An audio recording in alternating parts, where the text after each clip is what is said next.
Whoops, didn't mean to press that button yet. Good evening, friends. How are you doing? Starting a bit late because I got home late, and that's how that works.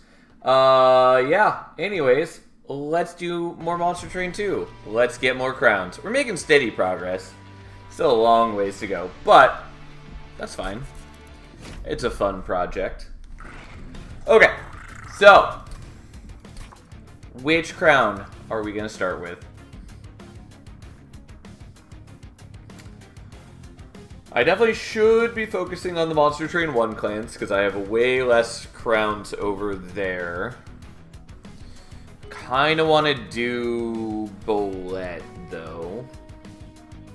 I only did 24, I'm extremely slow. I mean, compared to the number of hours I played this on stream, I'm also fairly slow. Definitely could have done all the crowns by now if I were actually prioritizing them, rather than, you know, just doing random like I was doing. Like, that did give me a fair number of crowns, but obviously I was hitting a lot of repeats, especially since I was mostly doing Monster Train 2 clans only. Anyways, yeah, let's do Bolette. And I guess let's do Bolette Hellhorns. Okay. I definitely want the torch over the Impling, especially in a world where we have a 3-capacity champion and the Fun Guy is our starter card. Like, that's a lot of capacity taken up already. Obviously, we can use the Implings on a different floor, but realistically, they're not an amazing starter card. I mean, they're okay, but they're not really what we need, so I would much rather take the torches as a general statement. Time Father's okay. Loam Code is very good. Ritual Battle is also quite good for us. Steelworker's pretty solid. Not a bad start. Okay.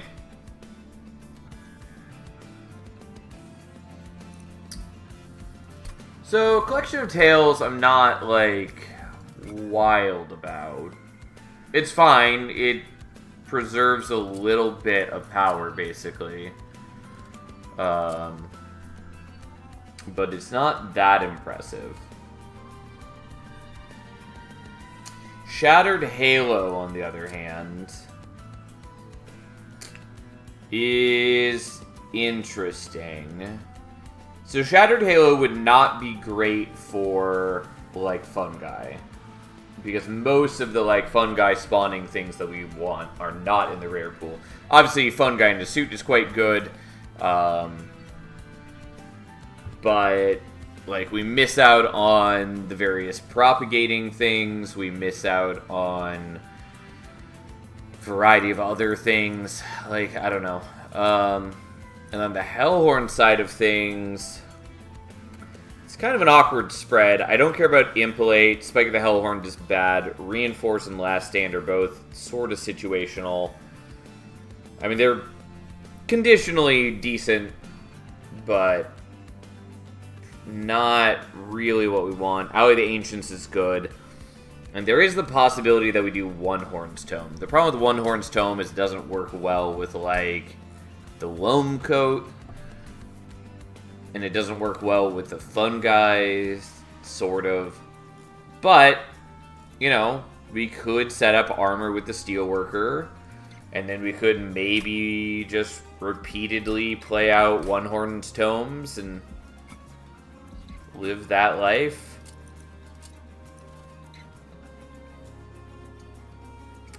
Like, maybe I do that. It's the wrong choice, but I am leaning towards doing it. I mean, like, we've got a good start. It's just that we would have a better start if I just play normally over doing this nonsense. But we're doing it. Okay. So,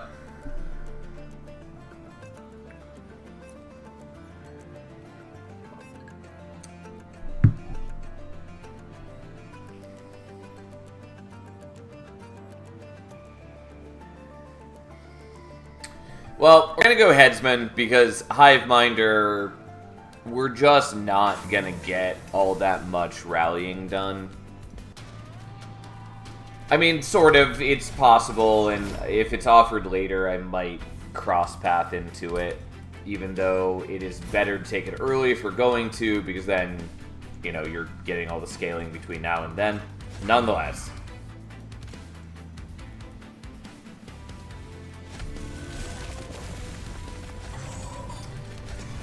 Anyways, we'll see what happens. Also, there are other good rares, like, let's be very clear. Like, Dark Deal is very solid. I'm gonna do this, we'll take the damage, that's fine.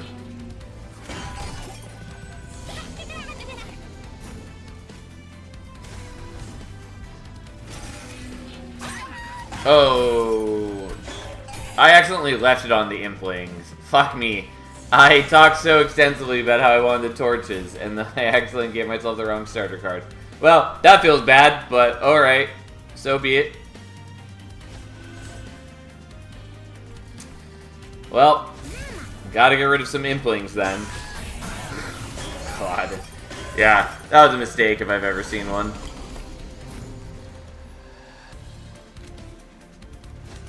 I'm just gonna freeze that so I can hold on to the Ritual Battle. But like getting the Lone Coat's not bad. I mean, we super murder this boss. That is very much the case. God, it still feels so dumb that I have the Implings. Whatever. My mistake. It is gonna cost us a bit, but alas, so be it.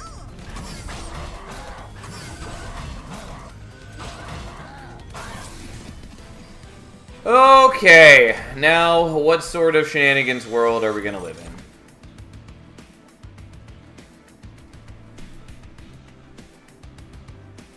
I might want Mitosis Cap number 2.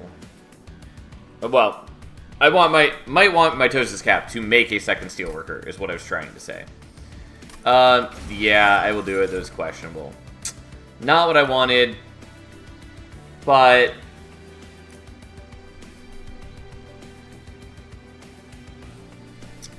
probably Alloy the Ancients.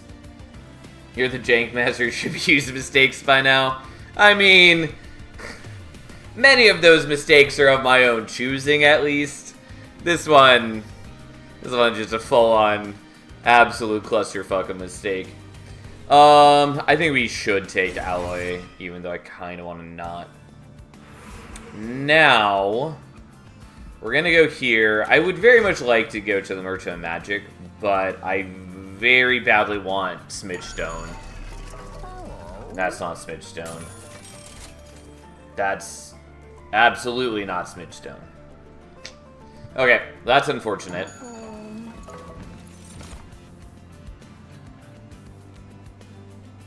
No. Yeah, unfortunate. Well, fine. I was hoping to get, in the ideal world, we were going to roll Smidgestone Dualism. Oh, I actually should not have taken this trial, by the way. Because I cannot play out the Ritual Battles now, which is kind of a largely necessary component of my life. But, fine.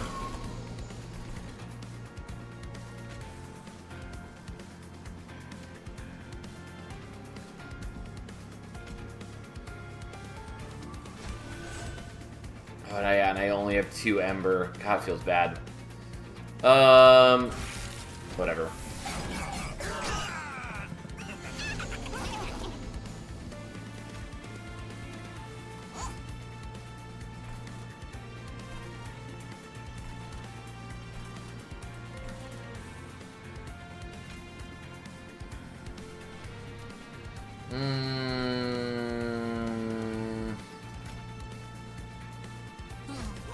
I guess we're just doing that for now.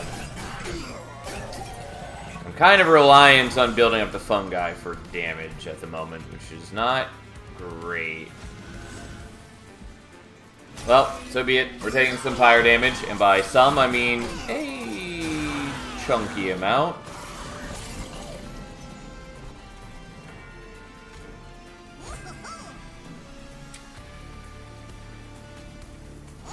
Alright, well, time to take more pyro damage. It's okay. It's still only 1 hit per dude. It just means I'm going down very low. Okay. So you're currently being healed 15, so 1 more fun guy should be the kill. So I take the Vengeful Shard, but I at least stop that. And then we should be totally good here. Like, no surprise. The big stack of armor and HP is enough. Even if I killed very few enemies in that fight. Okay. How exciting.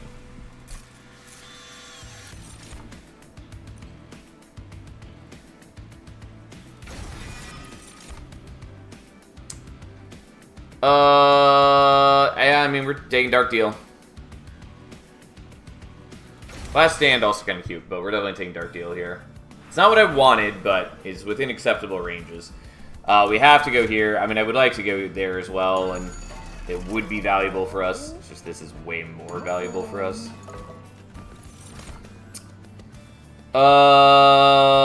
Yeah, I should take a Puffball for now.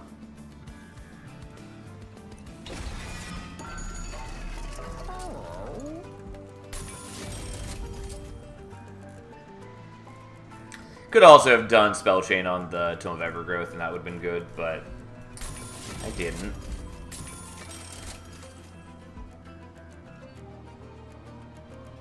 I am slightly off from being able to afford the -2 and the Remove Consume, which is not the end of the world.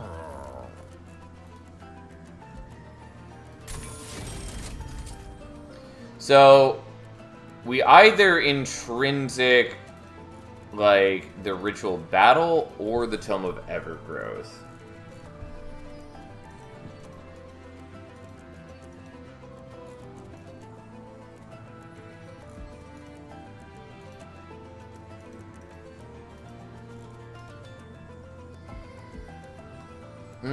I'm just going to do the Ritual Battle. It's not exactly what I want, but it is pretty helpful to my needs. I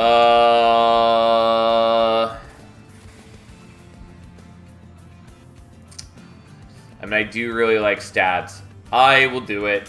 It is a little questionable for my situation, but that's fine. Because we're not Fire Hunter Archeon. And so I should be able to manage this more or less.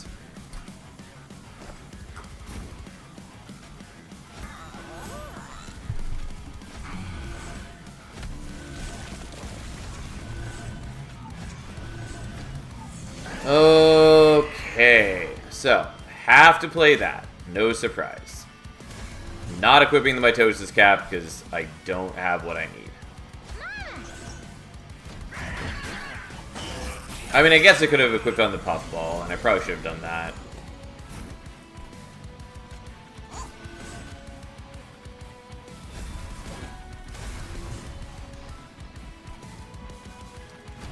I forgot that even the Implings have, like, a vaguely reasonable amount of HP now, which is cute.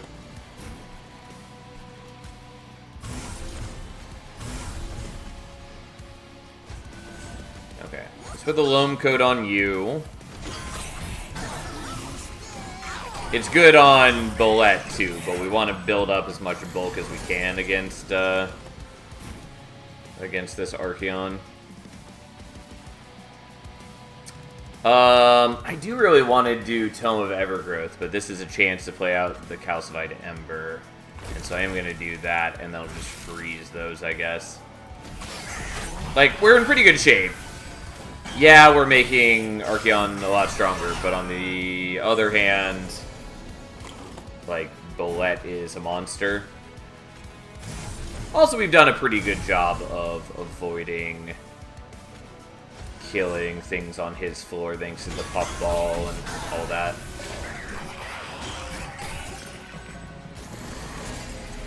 Yeah, like, oftentimes I get his attack up to like 30 or 40. 19 is nothing, especially when he's going to reduce further. Also, I did forget that the mitosis cap on the puffball would not even have been a bad thing, because even if I didn't want to dupe the puffball, he wouldn't survive till the end of the battle to get the celebrate proc. So, you know, it is what it is. Regardless, here we are. Sadly, Bullet doesn't get the propagate because I think he's dead.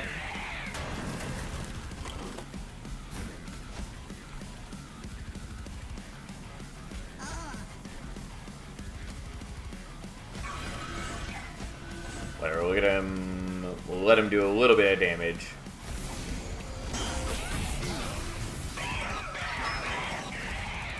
Okay, and all his rage has worn off. I just had to make sure that I didn't, like, accidentally have a Vengeful Shard in hand this turn. Because if I didn't play it, that would kill me, but not a concern. Okay. It's good. But also, it's another expensive thing that I can't play. I mean, I did minus cost these, so that's a lower concern. Yeah, that's fine. We'll take that. Ooh.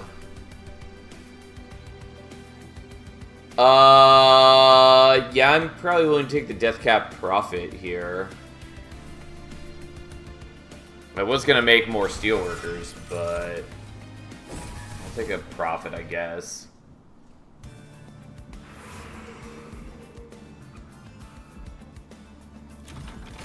I do not have enough gold to afford anything over here, so I'd be going here just for the event and the healing. Which is not the greatest concern to me.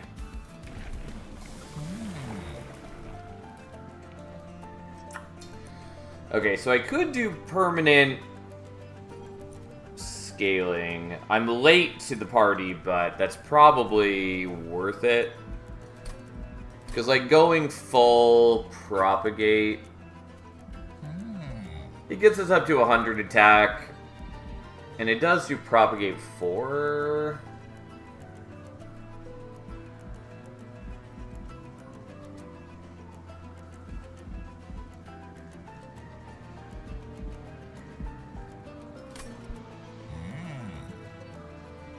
We're up against Dominion.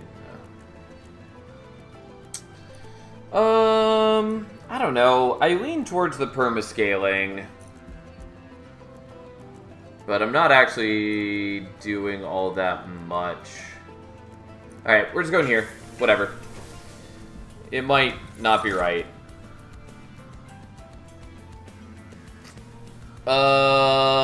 Not helpful. Spell Sanctum is sort of fine, though.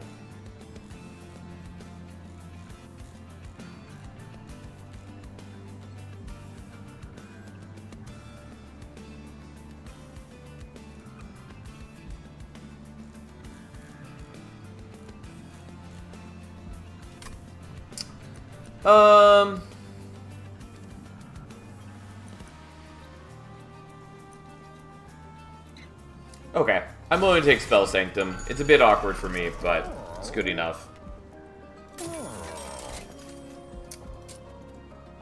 Okay, well, dualism is at least one of the things that I wanted. Unfortunately, I still don't have capacity to fit everything on the same floor, which is an issue.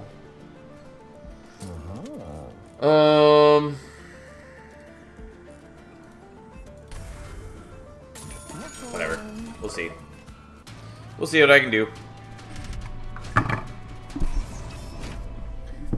I don't necessarily even need the Steelworker on the same floor as everything else, but he's doing good work for me, so I feel like I should still do it. Again, I'm not going to get great value out of the Death Cap Profit, but I at least get one extra card draw here, and if I draw any Imps, I can use it for extra there.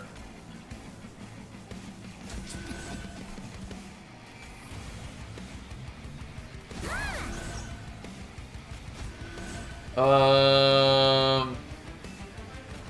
I'm gonna do that and that, so we can hold on to Fungi in the suit till it's more applicable to my needs.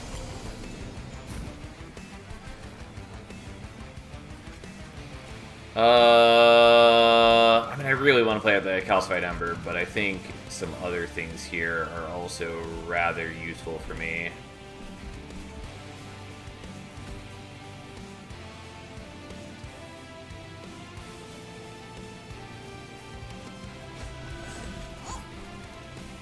Okay, we'll do that so I get one more draw, so that hopefully I'm drawing into more rage for Bullet. I mean, it doesn't matter a ton. Like, these guys are taking decent damage from the decay. Yeah, like, they're dead. Unfortunately, I have to get creative in killing you, which feels dumb. Because we're going to use the Dark Deal to kill you. But, you know, it worked.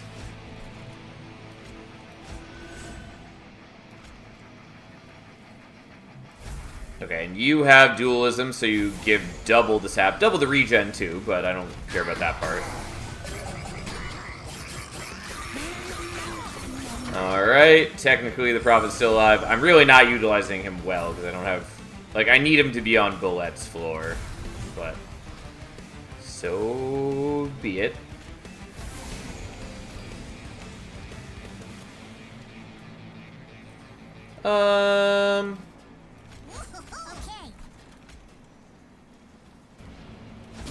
Yeah, whatever. We'll give you the harvest, but in exchange, we get one extra draw, and I get a thing out of my deck. That's fine. The Prophet is so good. It's a great unit. I mean, like, not terribly surprising, but it is true.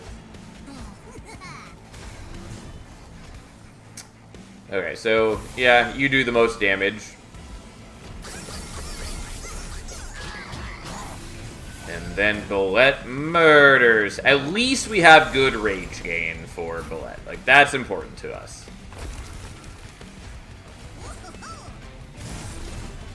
It's definitely not enough for the late game yet, but it is something.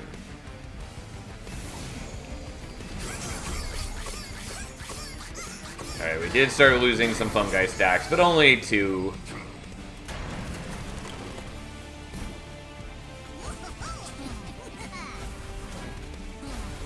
And now he's got a whole lot of armor.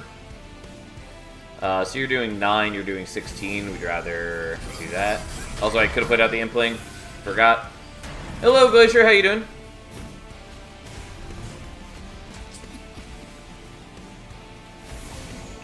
Alright.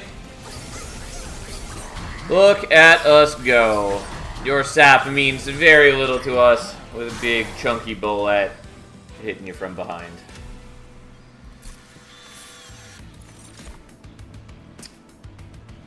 Mitosis Cap's still not helpful. Technically, we are applying sap. And, like, a non-small amount of it if we are stacking it on, like, a flying boss. But I don't super care about that.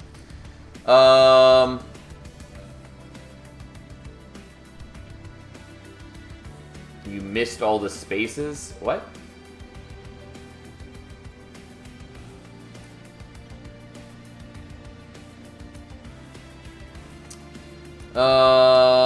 I might take another Fungi in his suit. I think I will.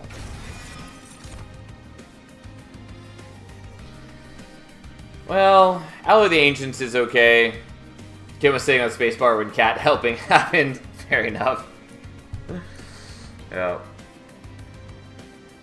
I understand now what you were trying to say. Cats are so very helpful like that.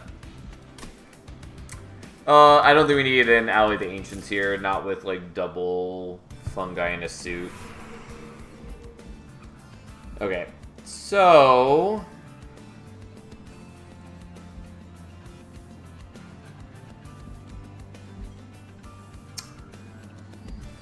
Option number 1 is we go here, we maybe get Smidgestone for the Steelworker, and then we can fit everything on the same floor. Option 2 is we go here, we look for, like, Void Armament for Bullet, or For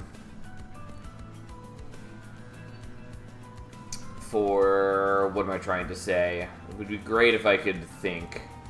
Steward's quarters, make that deployable, which also gives us enough capacity for the death capped prophet.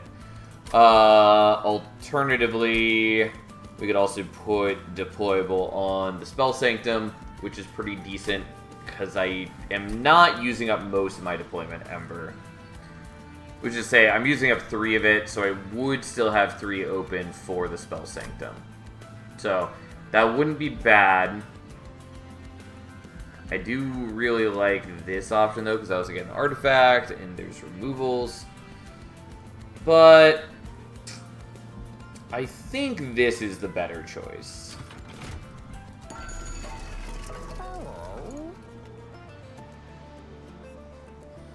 Hall of Mirrors is always cute, but I don't think really applicable to our needs.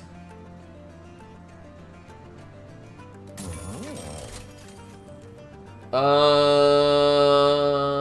mean, Zone of Silence is not the worst.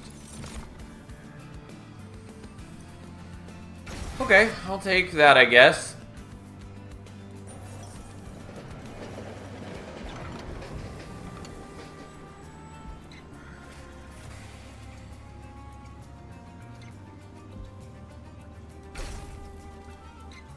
Well, you can become benevolent. I don't want to give the ability to the Steelworker because I want to use the Tome of Evergrowth on the Steelworker, and also I would like to leave a space open to still try to get the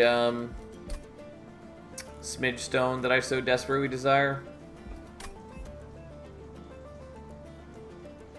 Yeah, I don't think I need the Mushy Room. Zone of Silence is obviously good.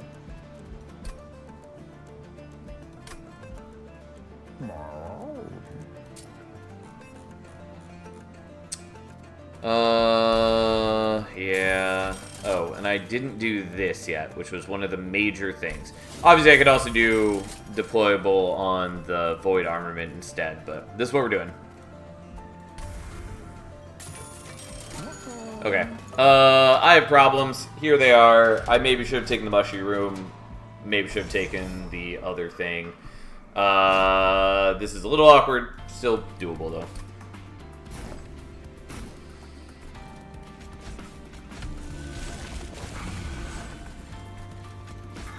Okay, so we're going to play you out, and not the Deathcap Prophet, sadly. But we had to make decisions, and this is where we're at. Okay. I was about to freeze that in my hands because I was thinking I couldn't play them all, but this is why we have the Spell Sanctum, so I can still play them even so. Do I want to freeze this hand, though? Probably not.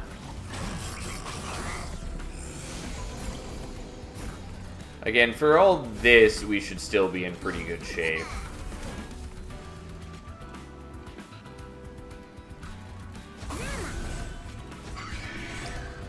Because, like, Bullet has a decent amount of attack. And he does attack twice now, and he's gonna get stronger and stronger every time he kills things.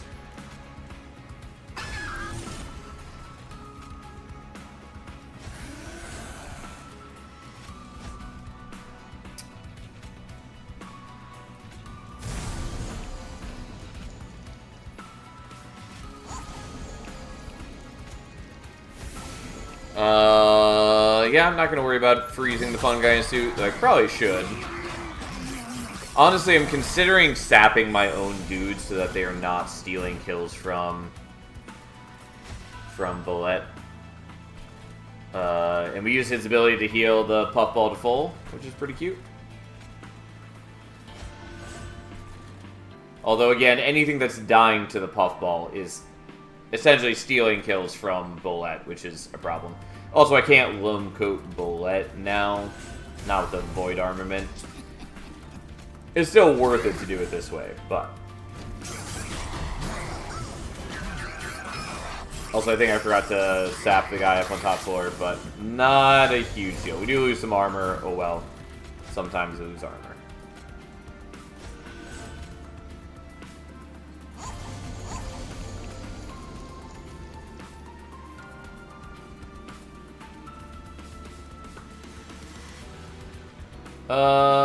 Yeah, honestly, I'll sap you so that Bullet can kill more things.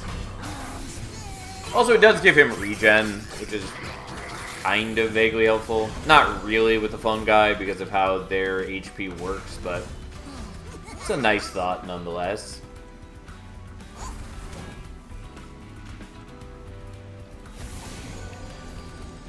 Oh no, it's Quoto!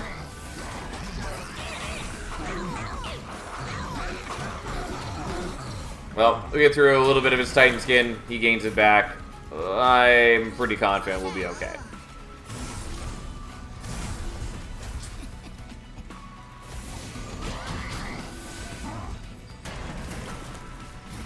Okay, we are by far not the strongest, but here we are. Also, not having the Loam Coat does mean that I'm not getting like the passive propagation every turn, which is a little sad, but having 2 attacks is real good. And there is a world where maybe I just fuse the 2 equipment together. I don't super care about enemies propagating. Like, it's fine, it's not bad. I could take another Tome of Evergrowth. I will. It's going to give me Calcite Ember, but so be it. And now we start making some questionable decisions.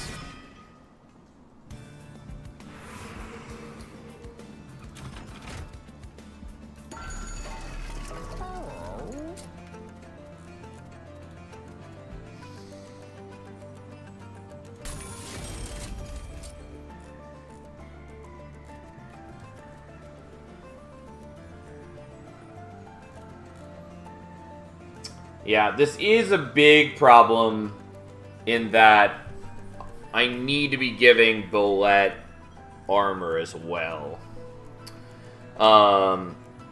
Especially since we are up against Dominion Seraph, who is going to be applying corruption to my whole squad. We're still going to do this, even though it does come with many questionable features. And realistically, I should probably have done Intrinsic Spell Chain on the Tome of Evergrowth. But we are doing this because I'm a madman.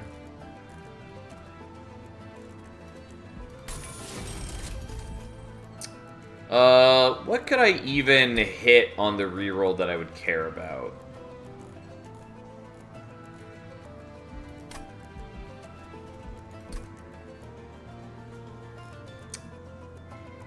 Not a lot.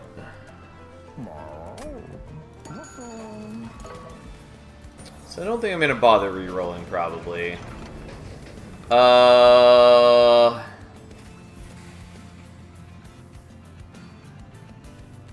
could take Hef's Hammer just to master it.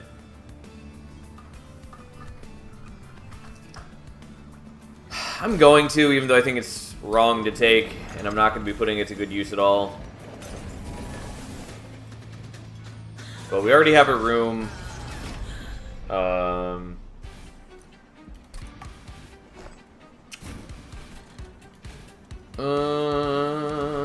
think we just want to be on mid-floor. It's an out if you fuse it with Void Armament. Yeah, I mean, I was considering doing that. Hammer plus growth armor. How big can rooms get? Okay, so. Give me some sweet, sweet fungi. And then you two get the ability. I guess I could have given it to Bullet. I don't know why I didn't, but that's fine. So now you do basically no damage. And then Bullet has 3 attacks. Could be worse. He doesn't have any rage yet.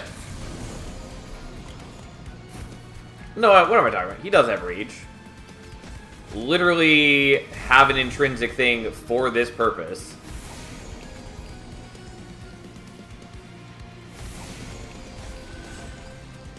Okay, well, we're gonna have to heal the Puffball next turn.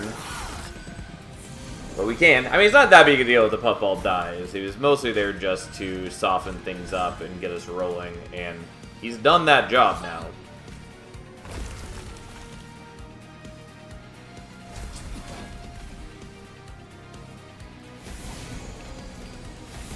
Okay, we are giving you some regen. I'm not too worried about that, though.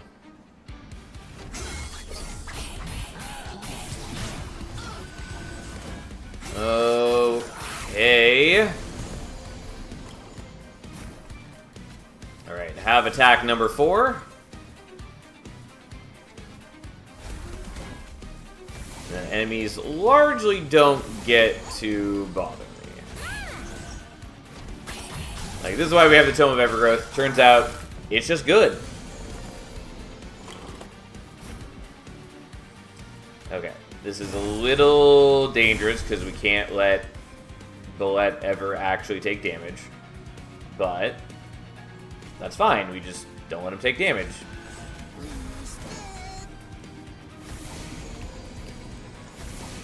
Okay, you guys do basically no damage.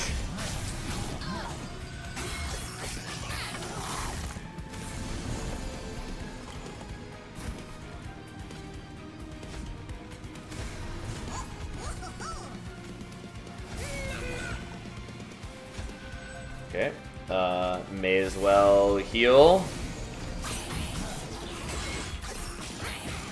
And keep the Puffball alive, even though it's not wildly helpful.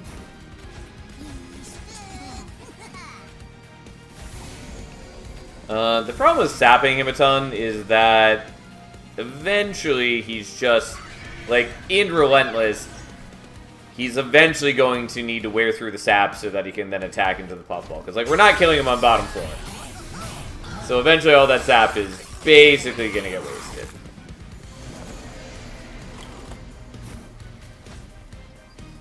I mean, like, I can do this and do a bit more damage, but frankly, I don't actually want to kill with a Puffball alive anyways. I mean, I can do this. It's fine. It's not doing a ton of damage. I don't particularly care about that.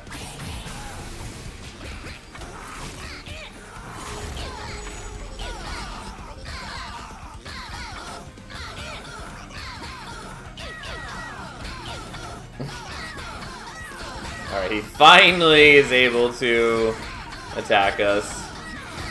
And slowly kills them one by one. Yeah. And then unsurprisingly, he's super dead here, so long as we don't accidentally kill Bullet.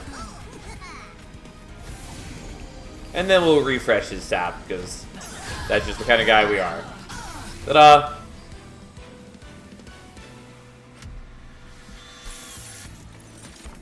Okay. I'll take another One Horn's Tome. And now, the moment of truth. Do I want Capacity or do I want Ember? And I think I want Ember.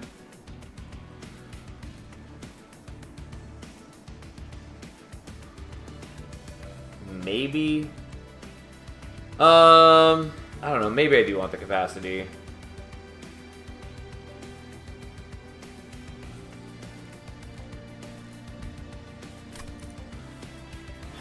Ember would be nice, but we'll take the Capacity, I guess.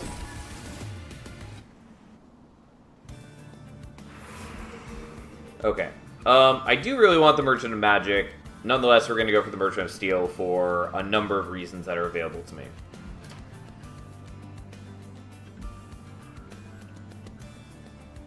And then I'm not totally sure what I'm doing up here, but we'll figure that out.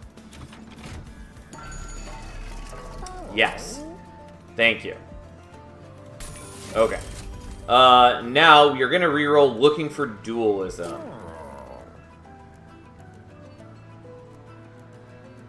I could give you HP. I don't really care in the slightest.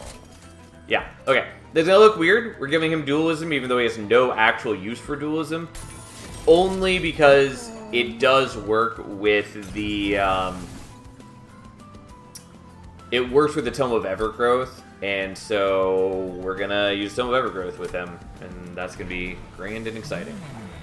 Yeah. Executioner is bad. One of the paths in this game that I most want reworked. But we'll see if that happens. Mitosis Cap actually doing stuff now? Yes. I was confused for a second why he has 105 attack. Forgot that we're getting extra stats on him from the Unstable Shard. Because I was like, I know that it's supposed to be a clean 100, and I couldn't remember where I was getting the extra from. Turns out, I do actually know. So, capacity-wise...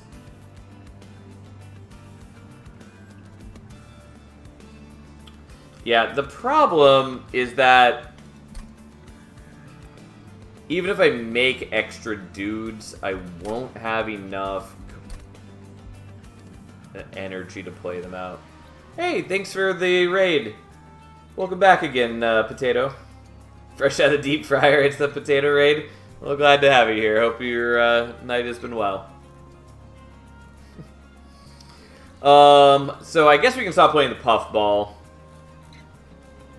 And then we'd still have enough, kind of. Because we have 7 capacity, which is 3, 4, 5. Because yeah, like I'm gonna have more. The ideal world is that we get artificial Pyre Stone at the Merchant of Trinkets.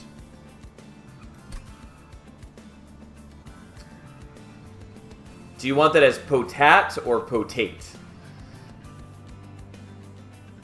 How you doing, Major Laser? How do you feel the difficulty compares Monster Train 1? It's hard to say. At base level, I'd say Monster Train 2 is overall harder, though it doesn't really feel that hard to me. But then again, I also have literal hundreds of hours in this game.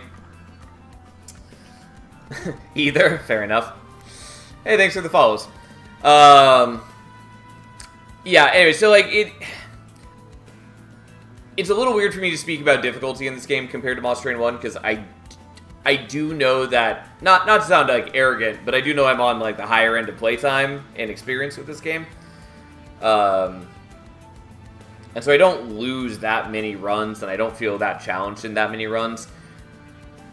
And I think comparatively to Sal was one of the beta testers, yes. I've been very clear about that. It is good to reiterate, though. But yeah, so I've played many hours of this game. Well beyond its official release date.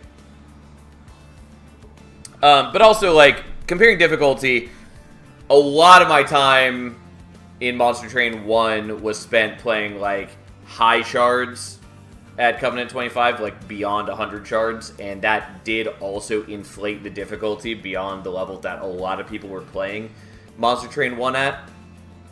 And so, especially taking that into account, I think the gap is smaller, and Monster Train 1 in some ways was a little harder. Like, it was much easier for me to run into, like, mid-game where I'd push the shards too high, and enemies were just ridiculously strong. So I do miss that aspect of like self-balancing difficulty in Monster Train 1. But I think like base game or like strictly speaking of like 100 shards, it is harder than Monster Train 1, but I don't think it's nearly as difficult as a lot of people make out to be. And I think we're copying the One Horn's Tome, which is greedy, but is what we're doing. We could also just do the Ritual Battle, which is a better choice, or the Tome of Evergrowth, which is also pretty reasonable, but we're gonna do this and then figure out my shit a little better in the coming moments. The Minus Ember does hurt, but it is what it is. So, you go there. You there, you there. And we don't play the Puffball. Gotta do some after stream stuff. Hope your stream goes amazing. Have a good night. Glad to have you here. Thanks for the raid. Have a nice night as well, my friend. So.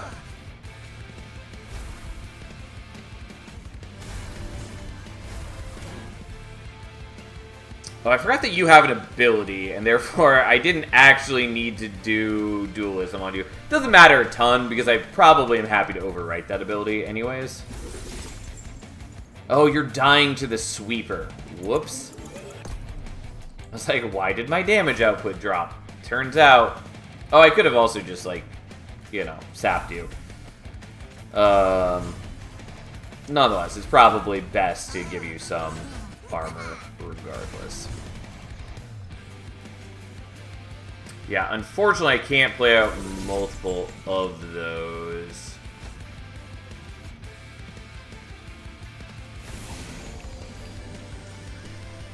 Okay, so here's the deal. Do I actually want to be setting up on mid-floor instead? That was my original plan. Taking the minus Ember really fucks me because it means that I can't use 2 One-Horn's Tome in turn 1, and I knew that was a possibility. Being mid-floor means I do take the Amalgam damage, but also I'm gonna take just a fair bit of damage from you anyways. Although I could have sapped you instead. The sap does wear off by the time you get to top floor. Alright, we're gonna redo this turn slightly differently. I think I am still setting up on on bottom floor. And then we're just going to do some things. So, you're going to sap there. Yeah, it technically gives you regen as well, who cares? You're getting the armor. Okay, as we do... Oh, except you don't die this way.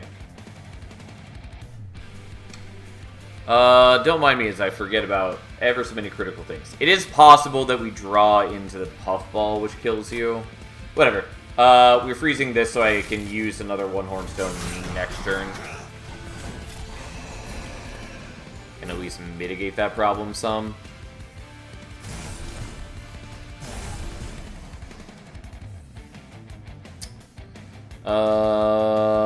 And then we're going to put that on you.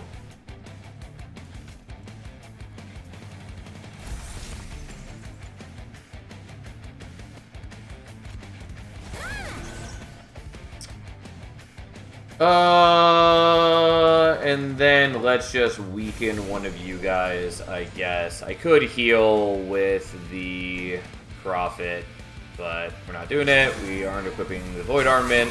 Whatever.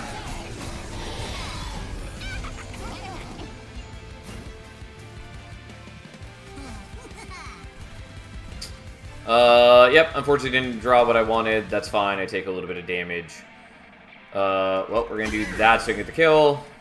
Because I do want the Collector very badly. So we're gonna heal, and then we'll swap your ability.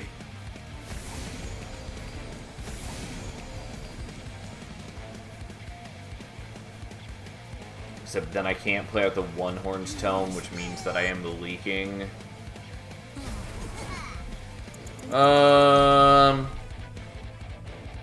Yeah, I think we're just going to accept that we're missing out on the Collector.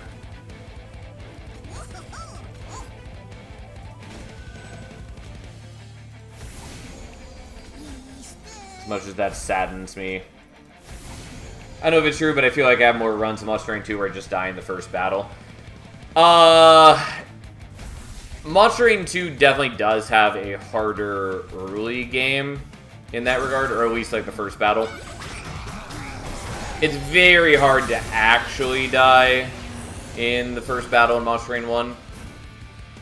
It's definitely easy to go down a lot on HP, but Monster Train 2, a lot more than Monster Train 1, has bosses that, when they reach the Pyre Room, will just kill you outright. Like, that doesn't happen too much in Monster Train 1.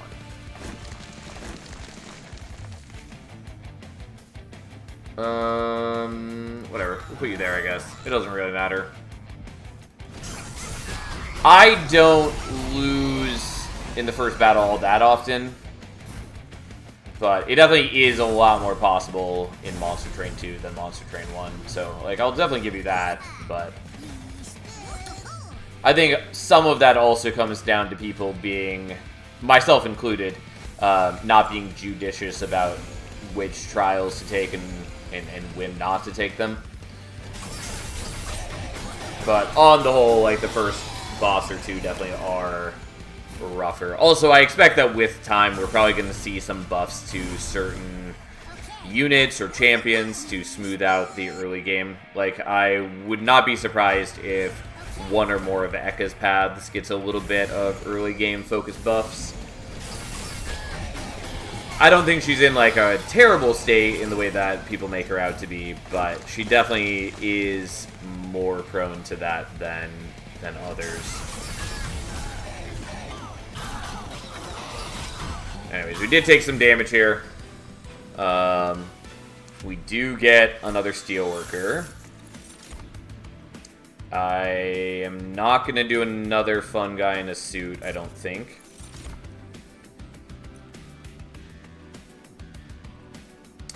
Double the amount of rage. Sure, fine. I could do another One-Horn Stone, but... So...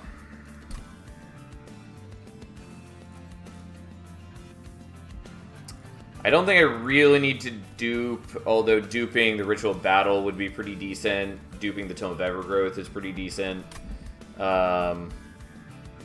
Also, I can maybe look for, like, the Quick Dagger to combine here with a Void Armament. Alternatively, I go here, I remove some Implings, which is pretty decent. I look to, like, minus cost, the One-Horned Tome, or to, like, Spell Chain, the Tome of Evergrowth. Like, all those are pretty good for me. So I think that's what we're doing. Attuned Whetstone is good. It's a little sad that I don't have... Yeah, that I don't have the ability to combine them. The problem is that currently there's a lot of things that it can pull. And ideally, I really wanted to pull the Void Armament, but it's whatever. World-ending Strain doesn't matter too much to us. Technically, we've got the Puffball, but we're not really using the Puffball. Jack Strips is pretty good for us, kind of.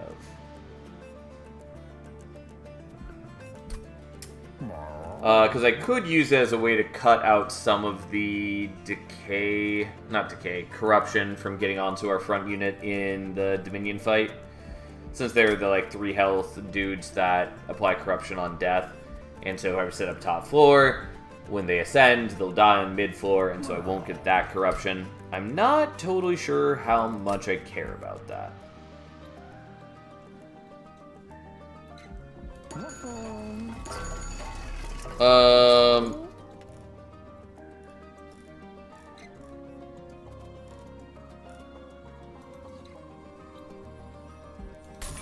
That's greedy, but I'm gonna do it anyways, because so be it.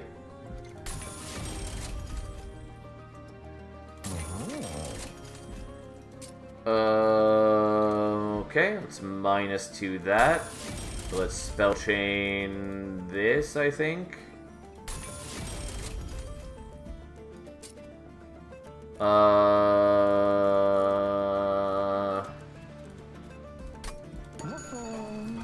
getting a little carried away because I haven't even seen what the reroll is. Yeah, I'll take Artificial Firestone. It's not perfectly helpful now, but it is still useful. And then we're gonna get rid of you, and I don't need to get rid of the Puffball now. I mean, I didn't ever have to get rid of him, but I can play him now, which is useful. Alright, whatever. Here we go. We're mostly in a pretty good shape. We're fairly greedy in a bunch of other ways. Okay, so...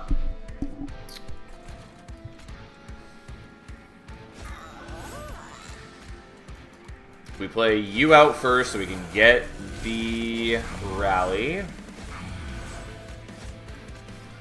And you get that for the time being because it doesn't matter in the moment.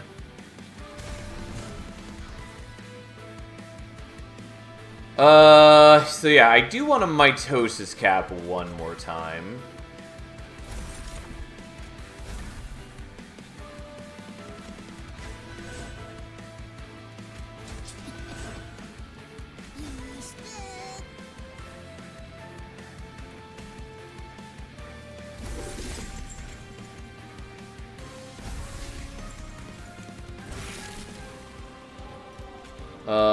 And so let's negate you. Whoops, I didn't mean to do your heal. Yeah, it's fine. It's not that big a deal if I'm wasting your ability.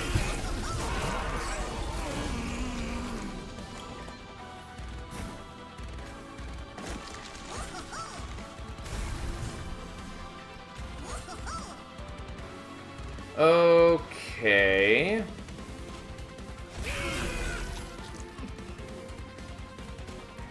So you can have attack number 4. I guess we'll do the first fun guy in a suit. And then let's get you down to 0 attack so you can't do the corruption doubling on strike. You're still applying corruption to my whole team, but that's sort of mitigated by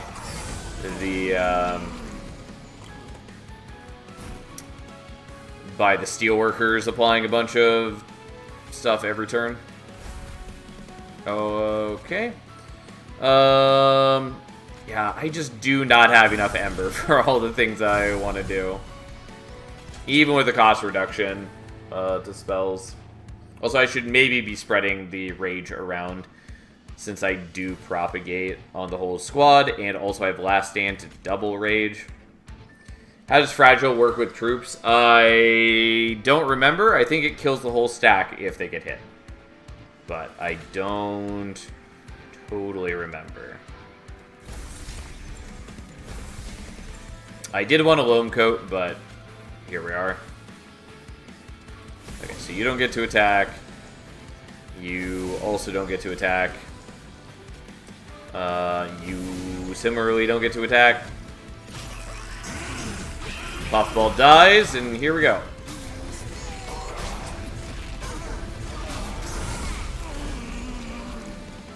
Look at all that extra, purely unnecessary floor capacity. Okay. You can finally have a Loam Coat.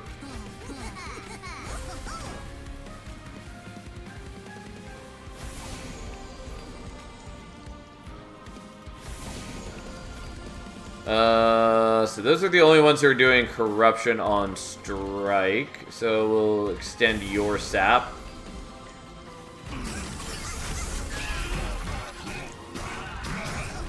Yeah, like I don't actually have that much attack on Bullet. It's just the fact that he has 6 attacks.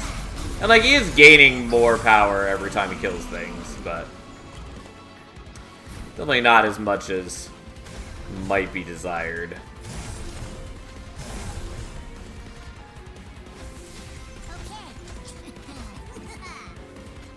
Okay, now he has a lot of attack.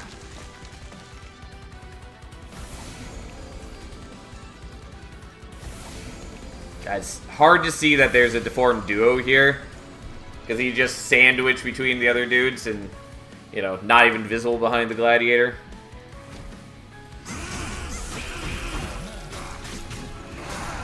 Yes. Good job, Bullet. I do wish that you had quick. Ultimately, not a big concern. Okay, I could give him an additional attack by playing the Void Armament this turn, but I shouldn't, because then I would be taking the Vengeful Shard damage, and there's really just no reason to be taking that damage when I could very easily avoid it. Okay, whatever. Just for the sake of it, enjoy. Okay, and then Bullet, the mighty headsman, starts murdering. Room capacity is at its maximum. And there we go. Ta-da! We murdered Seraph. Well and truly.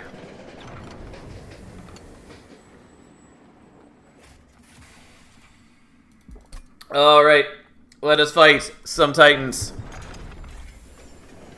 I'm reasonably convinced it's gonna be pretty okay. I mean, I don't have any way to nullify Savagery's damage and all that. Kind of. But not too worried about it.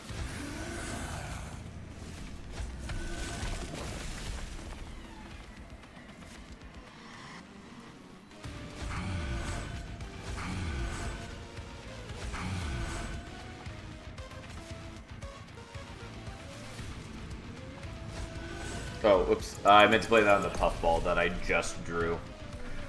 So you. Then you. Then you.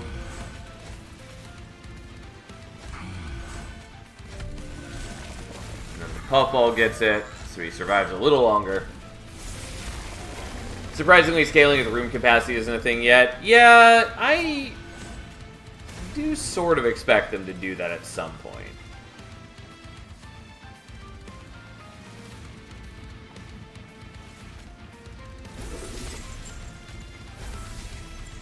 Yeah, unfortunately you are dying like this, which means you don't get the armor from the other dudes. But also, I don't totally want to freeze this hand, because I haven't played out, like, anything here.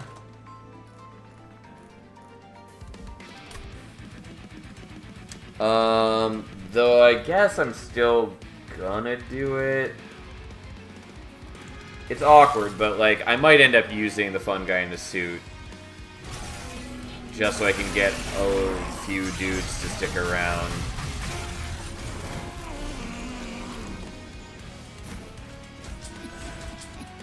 Even if I'm not using it to, like, terribly great potential.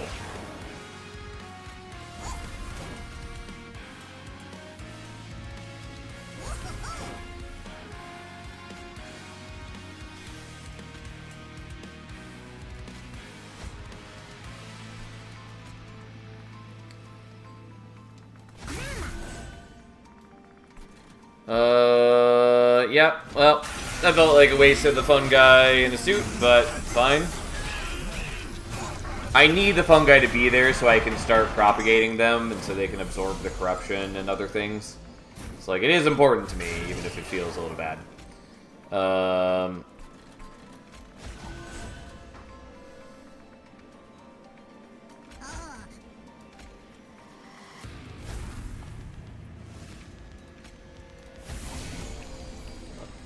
I would also like to be sapping Entropy, but that seemed like the better thing to do at the moment.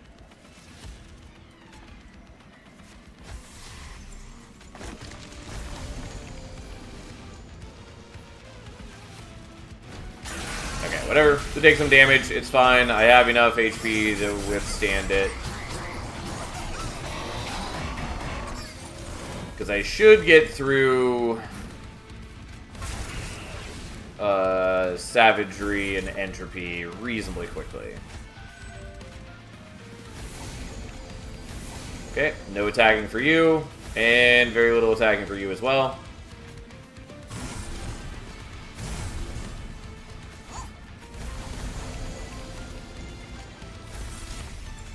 Like, I'm not doing insane damage, but I'm doing okay damage, and very shortly we're going to do the last stand.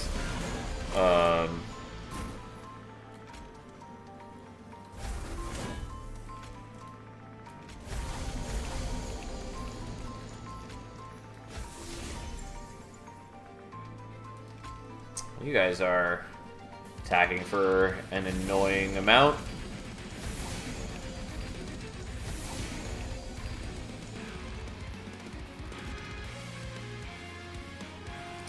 Yeah, I'll wait on that for one more turn, I guess. And this way I prevent myself from taking the Savagery damage one more time. The Unstable Shard doing a fair bit of work for us there.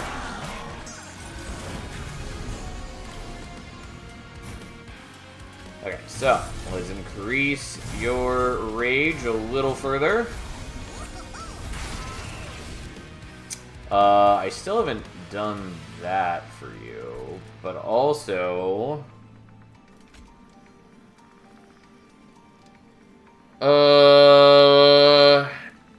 Yeah, I would not be able to survive here unless I give him the Loam Coat, which I could. I could prevent myself from taking damage. But I could also just not care and then do this. I think I just don't care. Yeah, not wildly necessary, but may as well.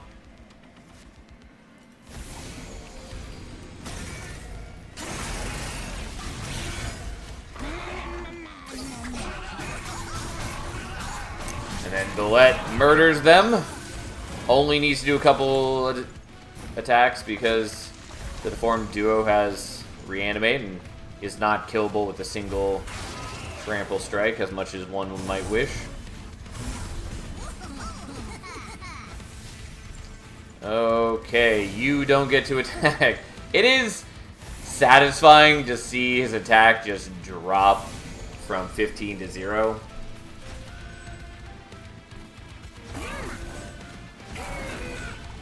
Okay, anyways. We murdered these titans. Technically, Entropy is healing. I mean, they're both healing, but whatever. It's legitimately a little annoying, because it means that I have to wait for them to... I have to wait for them to sync up correctly. Which is to say that you are surviving and are the only reason that this fight is still continuing.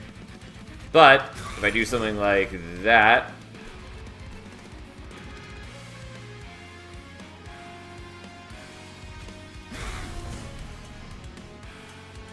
why are you not dying?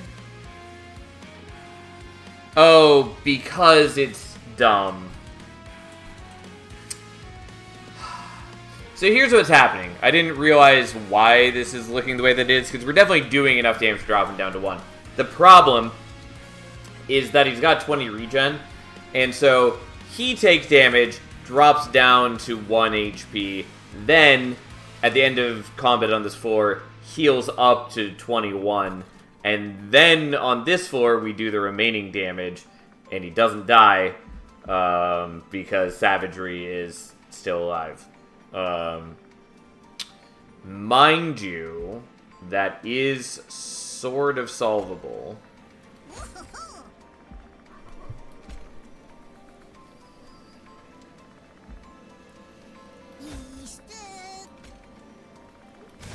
Yeah. It looks really silly, but that does work.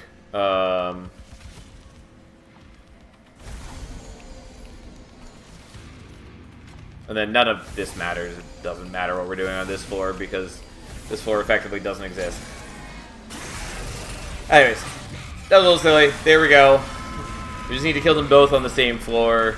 Else I would have had to wait 2 more turns for Savagery to cycle back down to bottom floor. Which was doable. It just didn't want to have to wait. Especially when I'm the one who gave them the region in the first place. Anyways, there we go. We finally mastered a Hef's Hammer. The first time I've taken it in a very long time because it's generally bad. Like, it's kind of a cute idea. It's just, it does not matter. Because again, most of the time when you need the extra capacity, it is during deployment phase. And it doesn't give you the capacity during deployment phase. And it's on a Slay trigger, which are inherently kind of awkward. And it's a very low, like, it's 20 attack, which is not the worst, but equipment slots are pretty important, and it's hard to justify wasting the equipment slot on something that's actually going to be getting the Slay triggers on Hef's Hammer.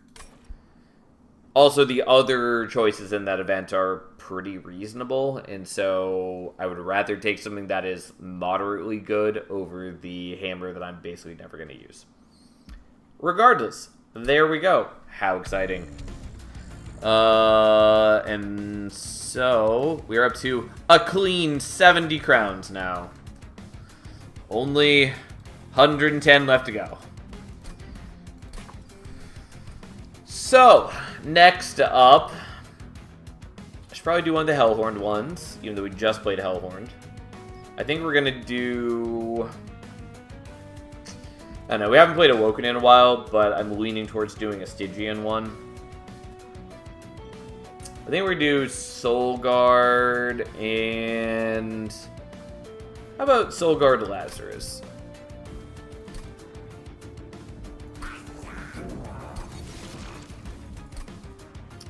Okay, and then we are not taking Erratic Assistance. We are definitely taking Secret Ingredient. It is generally the better starter card, though I do like Erratic Assistance quite a bit. Namely with Grail. God, fucking Malachus Pyre. Cuddle Hex is bad. It can do some work for you early game, but mostly is not great. The Cold Kalia is fine, and the Explosive Reaction is a good starter. I will take Nefarious Overflow, given that we already have Explosive Reaction. Also, Tethys' Scales I don't really care about. Yeah, we're gonna take Cold Channel, though... I don't know that it's really going to be the star of the show. It has the potential to do some very strong work for us, though.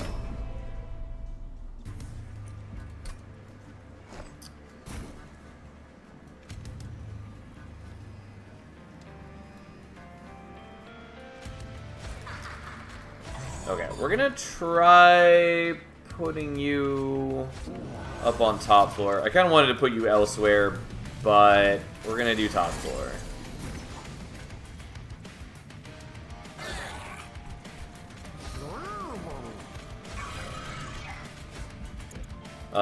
What I really want to do is just build up a mix.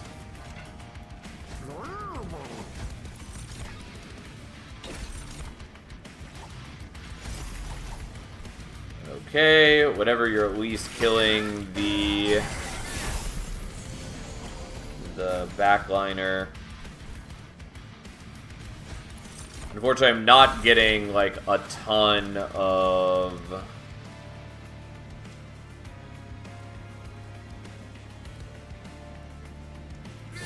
Yeah, I was like, I know that's more impressive than it actually looks. I'm not getting a ton of incants, part because I'm not playing out the infusions, but that's because I am trying to build up Reanimate. Also, forgot that it works that way. So the infusions can't be discarded. And so I thought, because I forgot that this is how it works, I thought that that meant that a Foregone Power was guaranteed to hit the Vengeful Shard here. It is not. What looks like it happened is that it hit the infusion, and so we effectively didn't discard a card. Which is not ideal. It's whatever. It's fine. It's also weird that this can get frozen when that doesn't matter in the slightest, because it doesn't.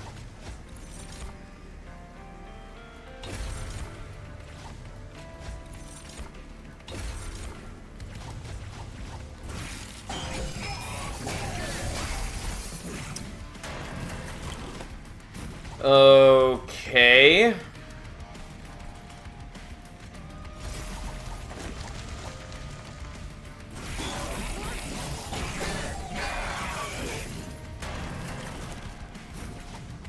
So.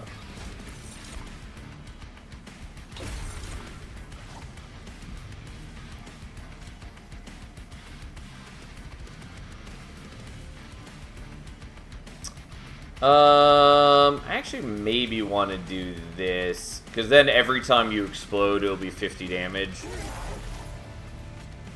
And that is more than enough to get the kill. So like, we're already applying Frostbite, which is good. Now, every time Soul Guard explodes, which is both at the end of the combat round and when the boss is attacking him, he's doing 50 damage. And on a boss that has, you know, 300 HP or whatever, 50 damage multiple times is a lot. Quick Mollusk Mage, fucking worthless. Holy Stone Crypt Builder is okay. I'm not wild about it. It can be good, obviously. Though... Offering Token is really the card we'd want for it. Frenzied Swarm is okay as well, except that... Yeah, it doesn't work very well with Cold Channel Soul Guard, since we need enemies to actually be attacking into him to trigger the revenge. Kind of want to take it just because the Holy Stone's cute, and because we can sort of proc it with the Foregone Powers. But, especially if I'm holding a mix in hand over multiple turns, the chance that I actually hit it with the Foregone Power is a lot lower. And it gives me a Calcified Ember. I'm just gonna...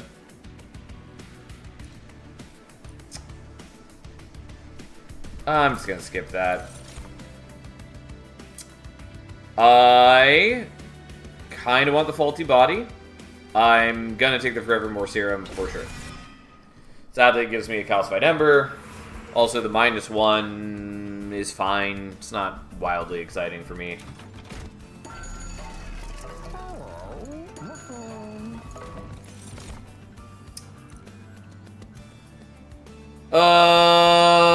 Yeah, I'll take the Nameless Siren. It's not exactly what I want, but it's not bad. So, I'm gonna do Spell Chain on the Secret Ingredient.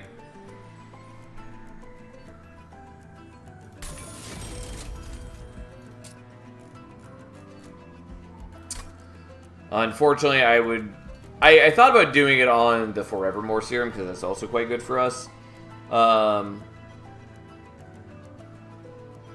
But not what I wanted. I do really want to minus cost this, which unfortunately I can't do. Actually, well, I could reroll looking for that, I guess.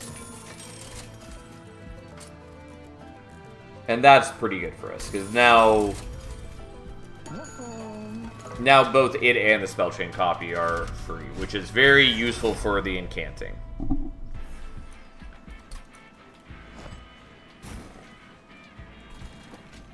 Okay, so you are going to chill out there again. In the ideal world, we have you on a lower floor, but I'm not confident in my scaling yet for that.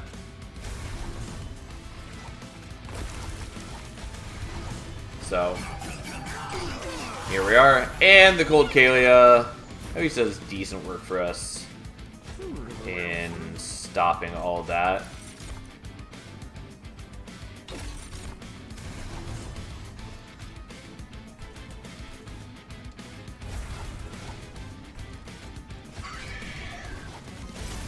Okay, well, we're building up some power.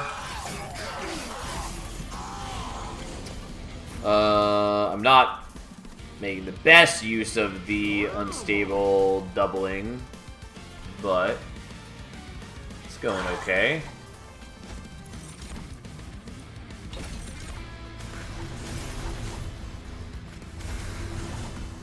Well, I really want a green infusion, which we have not gotten.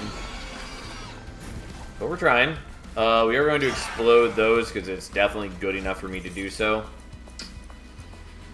How much attack do you have? You have enough that I'm willing to sap you for sure.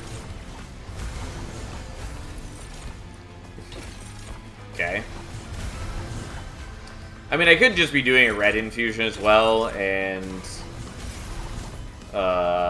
be building up like damage shields. Because the damage shields do work with revenge now, which is highly appreciated.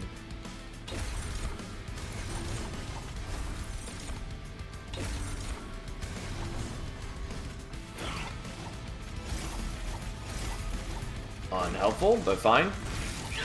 Well, he's got a little bit of frostbite on him.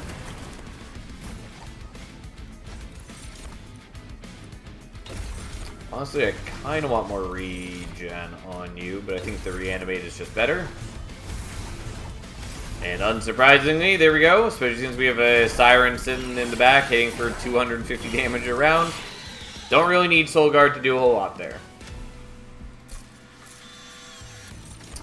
Helical is generally quite good. Crypt Builder with the Spell Chain is intriguing, but not actually helpful. I don't give a shit about Energy Siphon. I will do the Helical, I guess.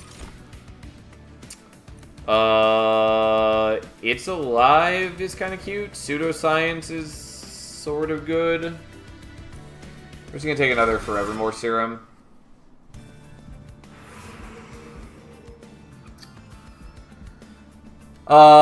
Going here and looking for like Spell Sanctum is not bad. I think we're just going here looking for Incant Armor for the Siren.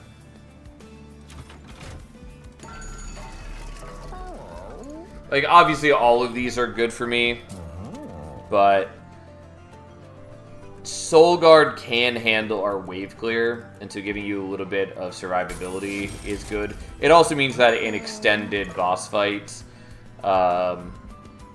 we'll have more turns for the Frostbite to tick on enemies. Not what I wanted. I was really hoping for, like, Guard of the Unnamed or Siren of the Sea, because I could just put the Smidge Stone on them. But I'm not gonna worry about that. I could probably take the Cold Kalia there, but...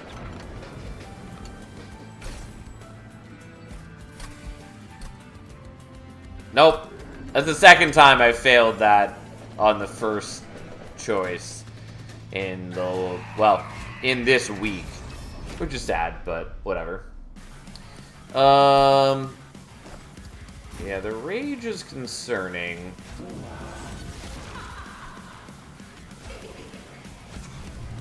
I think we're gonna try to set a bottom floor like this. We do, at the very least, get to blow you up immediately, which is cute.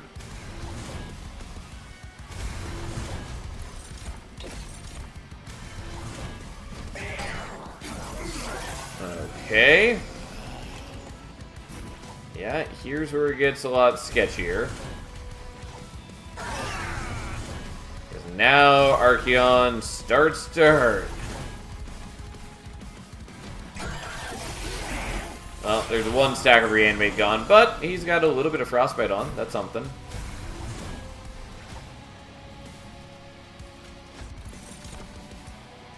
I don't love the current situation, but it is what it is.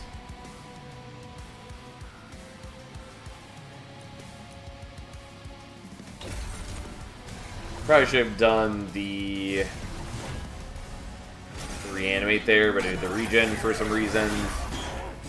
Yeah, I probably should have just played out the infusion so I can get him off of 0 HP is the main thing.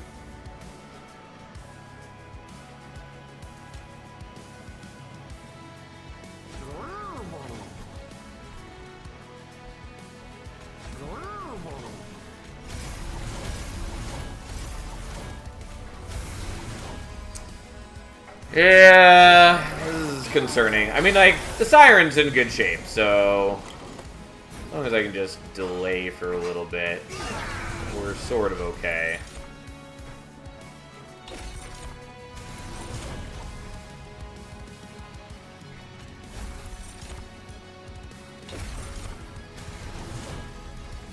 Yeah, unfortunately I need Damage Shield 2 for Soul Guard to survive here, so we'll at least do it like that, I guess.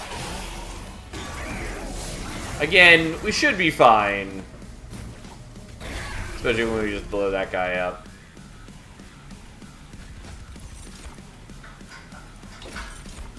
I mean, no, this really matters. It just appeals to me to incant as much as I can. And there we go. And he gets one big attack in, and one more attack that we block on the armor, and then he gets absolutely murdered. Deep Offering with Spell Chain, not very helpful.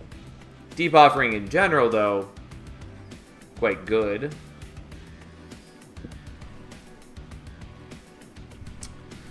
I mean, I'm probably taking the Deep Offering here. I mean, Smidgestone guarded the unnamed, I guess I'm okay with.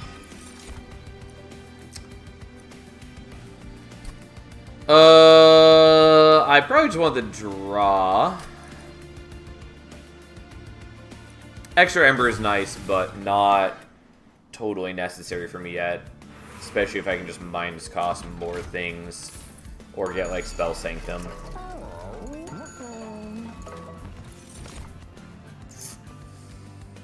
No, I don't really need those. I could, like, maybe sort of do some cute things with the Quick Dagger. But, nonetheless, Cold Channel 2, which just increases HP. Once we get to rank 3, it will increase his output as well. I kind of want to do this, but honestly, I think we're going to do a secret ingredient. Okay, we're going to remove Consume on that, so we have slightly better access to Reanimate. Sadly, can't put it on the thing that I want. Could do the Helical, which is fine. Also, could just not do Holdover on anything. Could also do Holdover on Secret Ingredient. Just make sure we can mix every turn. Could also do this. That's honestly not terrible.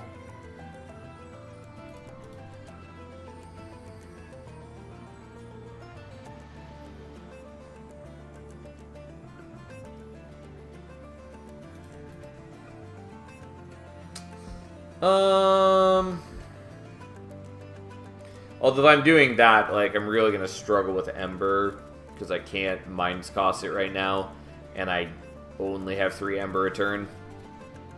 I think I'm just saving my gold. The holdover's nice, obviously, but for my current needs, I don't know that it really matches my needs.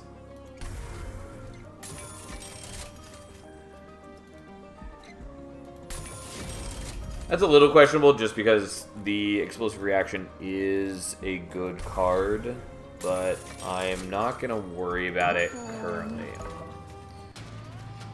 I am going to go and Greed. Okay, so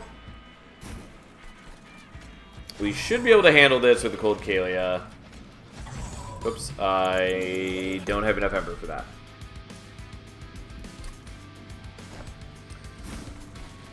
Okay, so you go there, you go there, and then we do it like this.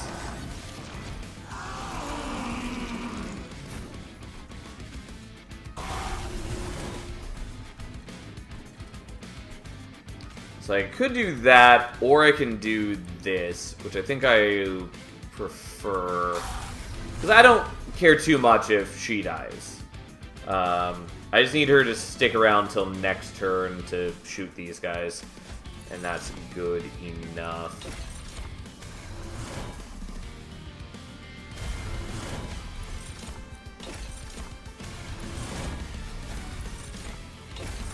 Okay, let's try to build up some regen and reanimate. Obviously, Spike's also good, but the major concern is keeping him alive. Since the Frostbite will be enough. Also, we've got a very beefy Siren in back as well.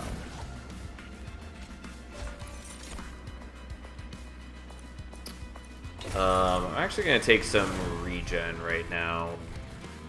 Surprisingly. So yeah, you're going to die, but in exchange you murder all of the enemies, which is great.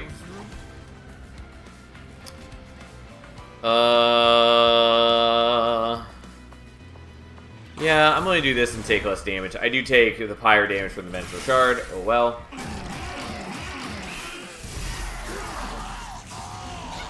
Yeah, I suppose I could have done that differently. And held on to the Explosive Reaction for this turn. It's fine.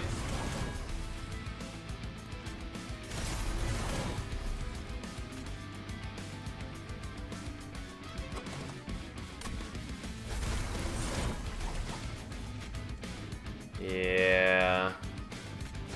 Well, give me more reanimate, please.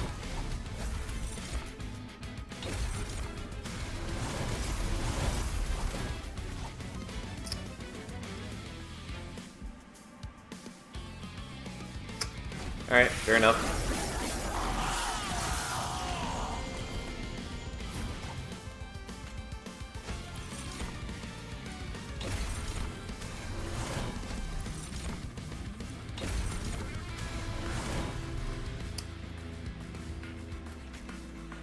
Is it worth playing this now? Yeah, I guess so. We'll see how it is. Well, not the helpful way for that to discard. Yeah, I do lose a lot of the regen, or not the regen, the reanimate, just to them attacking, but again, no great surprise there. But because he did heal some, he now does survive without wasting more reanimate thanks to the regen. Anyways, like, we're in fine shape. Like, we've got enough reanimate. Not to mention we have a big, beefy, beautiful Siren sitting in the back here with a fair chunk of armor. And yes, I do not need to play out any of these. That's not going to stop me from doing so. Also, rather than unstable, I should have done sap since it has an outsized impact on enemies with multi-strike since they get doubly punished. Again, not important. We murder Corrin pretty well. I think Corrin's a really cool boss, by the way.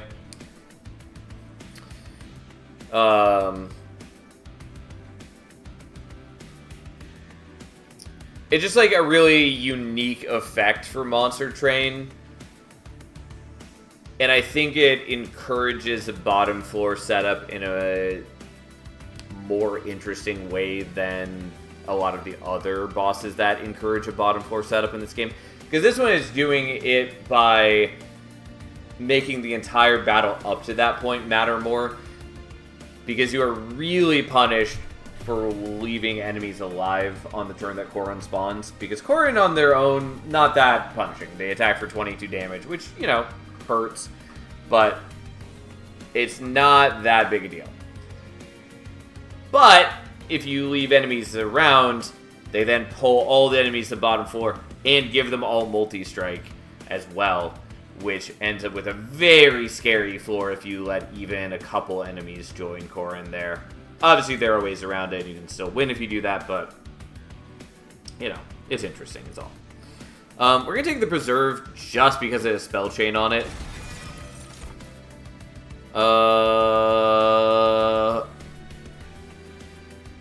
Do I want these? I kind of want the Replicator Ray.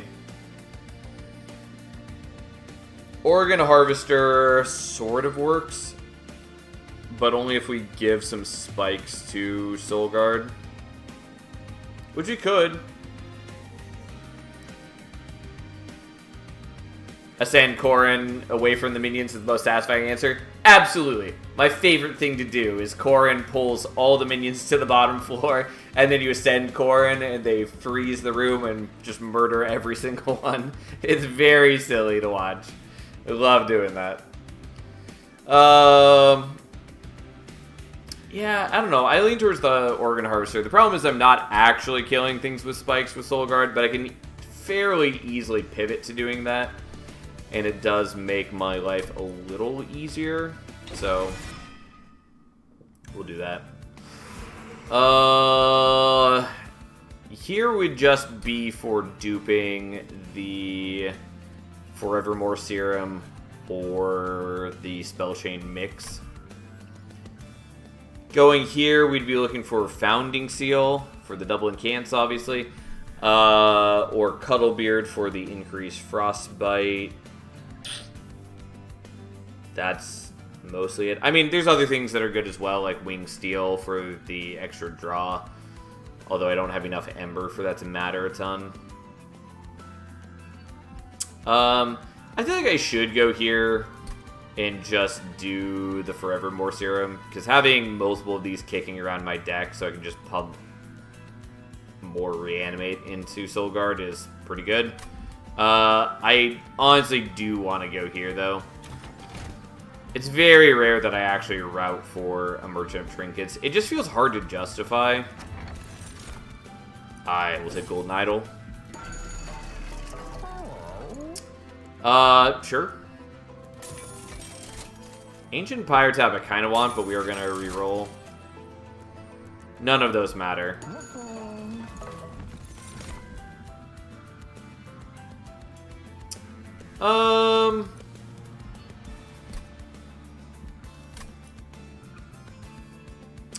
I can maybe justify the Meat Hook.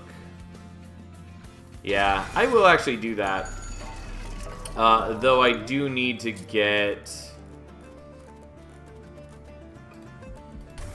I do need to get, like, Dualism on it, or I need to dupe it, or something.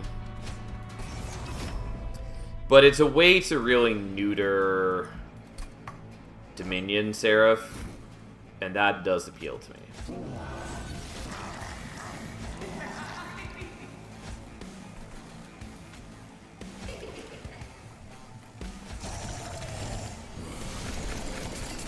Okay, so...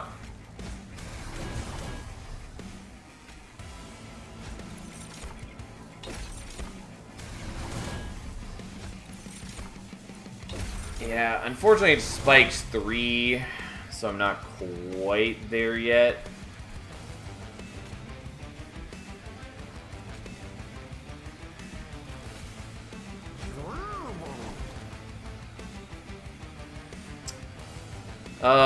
Yeah, I mean, that's what it's gonna be. We're not in great shape for you.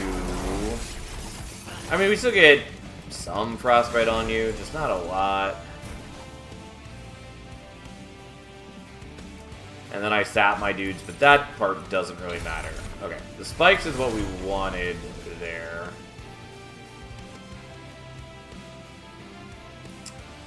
So I might actually be willing to just play this out now.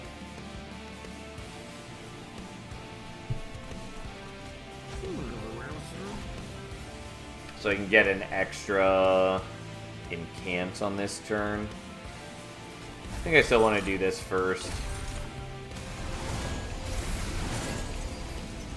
Okay, well, I would like to play the Calcified Ember, but this is helpful in a number of ways.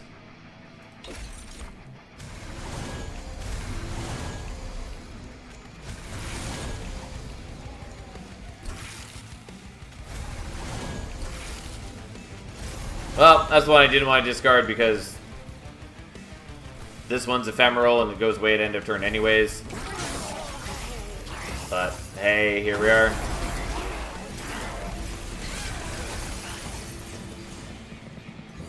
Like, mostly we're in fine shape. Especially now that I can do this for the double explosion. That is actually tremendously better for us.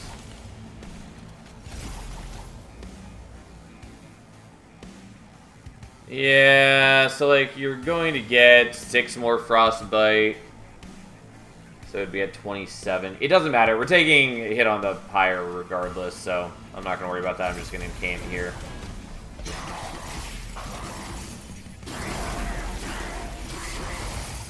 Like, it was close, but not close enough. Anyways, we took damage. That part wasn't great. You're dead. That all is fine.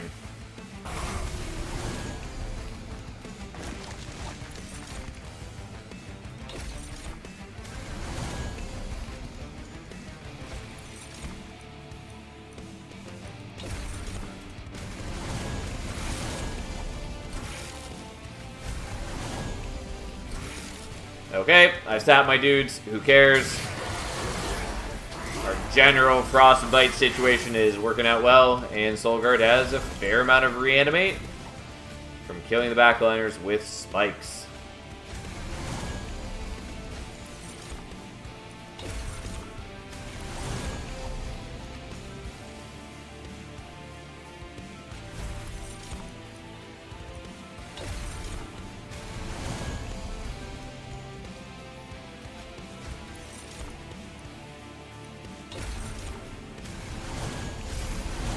Nope. Didn't discard what I wanted.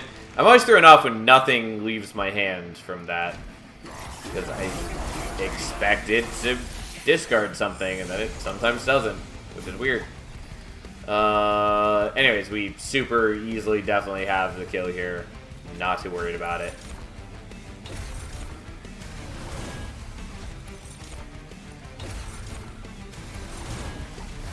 But that's not going to stop me from playing things out. Well, I'd have to get the regen up to 20 or higher for it to really matter. Which is technically possible, but not really what we're going to do.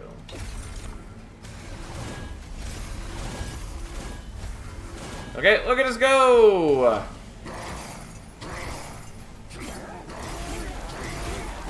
"32 Frostbite per proc is not bad. It's not like crazy impressive yet, but it's not bad.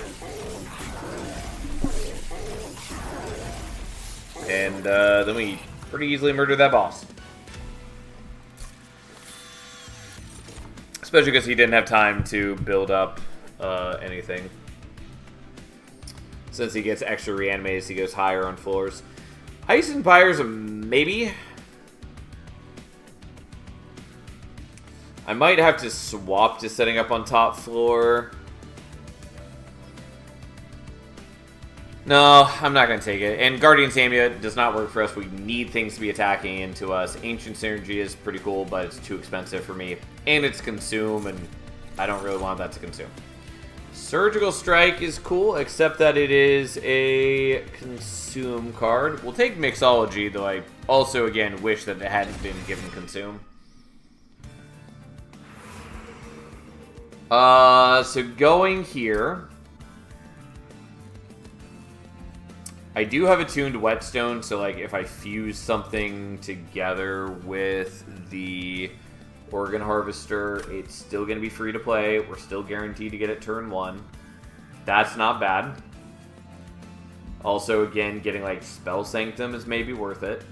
Going here is pretty good. The removals are fine. The healing is good. Getting there's a variety of things that are reasonable for us. Minus costing the Deep Offering.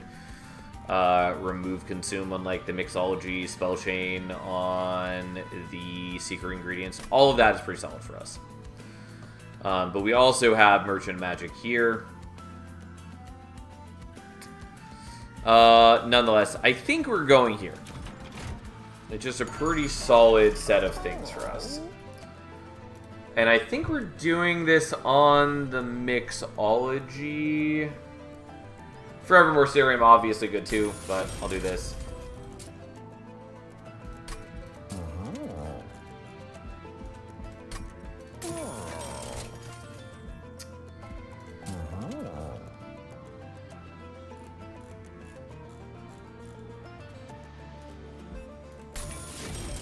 Okay, I am going to Intrinsic the Deep Offering, just so we can have a better turn 1.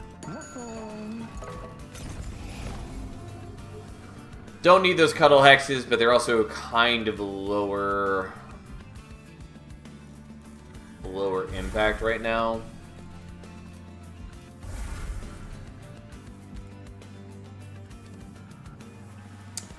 Yeah, I would like to go to the Merchant Magic, but I want a shot at Dualism for the Meat Hook, and this is our last chance to do that.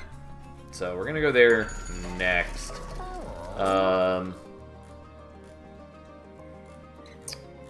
And I guess we're getting rid of another Foregone Power. I would like to get rid of the Cuddle Hexes. I would like to get rid of all the Foregone Powers. Overall, we're pretty okay.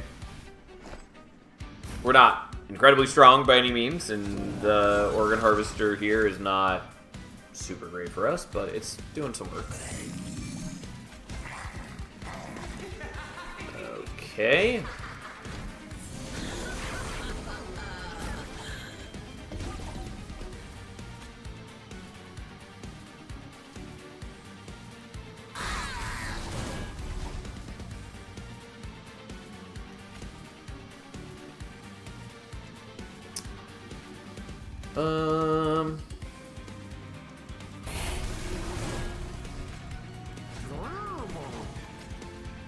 guess I'll do it like this, even if it's not my perfect choice.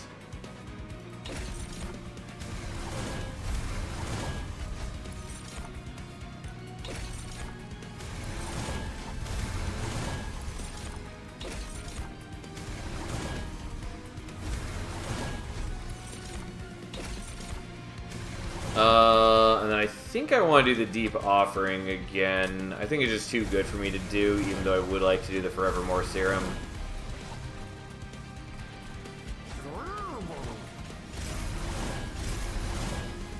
Okay, fair enough. Not insane, but a good enough first turn where we don't leak anything and we get built up a chunk of the ways. And that's mostly all I can ask.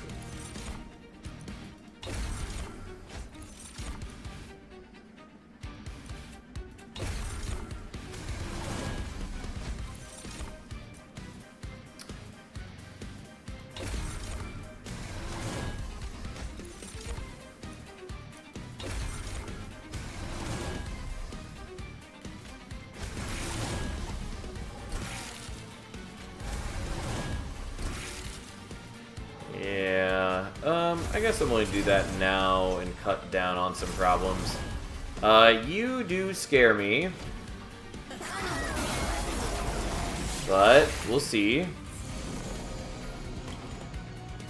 Like, you're not too bad. It only looked really terrible because you were getting the damage shield before you took the frostbite damage.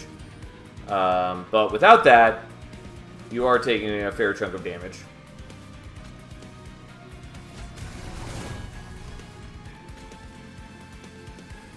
Ideally, I do want you to be alive so you can attack in and get murdered.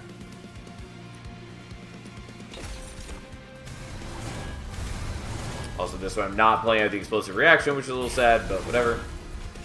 It is what it is.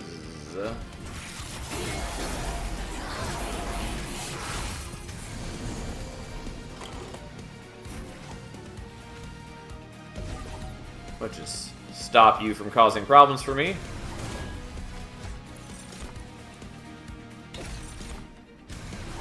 You know what? Let's just give you a tiny bit of regen, I guess, even though a tiny bit of regen, not wildly helpful.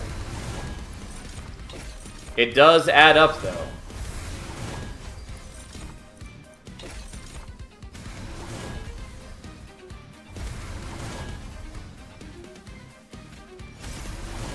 Well, I legitimately should have played that unstable elsewhere. Overall, not too worried about it. Again, he's going to get a damage shield, which blocks it, but the moment the damage shield's gone, he's effectively ruined, since we are generating a fair chunk of sap now. Not sap, frostbite, the other thing.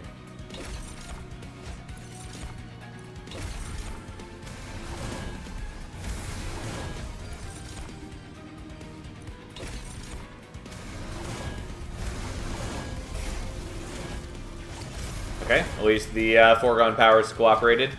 Also, again, the Siren sitting in the back over there is in real good shape. Mostly she doesn't matter because on most turns, like on any normal wave, they don't take the frostbite damage until after she attacks, and so like she's never killing just the stragglers that remain. She's usually killing something that's already going to die. I'm going to greedily get rid of that just because I would very much like it out of my deck.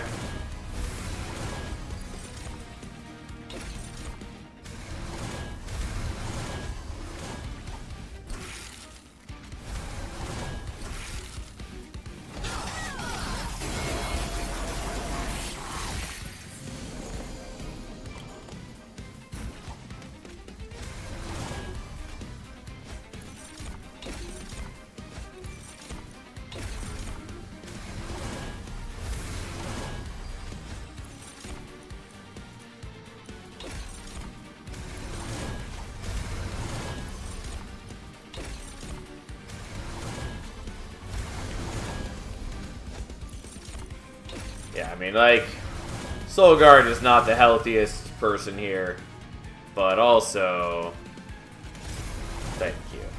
Appreciate it. It doesn't really matter.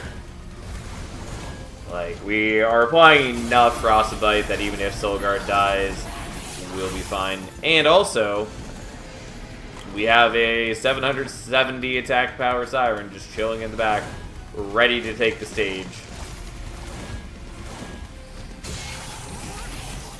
I forgot to use the Meat Hook, which did vaguely matter just because he has Avarice 3 on him. And so, if I had dazed the dude, then the Meat Hook would have gone to attack and it would have gone 3 more gold. But, so be it. Siren Song is cute. Minds of Their Own is great, but basically meaningless for me. And Harness the Titan is bad. It just is.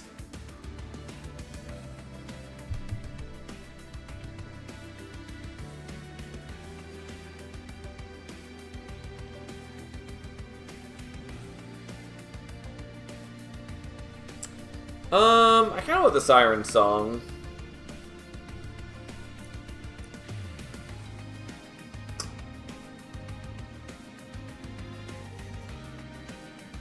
Yeah. It's a little weird for me, but I will take that. Now the question is, what do I want here? I lean towards draw.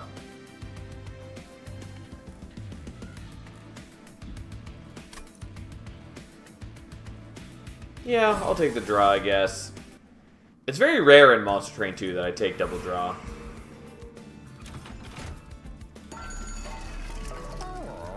No.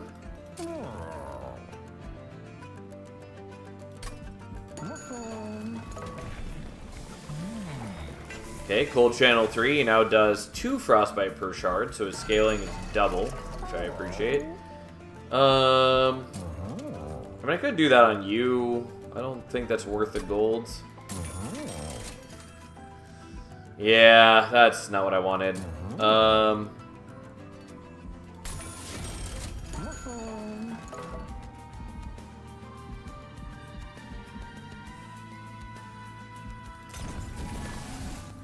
Okay.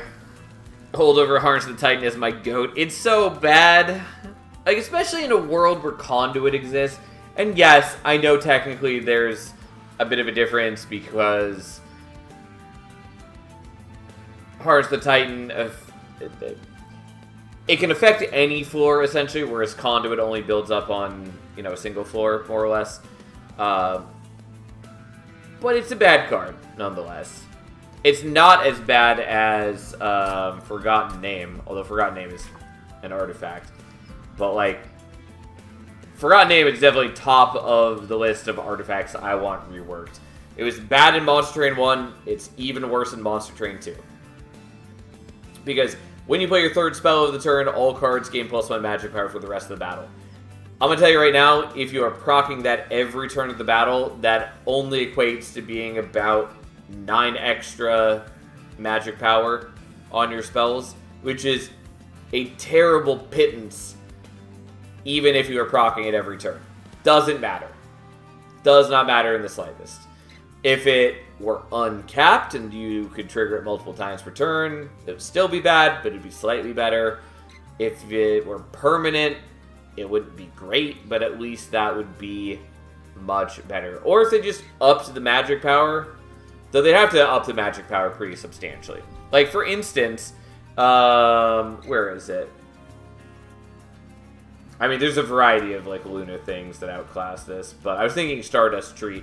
First unit you summon each turn gains Conduit 4. Like, it's not wildly impressive, but even if you are only summoning things in deployment phase, that means you are already matching this for the first 4 turns of the battle. And also in Luna, they have a number of good, like, small units. And if you really want to build your deck around this, you could even build into it further in other ways. Anyways, point is, it's just, like, this is not a great artifact, and it's still way better than a Forgotten Name. Oh, man. Anyways, so there are multiple things I want to dupe. I'm leaning towards... So I definitely want to dupe the Meat Hook. It's just a matter of, do I want to dupe Meathook now or later? And I think we're duping it now.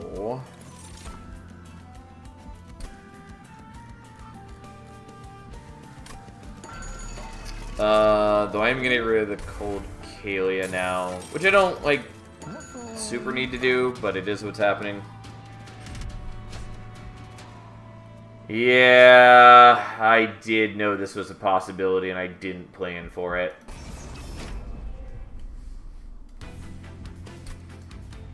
Okay. Well...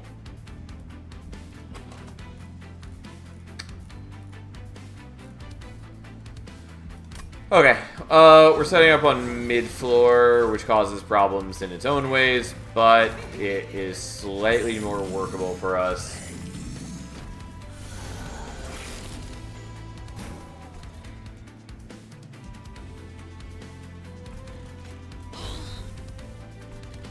Essentially, it's just, I can't afford to have Soul Guard not doing things. Can't do that.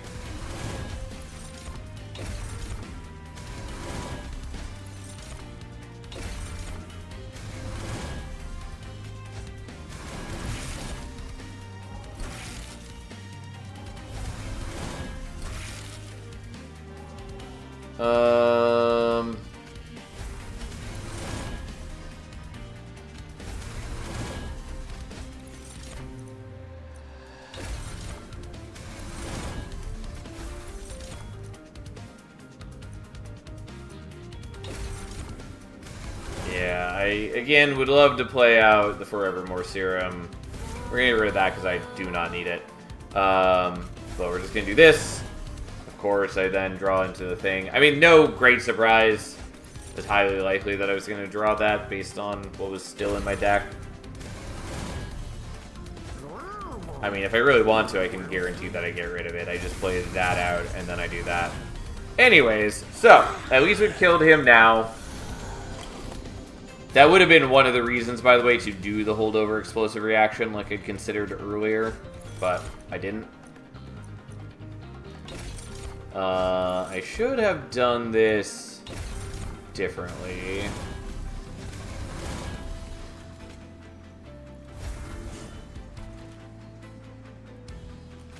Okay, well, we're gonna do it like this. I kind of wanted to hold on to a blue infusion so we can kill the next collector that comes out. But I also have other means to that end.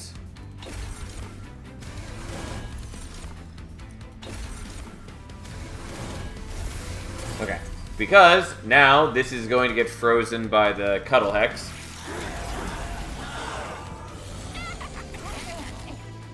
Which is not bad.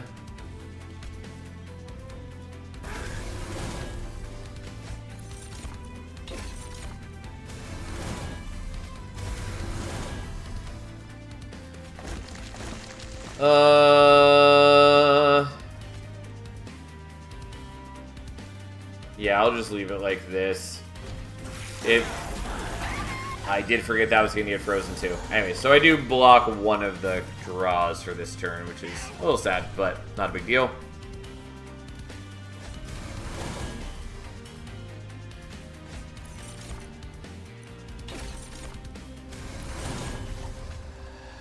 I did forget that we're buffing all these guys, which sucks, but whatever. I'm not going to miss out on the chance to empower Soul Guard. Also, I can get him some damage shields if I really need to.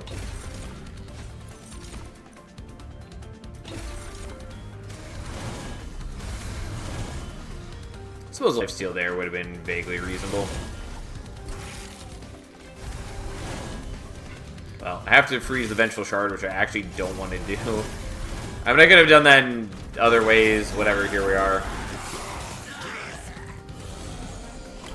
Freezing Blights in Monster Train 1 was more reasonable since they didn't hurt you. But, hey, here we are. Okay, well, we are in good shape. Soul Guard has reasonable reanimate.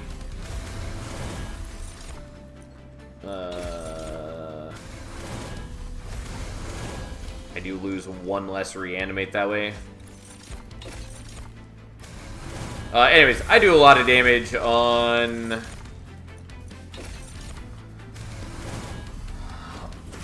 the Revenge. I've got okay defense. We'll make it through just fine.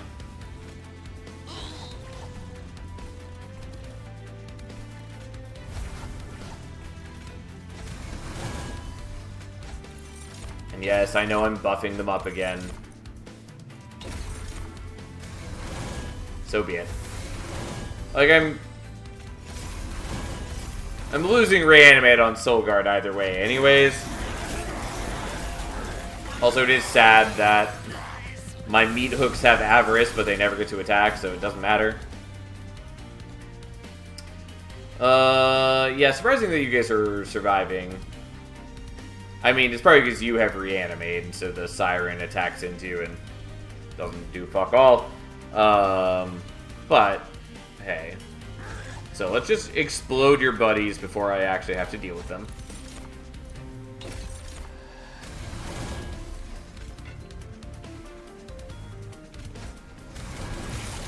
Alright, have a good weekend, Fury. Always good having you.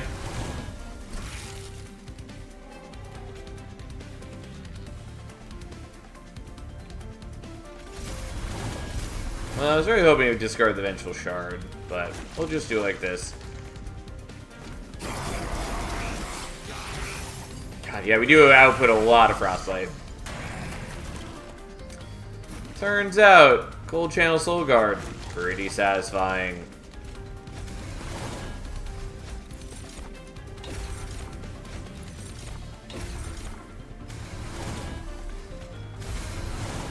I mean, again, not that I actually need to do any of these, but I'm doing them because they make me happy, or at the very least because it feels wrong not to do it.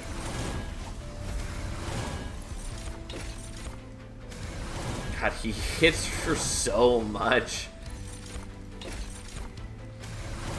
44 times 3 is not a small amount. Anyways, we're going to daze these guys so that they can attack it and get a little bit of Avarice damage. And get me that sweet extra 6 gold. All the good that does me. And then Rax dies very quickly and easily.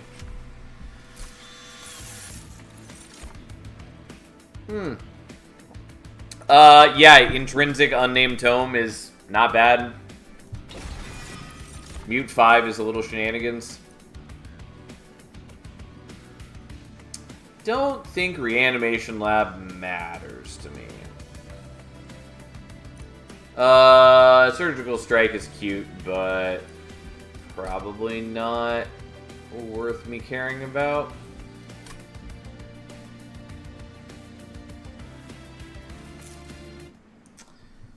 So we're not going to. And then we're going here, I guess. I don't fully know why, but that is what I've done. Donate Sinner Self. Jack Strips doesn't super matter to me. Boiler Room is a maybe.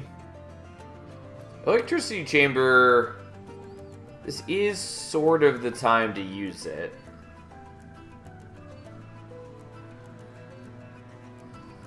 It just doesn't really matter for what we're doing, though.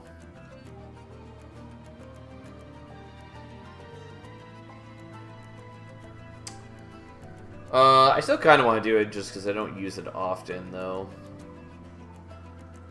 But the Boiler Room is probably a better use of my time.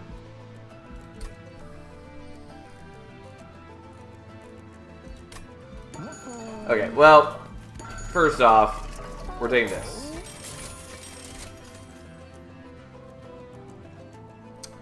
Okay. That is vaguely useful for me.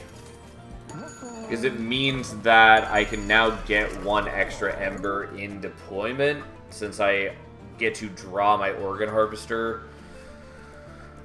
So that I could take one of these rooms and make it deployable, and I'll still have the Ember to play it and everything else now, which is interesting.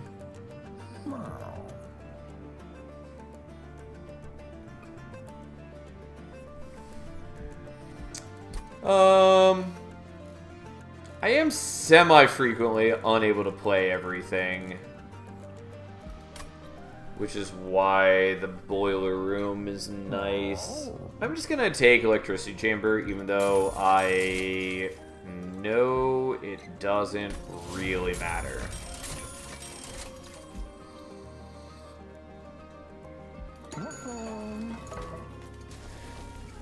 Okay, and we are going to dupe just one of these, because we can. There are other good targets too, but that one's pretty legit for me. Oh. Unfortunately, I can't get rid of other things that I don't care about, but it's okay.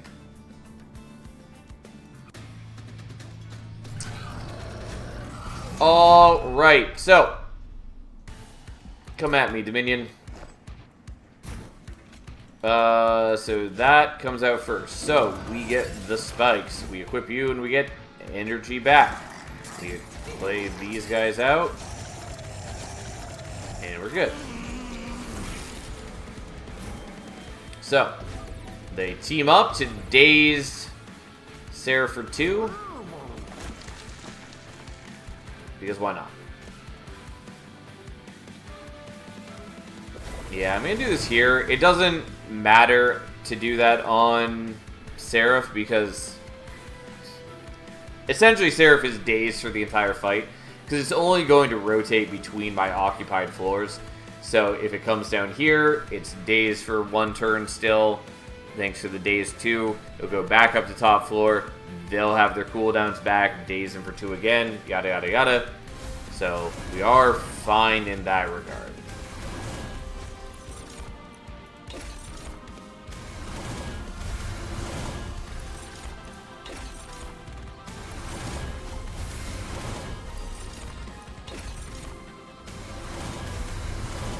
Okay, let's do that.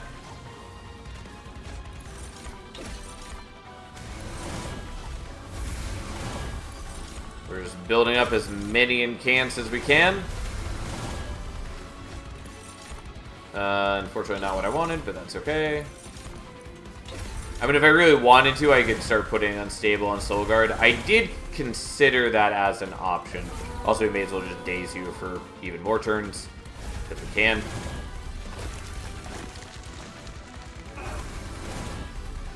But yeah, like, putting Unstable on Soul Guard wouldn't be the worst. I would just have to make sure that I have enough reanimate to keep them alive. But that's okay.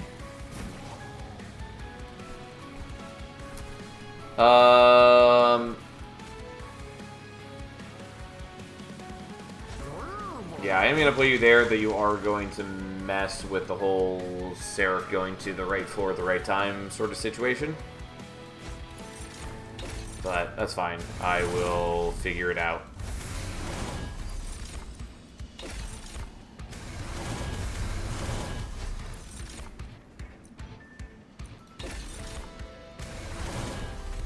Okay, we're going to do that just so that you die without me having to worry about you.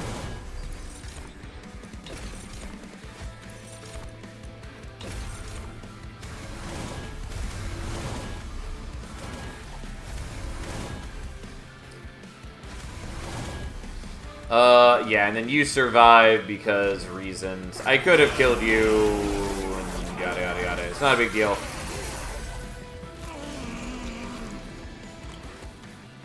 And I didn't want to kill enemies with, like, the Unstable ahead of time, because I wanted to get as much Frostbite as I could on the Seraph, and I get more Frostbite for more enemies attacking in, so here we are. Hi there. We're fine.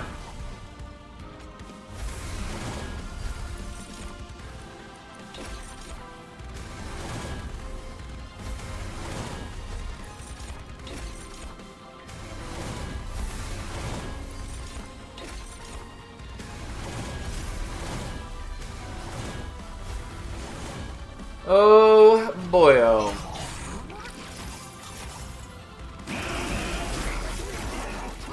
Yeah, we build up a lot of frostbite. As this guy is chilling out with 491 frostbite.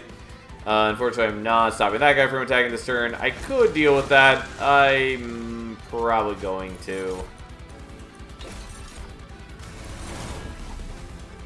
Stupid deformed duos. They're definitely the worst enemy in this fight. Well, I don't know. This fight has a lot of bad enemies.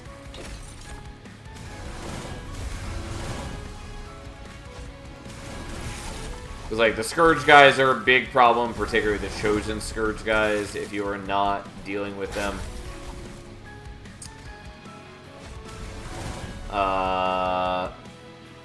The Deformed Duos suck. The Corruption on Death guys are a little annoying. They're not that bad. Mostly the Deformed Duos, since they just are so rough to kill. And they start coming out in groups of 2. It is a problem. I mean, not for us. Not in this deck. But it's a general statement. Unfortunately, the regen doesn't matter because I have so much corruption that I will never actually heal up with Soul Guard. I mean, fully ignoring all the damage that enemies are doing anyways. But I also don't think it matters. But I say that I'm never going to heal up because regen procs first and then corruption. And so, like, I heal up a tiny bit with the regen, and then I go right back down to 0/1 HP thanks to the corruption. And that's never really going to change. I do have 136 spikes now thanks to the electricity chamber. So that's something.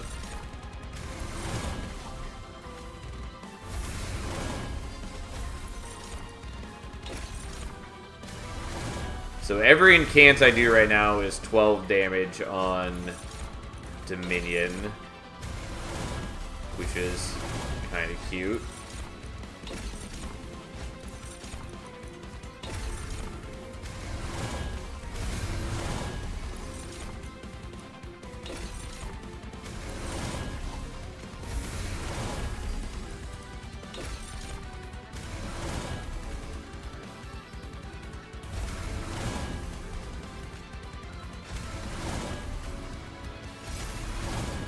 Alright, not quite dead, but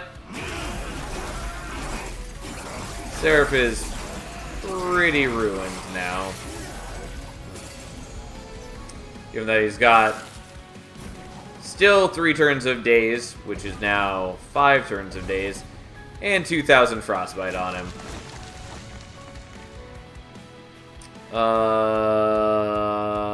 Yeah, I'm not gonna play other cards this turn. It takes so long to play them all. So it's just not worth it. Doesn't impact anything. Not worth our time. Alright, on to the Titans once more. Into the Breach. I do want to play more of Into the Breach. That game is great. It's a game I like coming back to every once in a while. Although I do wish that it had even more content. Even after it got the big content update a while back. Yeah, unfortunately the meat hooks are a lot less good in this fight. Since I can't daze entropy. And they're mostly just gonna get murdered. Oh, I see. Oh no, I still can do this just the same. I had forgotten that one of my energy is coming from the artifact, but no, we're good. We're playing this out.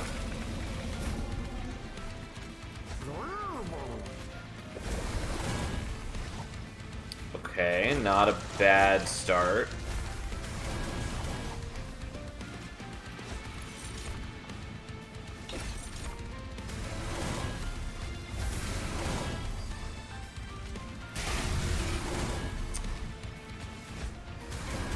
Okay, well, I don't want to use the Siren Song yet, and there's a world where maybe I do actually just want to leave it in hand for a while, but I'm not going to. This is too good of a first turn action for me to ignore.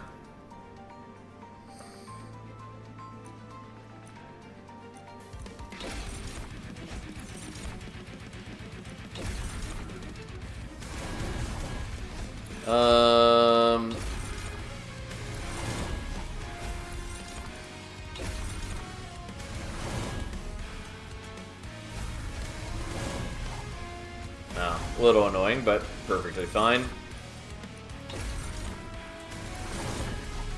This wasn't what I was planning, but it is actually fairly good for me.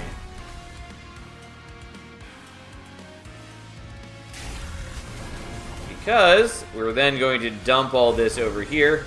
The melee weakness is not that impressive yet, but it's still fine.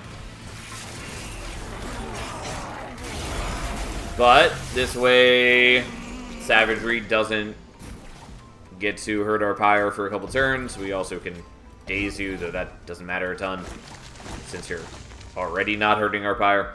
And then Dominion doesn't have enough attack to hurt the Pyre, so that's cute.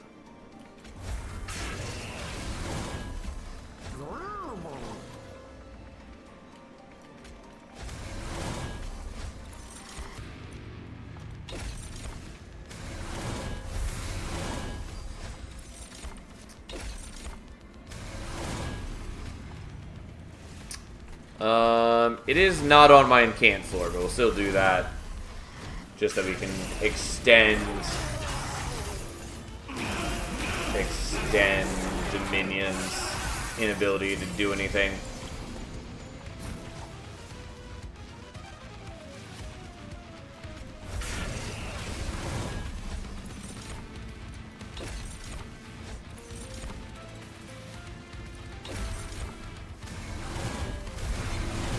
That is not incredibly helpful.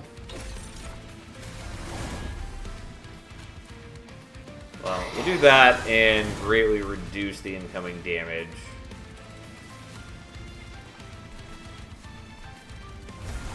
I do really need Soul Guard to be alive, though.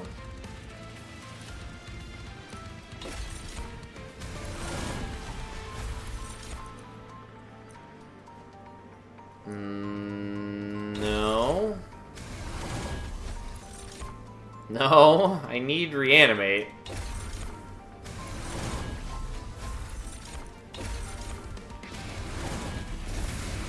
Yeah, that's not enough, though. I mean, honestly, I can probably still win like this. Maybe. No, like, that's not great. I think I just need to do this in a slightly different order, where I don't use the Mixology first, because I should wait till I've got a green one, then use it, so I can get to reanimate more easily. And then I can dump all of these in afterwards, and that works a lot better. I mean, it's still not hitting what I care about mostly, but...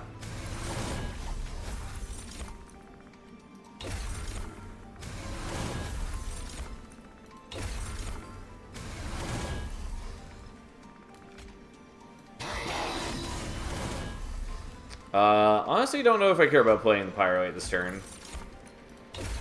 Yeah. So now you have a lot more Reanimate. Still not a great amount. But I don't honestly need you for that many turns. Oh, God. Yeah, I really wanted the Siren Song last turn.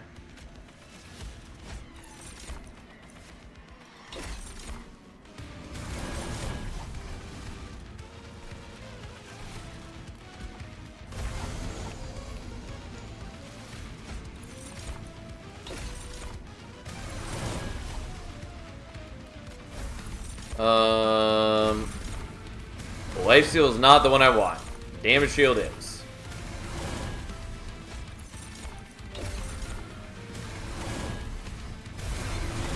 Okay.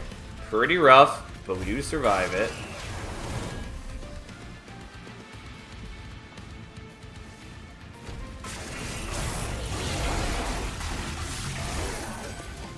Or Meat Hooks finally died.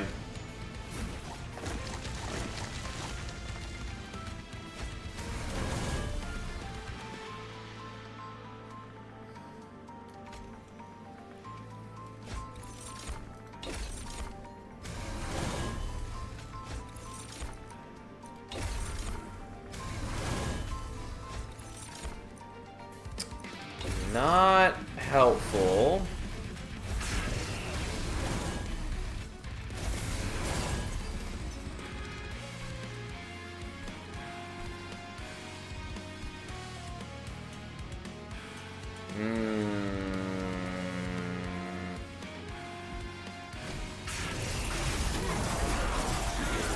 I mean, I could maybe make this work, but it's really not ideal.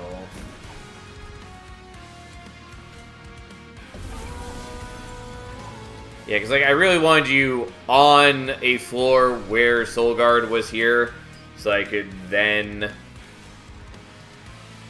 ruin your shit. Which is to say, having him on the same floor as everything while they were attacking the Soul Guard, generating a bunch of Frostbite, would be a lot more impressive. Unfortunately, that was not to be the case.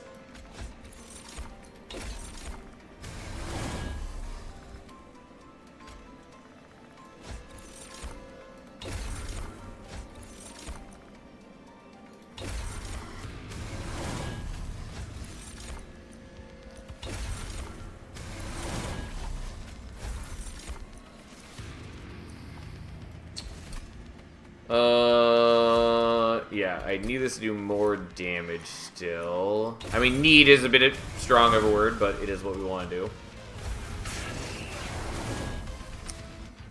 Okay, so we're putting Unstable on you, then we're exploding you. Because it's vaguely helpful. It's not incredibly necessary, but it does wipe the floor, basically.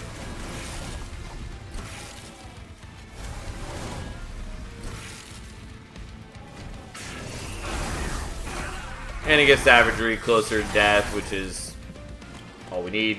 He's basically dead.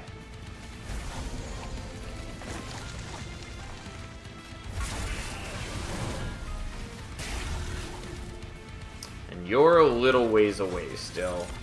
But we can fix that.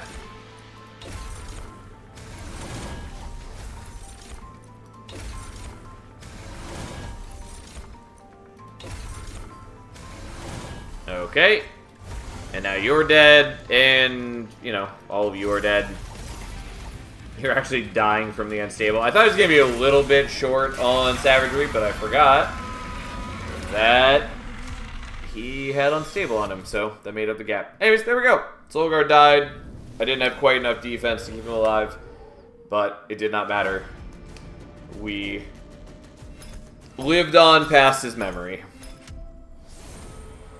We finally mastered Mixology. I've skipped that card so often. It's not even a bad card. It's just I don't always want it. But hey, it did good work for us here, kind of. And we only have a couple more cards to master for Lazarus. I mean, that's true for most clans. We did finally get the last ones for Banished. I don't even remember what the last one was. It was probably Host Guard. Because that is both a rare unit and not great. I'm really curious. What are the last Lazarus ones? My guess would be the rare units, because I'm pretty sure we haven't done Reforming Ooze or 9-Live Nightmare. Yeah, and then Acid Shower. Which, again, not a bad card. I just don't see it all that often, and usually there's something else I want more, or it doesn't fit into my needs whatsoever. But it is a good card. Or at least a reasonable card. Anyways, Frostbite applied 29,000. Previous best 3,000. Yeah, no surprise. Also, we beat our shard record by exactly 1, which is something.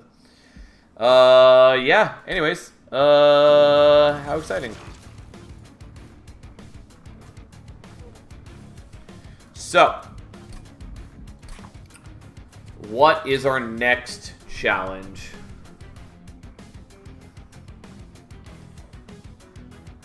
Great question.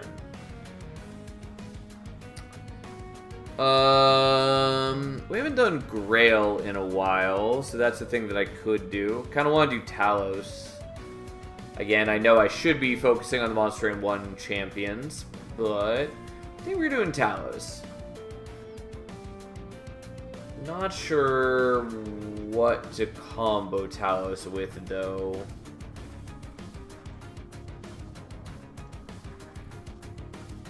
Looks like it's Stygian, Umbra, or Remnant. Kind of want to do Remnant, I guess. Yeah, fine. Remnant it is. Talos. Remnant. Absolutely taking Primitive Mold over the Dregs. Talos Remnant for tanky tombs. Not really the main game plan there. Okay.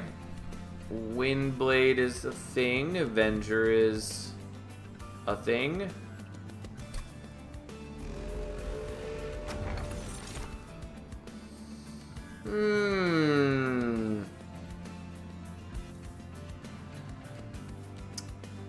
So, Shadow's Sheath obviously does not work well with Avenger.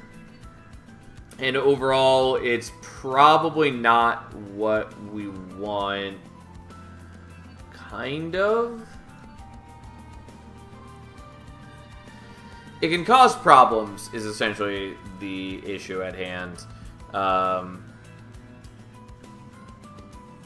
on the other hand, it causes problems if I'm like desyncing my units on their stealth. And it means I can never proc the, well, not never, but largely I'd be wasting the ability of the Avenger, which is not the end of the world. On the other hand, we are in a clan that can generate stealth, including we already have the multi-encasements, and so we can sort of use it as defense, not just defense, as offense, which is kind of cute. I think I'm willing to take it, even though it's weird. In case Ember is just the much safer pick, where I've already got 2 tombs, I can just use them, and every time they die, they generate Ember for me, and like a not small amount of Ember. But we'll do this. It's a little weird. Okay, I was hoping for something different. I was hoping for her melee weakness on shift path, but so be it.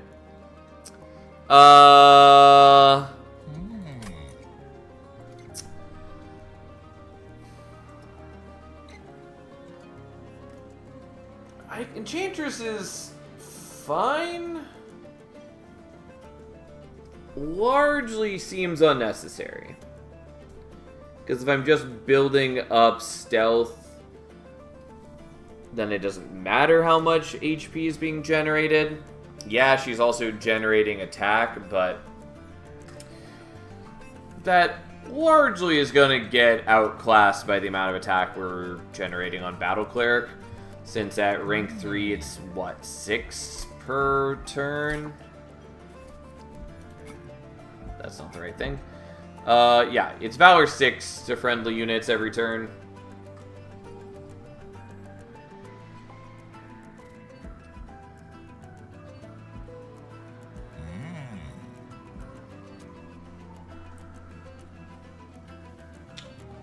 I'm just trying to imagine how many stats I get off of Enchantress rolling into the later fights.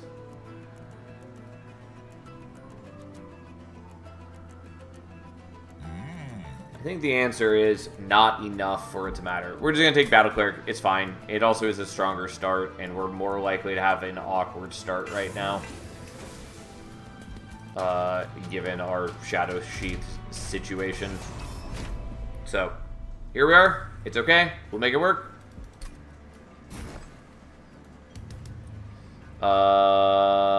Yep. Your ability might be pertinent in relentless, but that's it. Oh, except for the part where I don't have the capacity to play the Stealth Tomb because I forgot. Don't mind me where I fix this.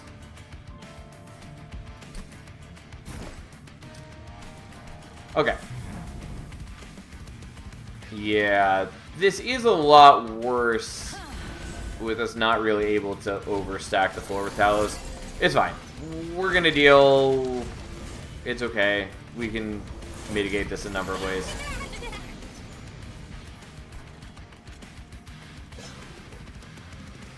Sadly, can't play out the Collector. Or can't kill the Collector.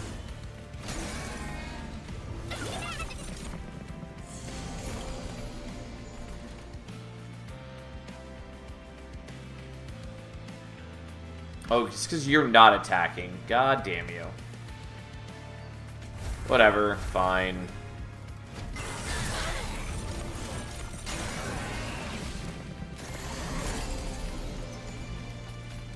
Yeah, I really wanted you earlier.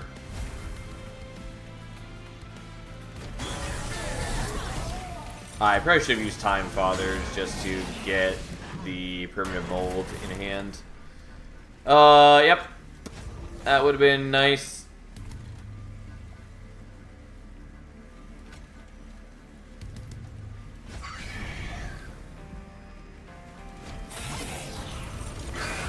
Yeah, it's not a wildly great start for us. But it also basically doesn't matter.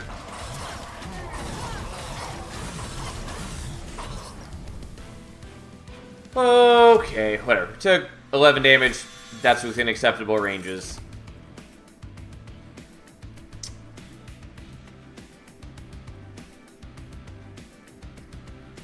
I do like Selfless Sacrifice. I'm not going to take it. Entombed Explosive is not bad. It would help right now, kind of. But I'm not going to worry about it. I will take resin removal. It's just pretty good over the course of the run, mainly towards the end. It's not incredibly necessary at the moment, but it is useful. I don't have a lot of gold, since I didn't get the Collector.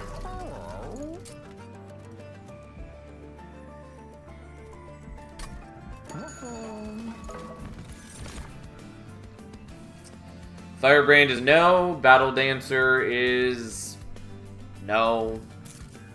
Like, it's fine, but I'm not going to worry about it. We are just going to take Endless here and reroll. Looking for that sweet, sweet burnout.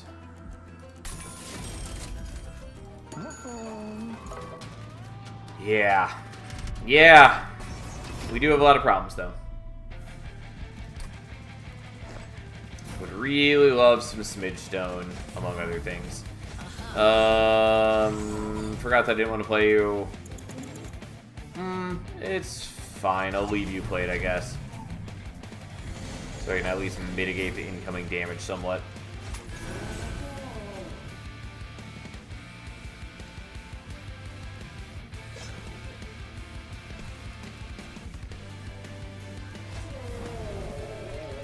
Also, I don't need to worry about you going into the Reform Pool because you have Endless.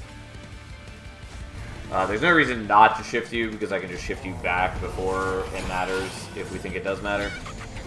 God. Once again, can't get the Collector. I'm never going to get a Collector ever again.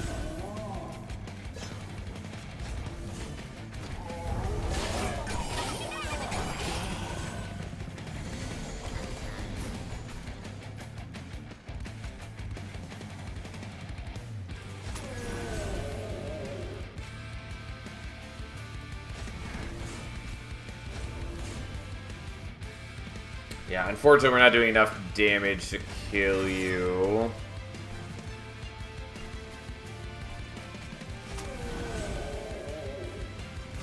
Because he is dying, but he's dying... Well, because the tomb attacks him, but also would have been dying because of his resolve trigger where he takes damage.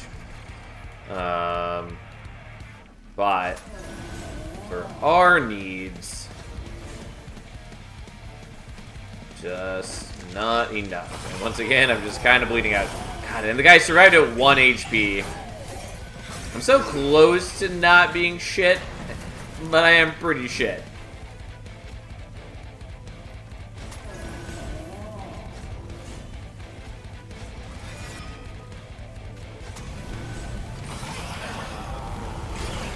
I mean, I'm gonna kill the boss, no problem. Like, that's not my issue.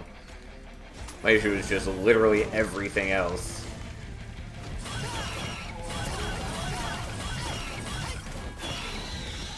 Okay, how exciting. I mean, we take the cleave, I think. Cleave at least mitigates my problems. Mentamore is bad, and Fatal Melting is not useful for me right here.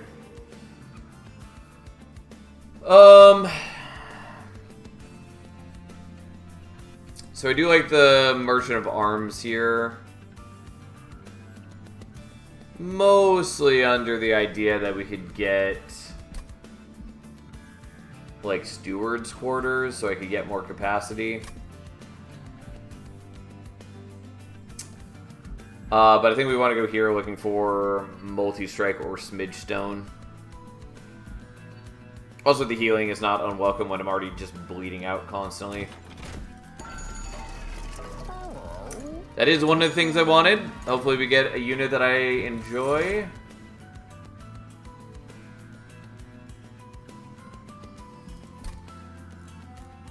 Well, yeah, we'll take the Sword Maiden. It's the better use right now. It's not incredibly strong for us, but fine.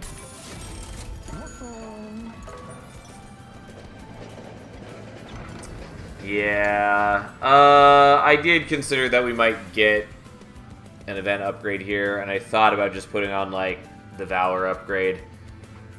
But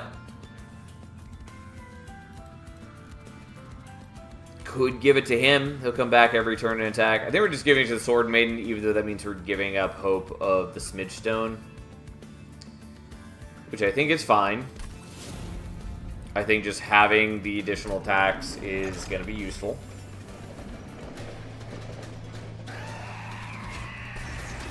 The Rage on Siphon does not matter to us. Not in the least.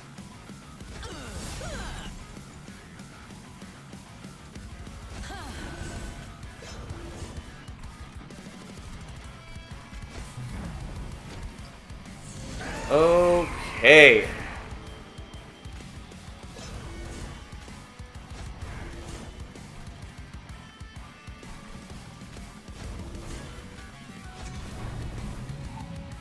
And then it's what, 3 cooldown?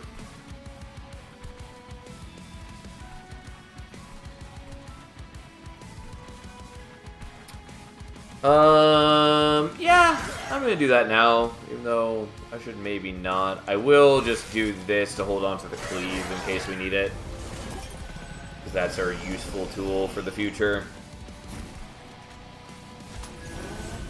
And then you're just gonna keep stacking stealth for us and buff up my dudes a little bit.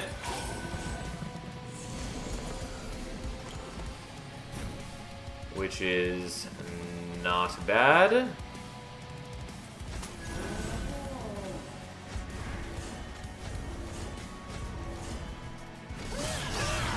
Okay.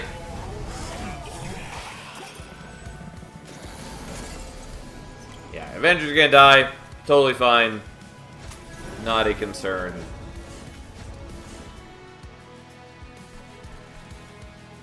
I may as well save your ability for next turn.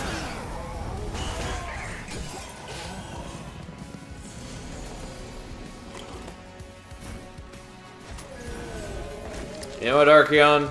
I'm sorry, but goodbye to your rage. To be fair, I should have killed these first before doing that. Also, does not matter. We're stacking so much stealth that he's never going to attack into us.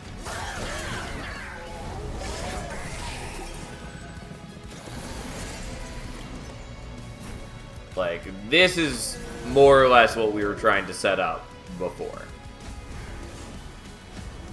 And now we're actually finally there.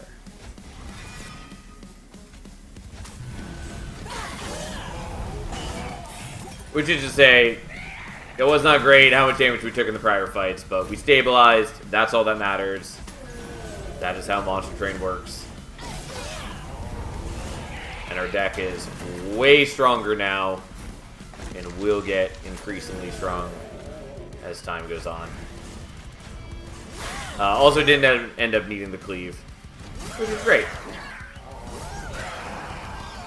Okay, look at us go. Also, sadly, we don't have capacity to get dualism on the Sword Maiden, which is sad. Tomb of the Lost Path doesn't really matter to us because we're not actually overstacking floors because I need capacity for the Molten Encasement. Unless the ability is retained to pass death. I don't think it is, but I actually don't remember how that interaction works. And I kind of want to take it just to find out.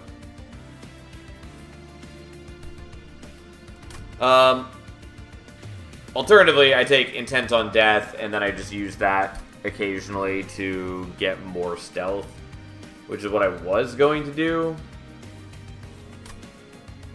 Also, Formless Child is bad.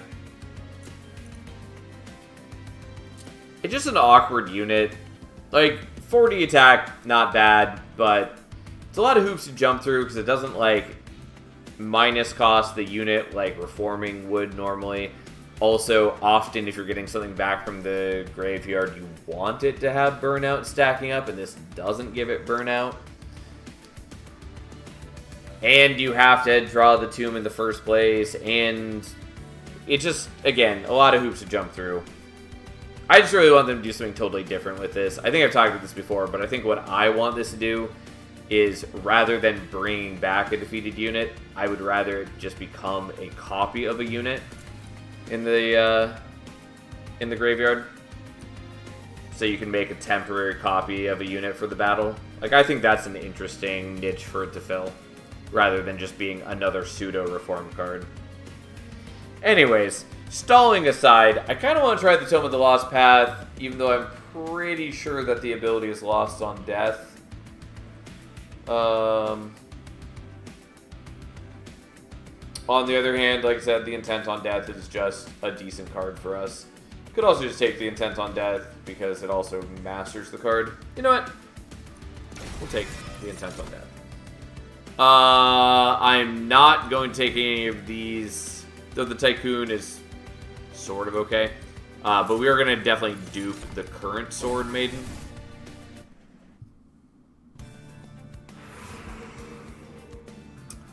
So healing is okay. There are a variety of good artifacts for us. Spells don't matter a ton to us. Like, I could do Remove Consume on Intent on Death, and that's pretty good. You do Hold Over Cleave if we really needed to, but I think we're mostly okay in that regard now.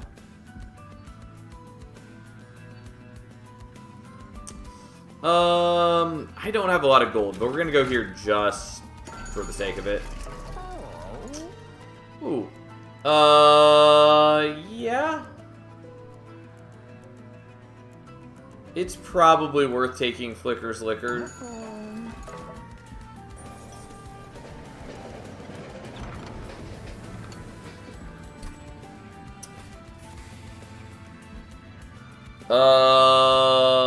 Alright. So what am I duping?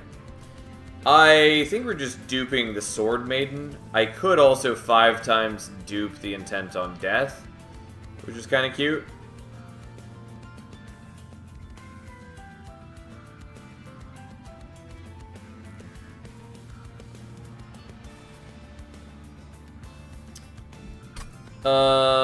But I think we probably just dupe the Sword Maiden now. And then I don't have to use the dupe on it later. It's not insane. But it's fine. Yeah, we'll just take Flicker's Liquor. It's not terribly impressive, but it does decent work for us. I could take Celestial Radiance. I'm pretty confident we're just going to go to Battle Cleric 3 and be happy with that. Okay, well, Heaven Seal's not going to matter because we're going to kill everything on the top floor. And that's just how it goes. Okay, so we want to play those out first. So then when we play those, it buffs both of them.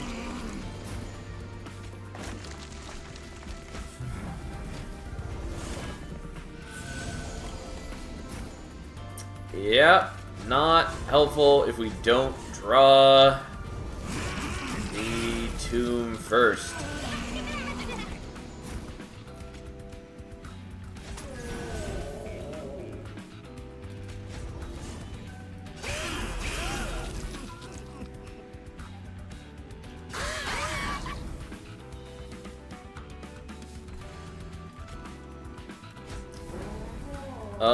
I guess I'll freeze that. It doesn't tons matter. We're building up stealth on our dudes now. No enemy will attack me.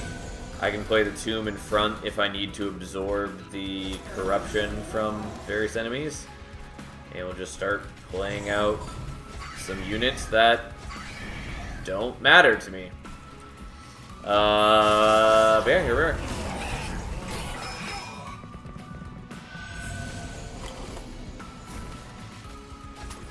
If I really, really need it, we do have the cleave, but I don't.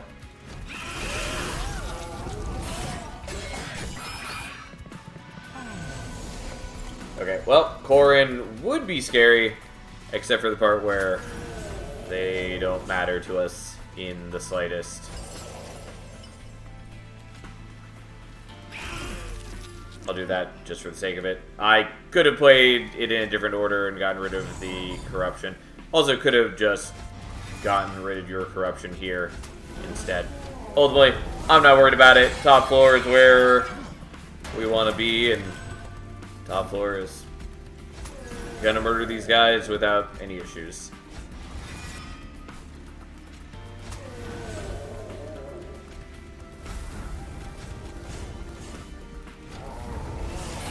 Technically, I should be moving Talos every other turn to proc the Windblade, but meh.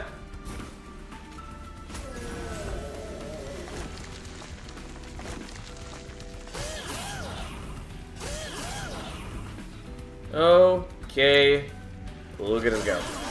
And then poor Corrin never even gets to attack. Overall, this is working out pretty decently. We probably should take Wings Radiance.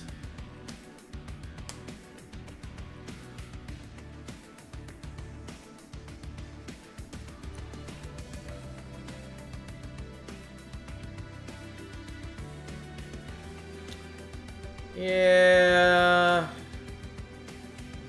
I'll take it, I guess. Mortal Entrapment I will also take, even though it's very expensive. But that might not be an issue in the coming days.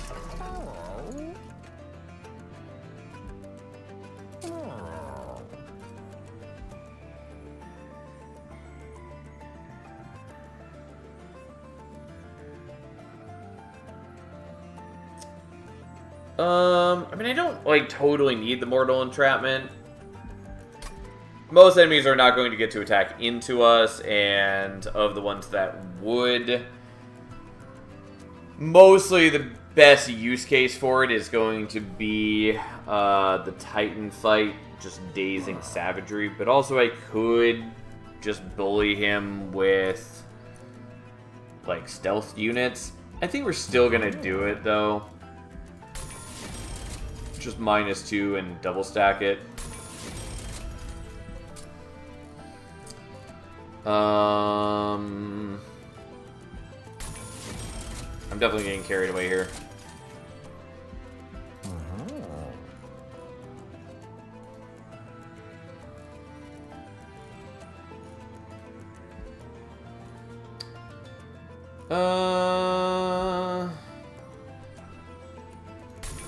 Fine.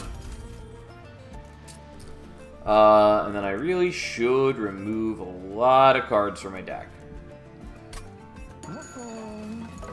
So, first off, let's get rid of some Spirit Stewards, I guess. Shield Stewards, also bad for me. Might dupe the Windblade.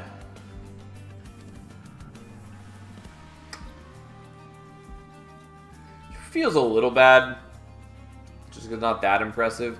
But I think just getting more equipment to jam into the Sword Maidens is good. I'm also probably taking Capacity after Kale, making a third Sword Maiden.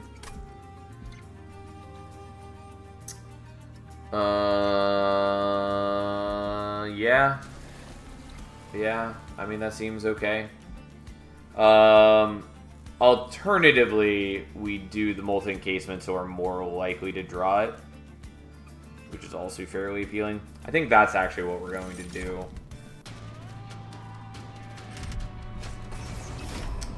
Okay, well, Market Invasion's not a big deal. I'm a little worried about the Kale fight, just because the Spiked Kale is the worst option for us, but I think I can manage,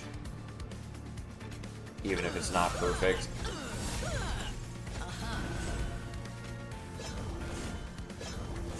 The problem with taking more Capacity, by the way, is that then I don't have the Deployment Ember to play any of the equipment. But, so be it.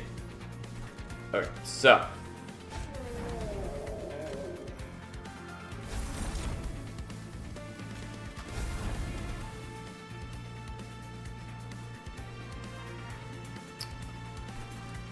Yeah. I can get rid of your Reanimate, which honestly I probably didn't want to do, but I've done it. I'm not going to worry about it. But it would be more things for us to slay and get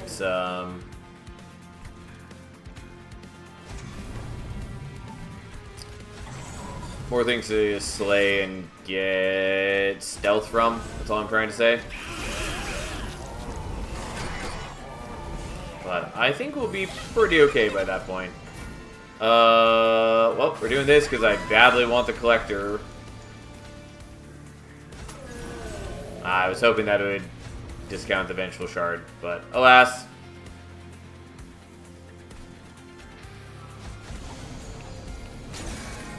Also, giving him melee weakness did not actually help. Okay. I mean, overall, we're in good shape. Cat, get down from there. Come on.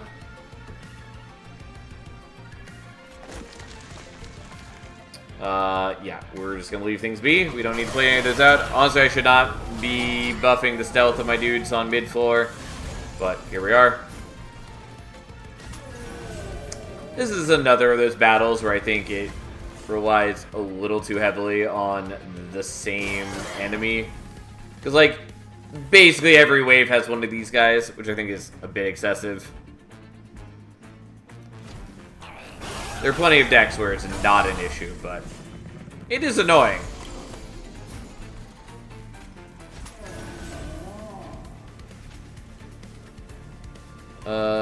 Yeah, I'm just not gonna worry about playing that out, because it would sap my dudes. It wouldn't sap them tons, but I don't need it. Don't need that in my life.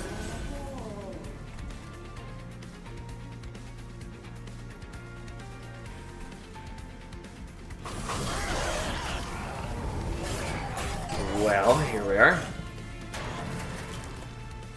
Yeah, I barely used their ability this whole time, which is fine.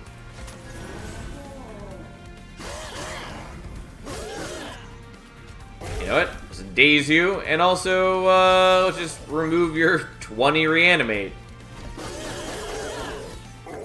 Ta-da!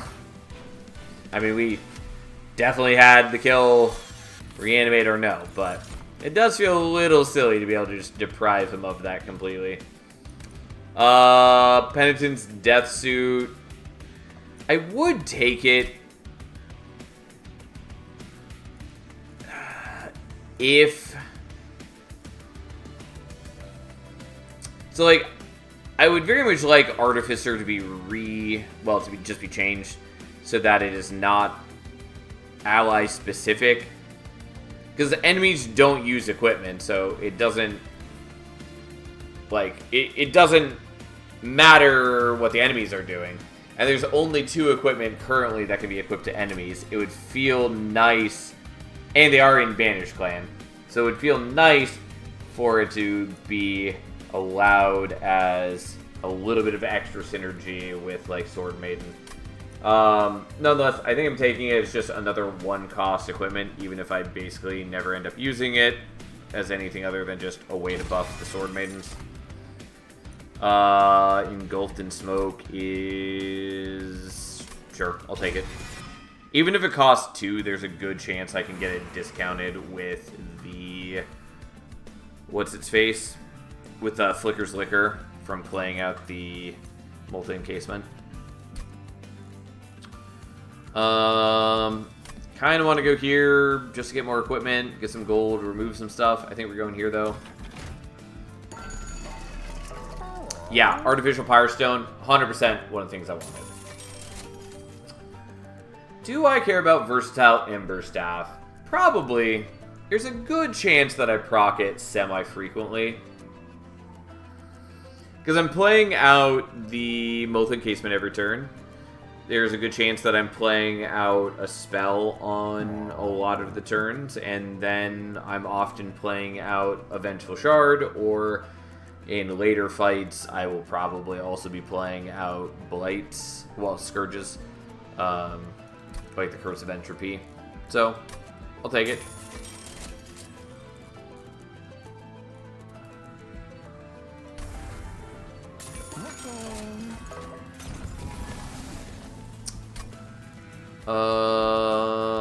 Yeah, I'm gonna dupe the Sword Maiden now, though it doesn't actually help me at the moment.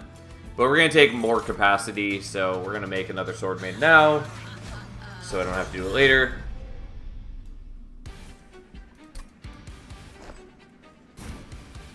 I mean, I could also just do 3 Sword Maidens on the bottom floor and not worry about Talos.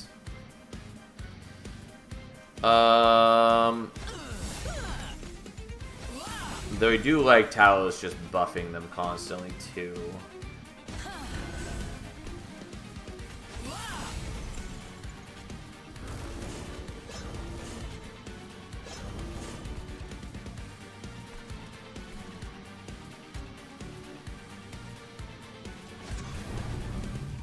Okay, well, let's see what we can do.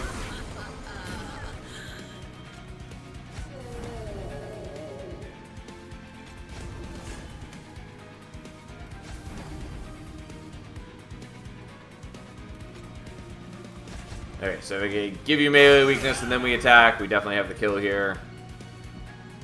And then, once again, you're going to absorb the corruption, so I don't need to worry about that.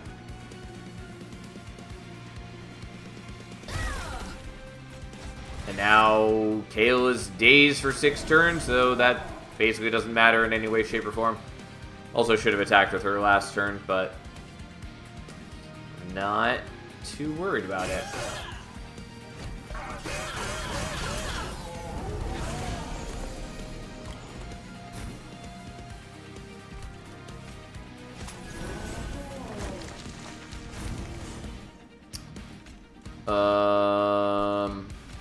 Yeah, I'll play you out rather than doing the Inspire. Like, the Resin removal doesn't help us.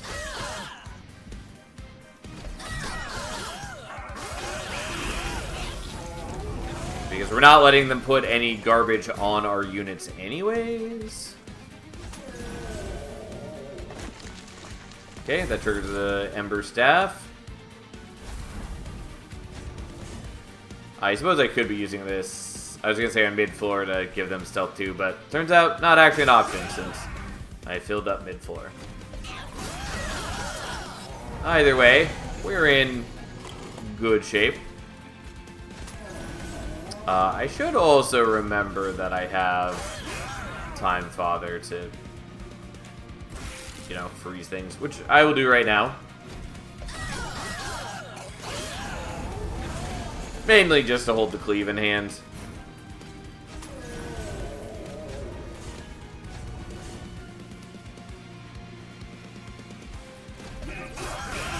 Well, Kayle is dazed. Our dudes are stealth to the high heavens. I think we'll manage.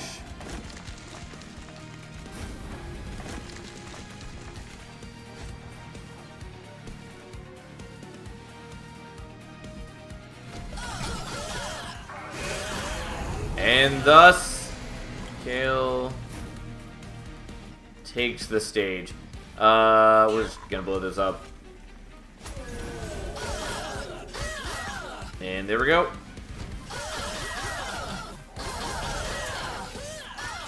And thus, it was an easy battle. I was uncertain if I'd have enough damage to start killing them on bottom floor, but those guys are not that tanky. So it worked out just fine. Again, I could take Tome of the Lost Path just to test. Which I kind of want to do, but I'm not going to worry about it. We are taking Capacity. The Artificial Power Stone, again, great pickup. Definitely helps us quite a bit.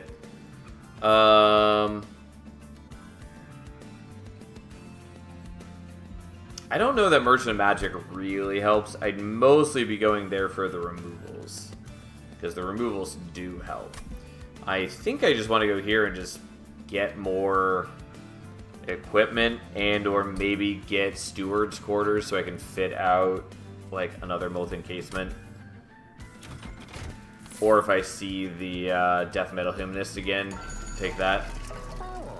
I mean, Void Armament's cute. It's expensive for me, but that's a little more doable with Flicker's Liquor.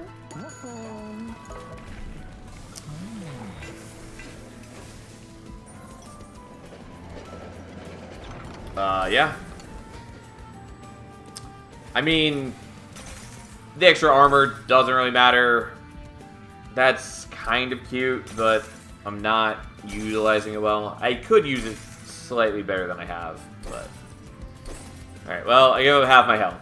But, it is good.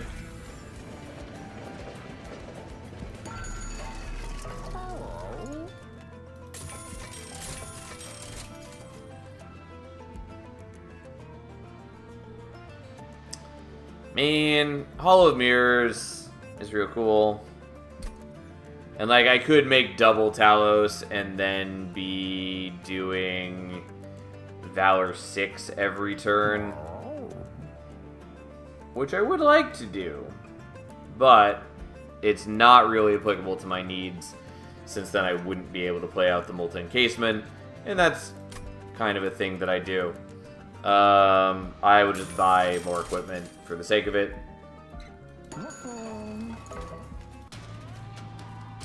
And we'll go from there. Okay. I don't have any defense against the Silence Dude, which is a little annoying, but not really gonna stop me.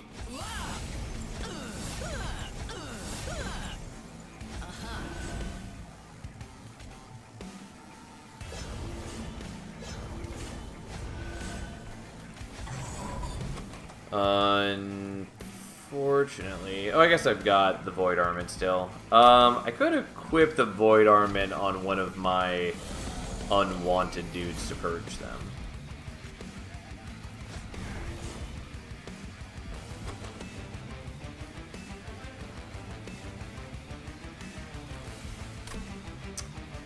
Oh, and this is just the melee weakness one, not the damage one.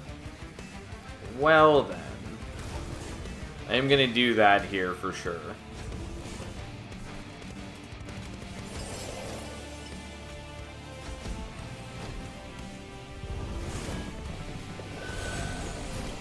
Okay.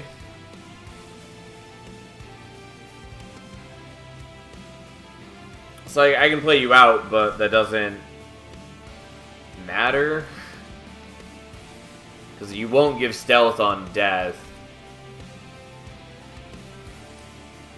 And you won't do enough damage to kill the Herald, so... Oh, but you also don't die there.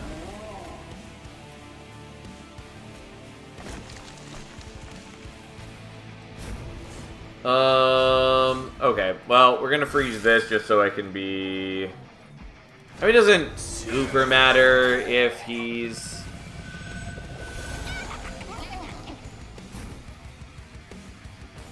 doing his thing.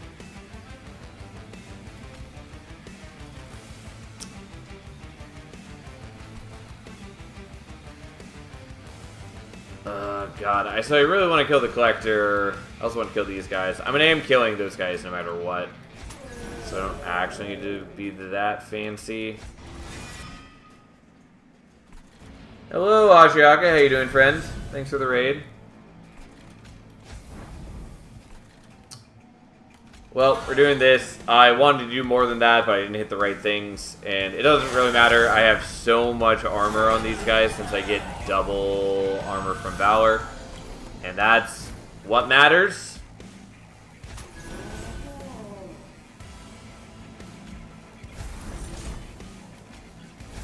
Well, actually, I meant to not play you in front.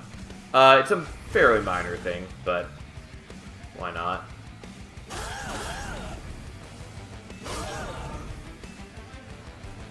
Actually, probably should not be greeting that hard, but hey.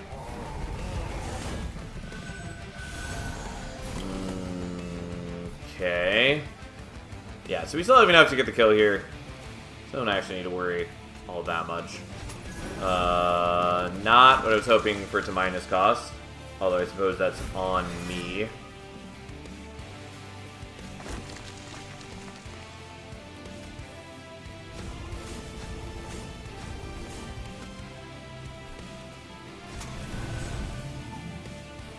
Really wanted to minus cost the Void Armament. I had hopes, I had dreams. I was denied.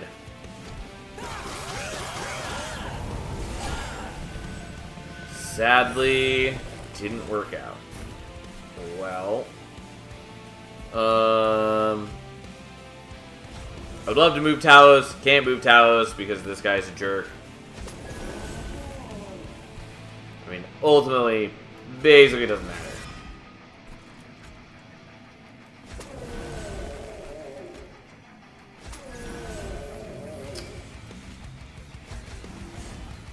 I'm okay, tired and tilted. Night started out pretty good with some fun / strong runs, but then I didn't click a trial, and then 2 runs later I got some savagery and had a way to survive, but not a way to scale with the double heavies.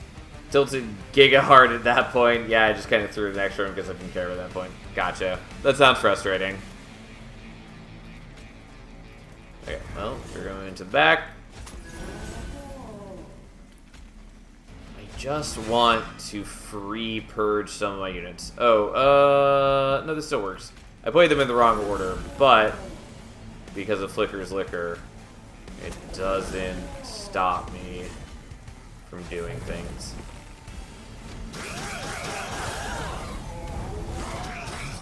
And I know I'm not actually drawing that many new things each turn since 2 of my draws are devoted to the multi-encasements each turn.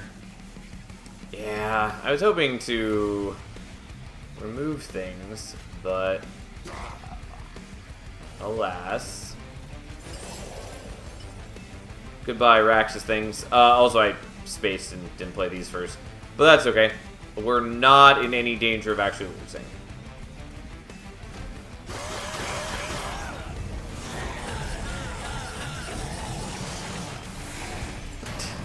It was a little silly to watch him just kind of murder all those guys one after another, as he's freely allowed to do so, essentially. Since every one of them he kills, he gets more stealth.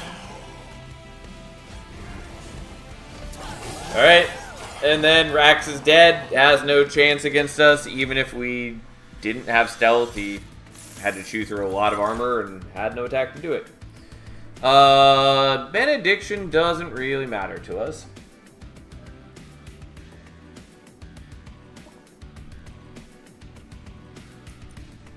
none of these matter. I mean, like, the Punk Shredder's kind of cute, but we're not actually doing that much damage, nor are we in a good situation to utilize it, since we don't have enough capacity. We're just gonna go here, get some removals and stuff. Yeah, Attuned Whetstone is good. Blood of the Apex barely matters. Radiant Arms barely matters, but I still might take them.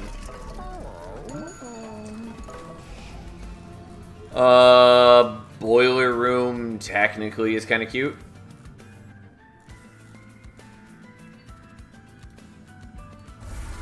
I will get rid of you and you, I guess. Even though I don't know that I actually need to do that, but here we are.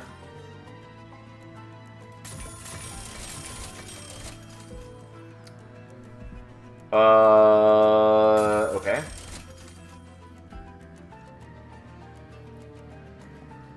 Yeah, I mean, the Rage is or the Shift is kind of cute, but not that important. The only Shift things that I actually have are the Wind Blades and the Penitent's Death Suit. Which the Penitent's Death Suit is okay, but we'll take Burning Feather. It does mean that I'm not able to buy the Meat Shield, which would have been useful and all that. I really didn't need the Radiant Arms. Got carried away. It's fine. Also, almost accidentally didn't click on the Titan trial there. Okay.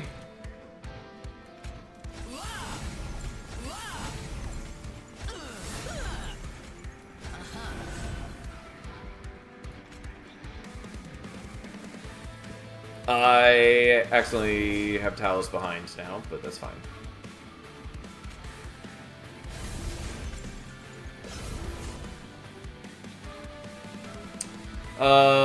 Actually should have played out the Meat Shield instead of the Wind Blade, but... Oh, I can play that on Talos, I guess.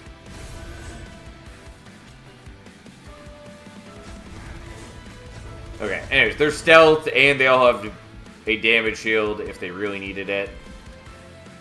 Oh, I did forget that it's Savagery. My bad. We're setting up on bottom floor. That's the only change. I just spaced out. Mind you, I don't actually know if I have enough offense for bottom floor. I'm going to assume that I have enough. I think I will.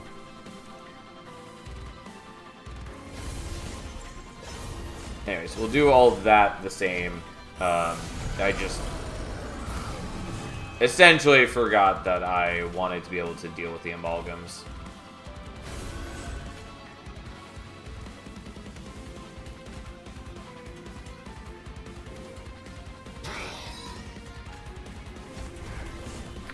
Okay, and so you attack multiple times, and that's all we actually need to do, so we'll save the others for next turn, or for other turns.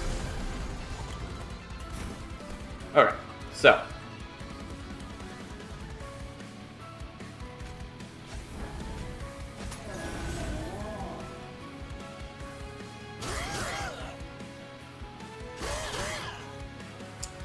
Not killing you guys, but I am killing the majority of what matters.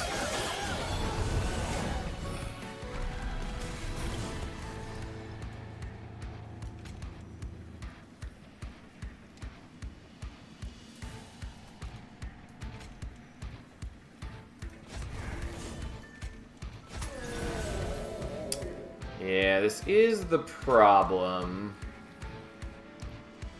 I'm just not quite strong enough yet.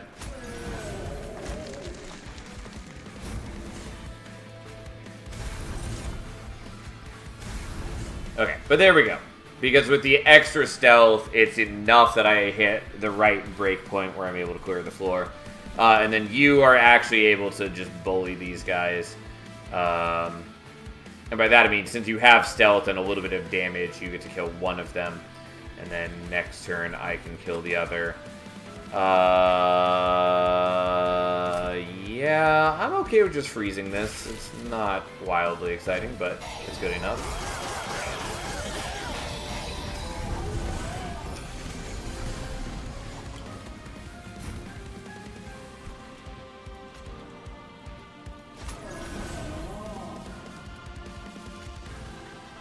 Okay, that gives more Valor to them. It's not crazy exciting. It's a lot better if I had, you know, dualism on them, obviously.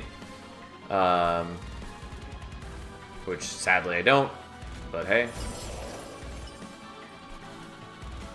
Okay, so, you're able to kill there. We do this, we just gain more power. But, like, still, you know, 9 Valor is good. It's just 18 Valor is obviously better. Especially when there's 3 units who are all benefiting from it. Yeah, you're rare. Okay, well, I thought I was going to have to take some damage during this fight, and it's looking like I don't.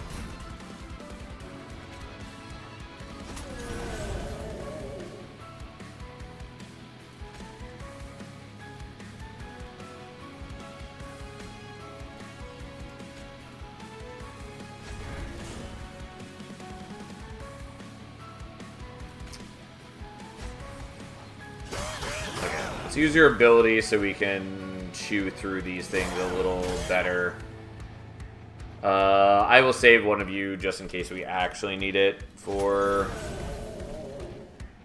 a different turn. Cause like I do a lot of damage. I don't do an insane amount of damage, and I maybe got carried away here. Yeah, no, I'm still killing everything. It's all good. Everything's fine. Never doubt it.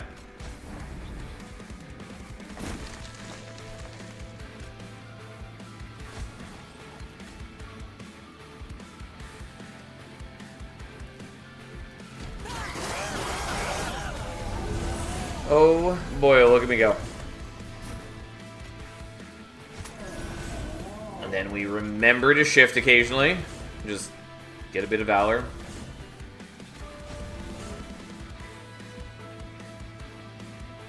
Yeah, we may as well do this now. There's only one wave remaining, and the cooldown of these comes off anyways.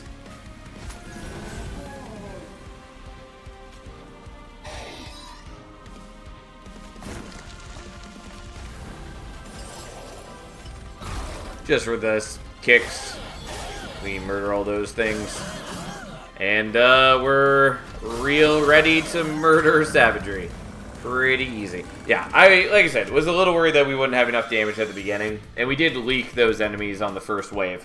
But, luckily, thanks to the power of Shadow's Sheath and our Endless unit, we were able to catch them anyways. And it all worked out. Now, it's just a matter of how much damage we take on the Titan fight. We are going to take a decent amount from Dominion, but we should be able to stop savagery from harming us too badly.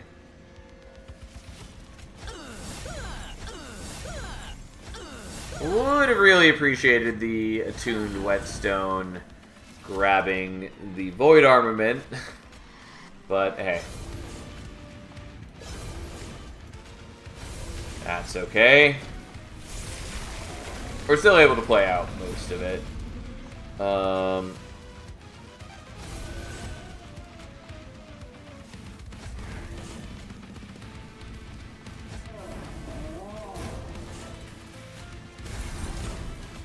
Okay, not a bad turn one. The question is just, do I want to use the abilities? I think I probably do, because the first couple waves are actually pretty weak.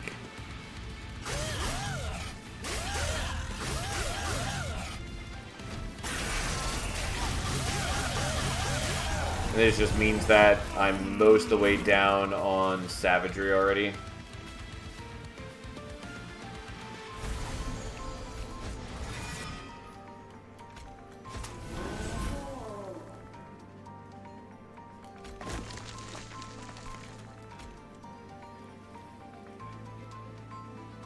I could do that. I think I'm just going to do it here for the Valor still, because I'm not really worried about how difficult it's going to be for me to take down Savagery.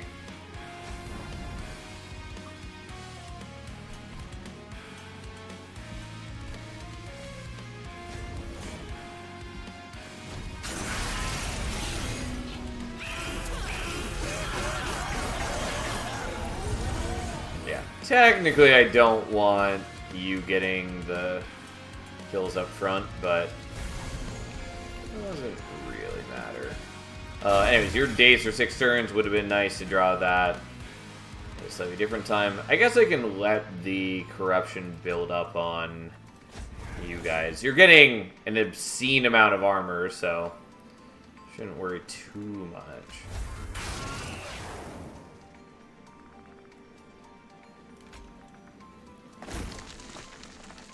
Forgot that I was proccing the Versatile Ember Staff there.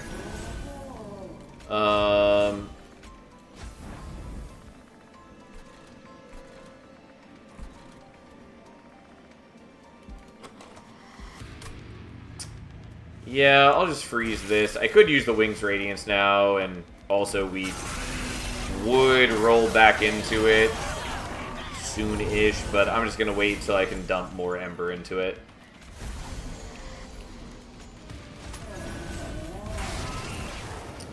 And again, Versatile Ember Staff procs essentially every turn now, which is cute.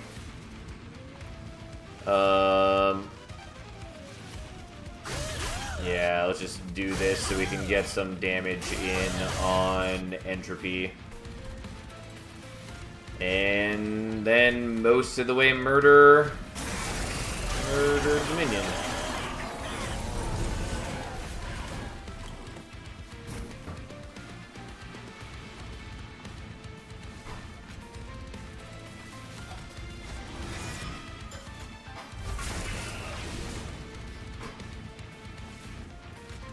Okay, so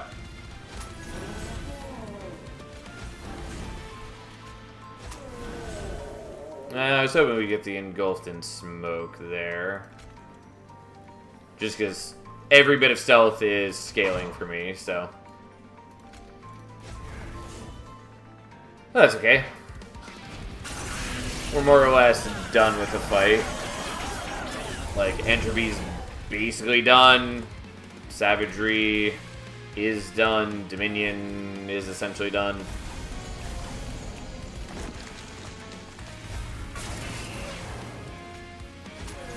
And even though I just gave myself a bunch of staff, we can just remove it all. You can also get rid of the reanimate on them, which is cute too. Anyways, there we go! Ta-da!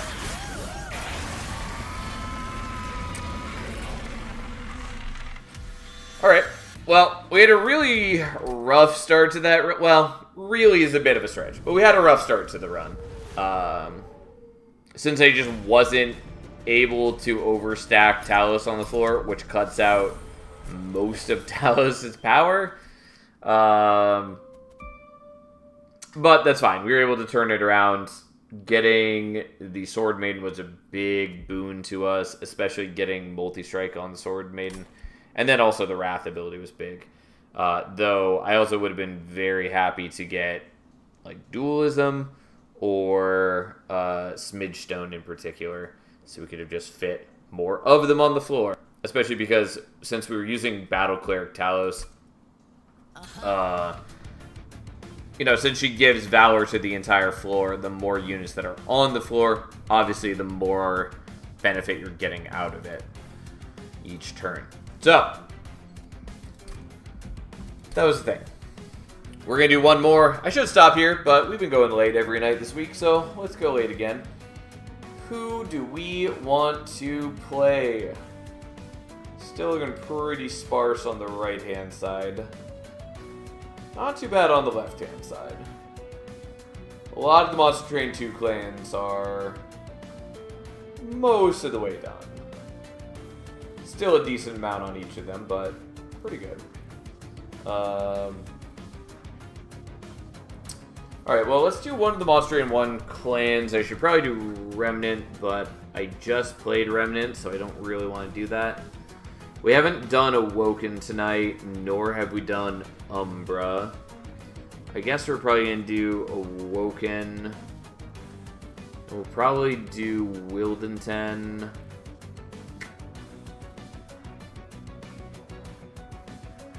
Let's do Wildenton and Pyreborn, I guess.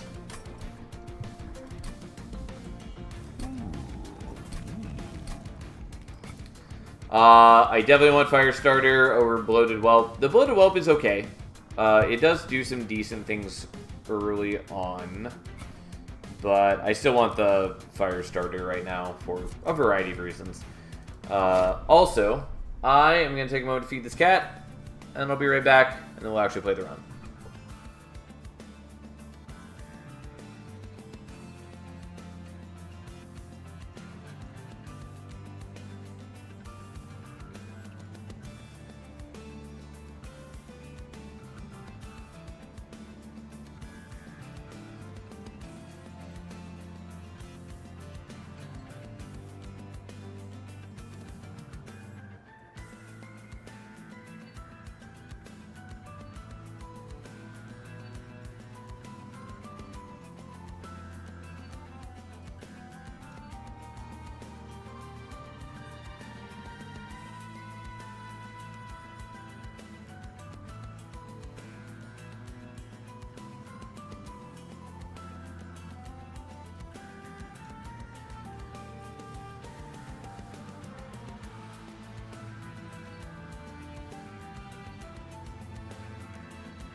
Okay, I have returned, and let's evaluate what we got. So, I don't like Awoken Hollow that much in general, and I like it a lot less when we have no healing cards, and also can't fit it alongside Wildenton. Obviously, if we really want to use it, there is a world where we just like use Smidge Stone to make it fit. Herzl Sword, definitely a fan. Although this is not the clan combo where I care most about Deployment Ember. Still good, though. Vine Grasp is decent. Fireball is decent. It's mostly better early game. But it's okay starting set of cards. Yeah. I kind of like this. Not really. I mostly think it's a pretty underwhelming artifact. I'm going to tell you right now, we're going to take Spirit Breaker's Charge. Unfortunately, we don't have the Whelps, because they actually would have been really nice with this. But I'm pretty happy to take that. Now, do I want Strangler or Predator? I think we want Predator. Especially because just overall I'm fairly wary to take Strangler as the first upgrade. Yeah, like we'll take Predator.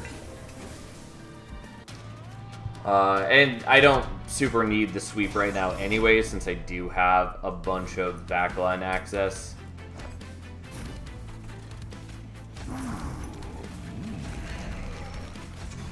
Can't even fit out the Shield Steward because of the stupid hollow. Okay, we're at least grabbing you. I'm gonna kill your buddy. And we do what we can.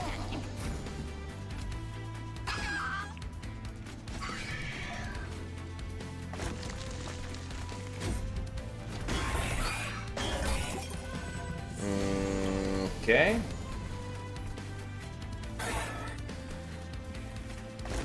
Well, and then we're killing you without letting you attack, so that works out okay.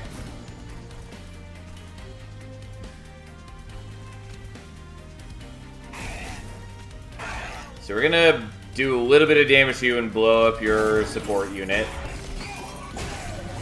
Although now I'm not doing enough damage to kill you. But it's pretty close. Because yeah, you're healing for 15, and so that brings it to...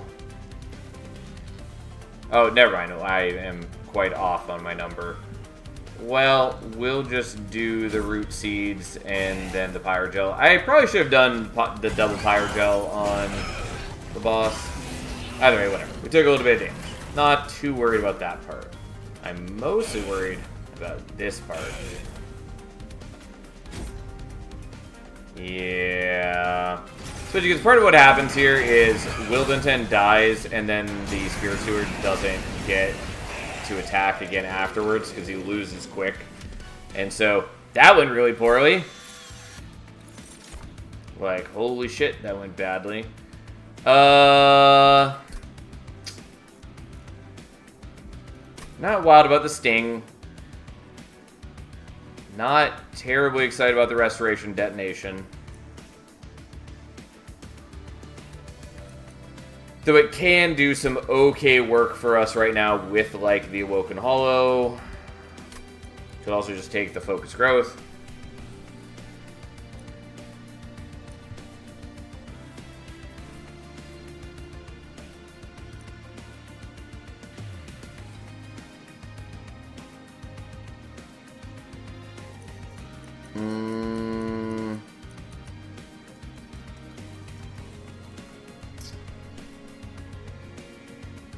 I will take the Focus Growth, I guess. Kind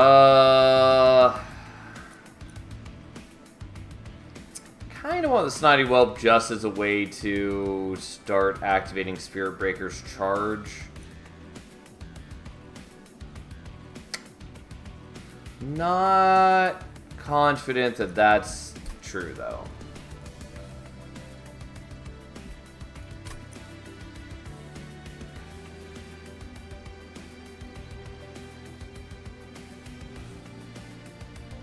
Okay, God,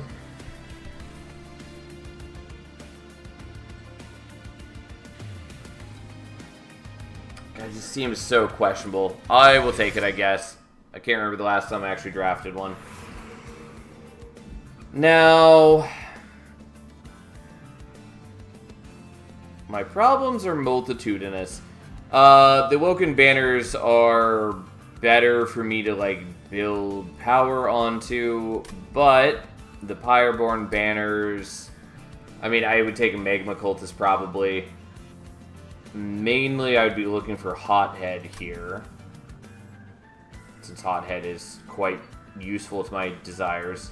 Also, being able to, like, minus cost root seeds or do other things is good.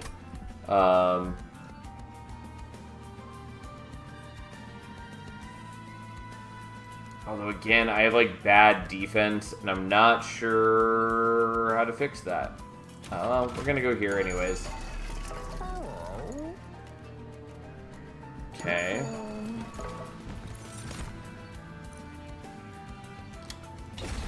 Well, not what I wanted, but it is what it'll take. So, there are a number of options. I can do holdover Focus Growth, which I think is what I'm doing.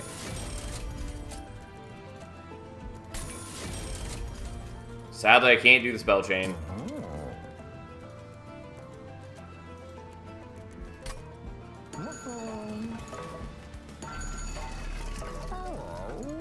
And I just don't have enough HP to be bad.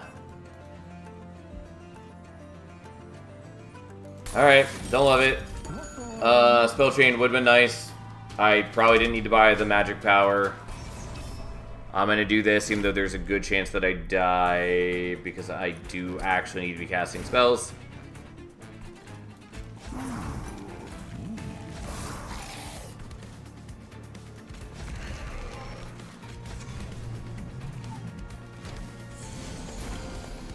Oh, well, I forgot about haste already.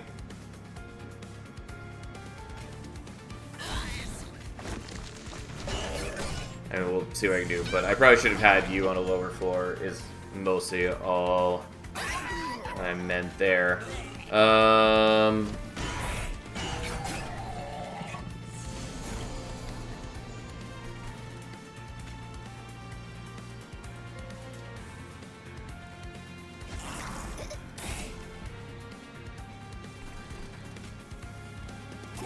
Alright, I am taking 1 damage, which puts me down to 1, which is not great. I'm willing to do it in this instance.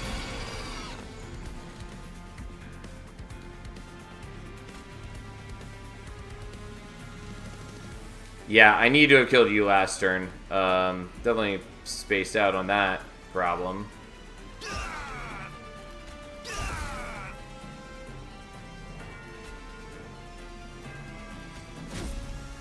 Yeah, let's not do that.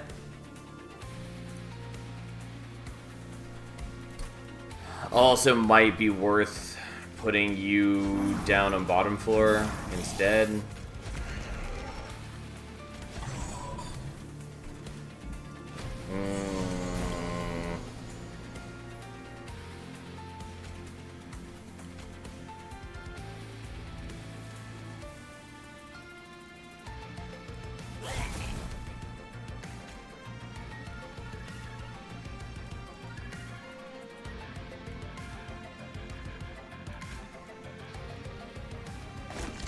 Yeah, things are bad.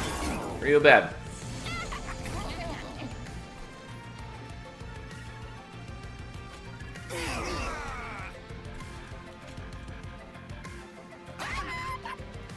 I don't think I can actually afford to do that. But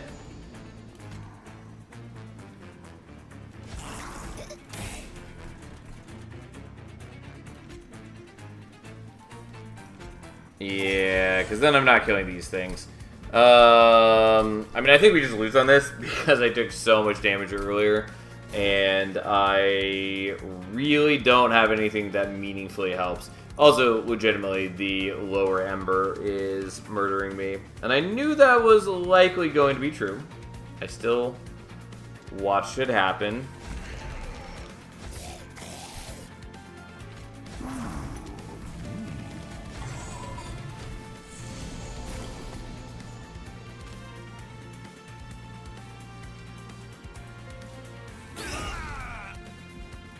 I mean, also be slightly less greedy, kind of, but I have plenty of problems of my own.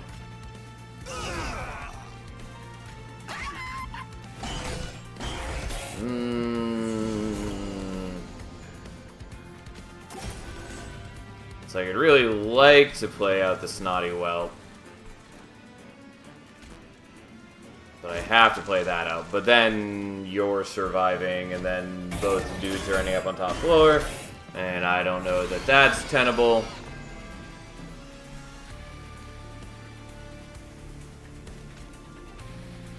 Like, I can kill you, probably. But out of curiosity, what can I do bottom floor?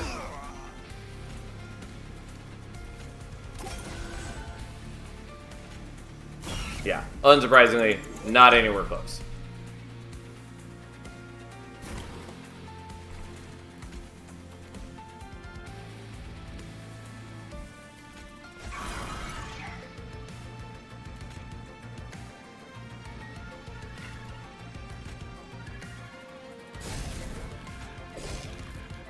Yeah, but that's not killing either.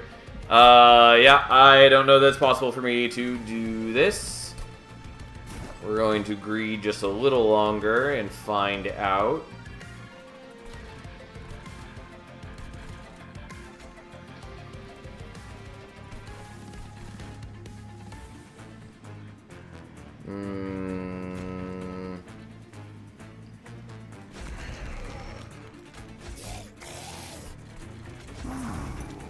I mean, I don't think that's really any better.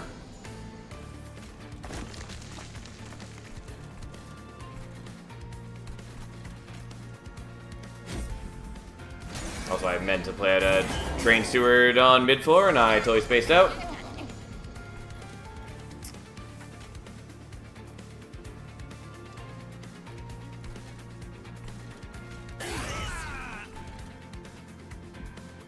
Yeah, there's no way I'm dealing with all of those on top floor in this coming turn.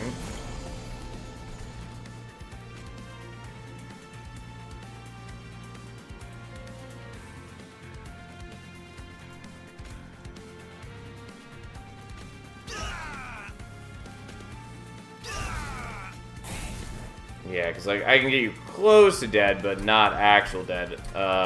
Anyways, we'll keep going 1 or 2 more times, but I'm pretty confident that I've just gotten myself killed for the pure greed of the things. Also, the first battle just went real badly for us.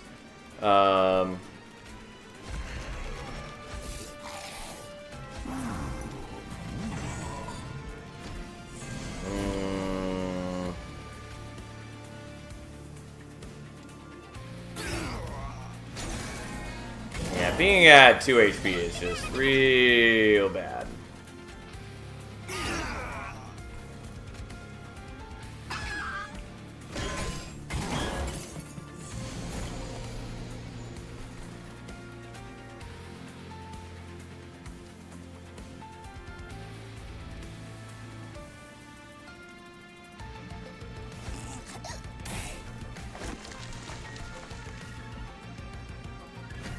I could also just not use the Jelly Sneeze that turn, which might be necessary.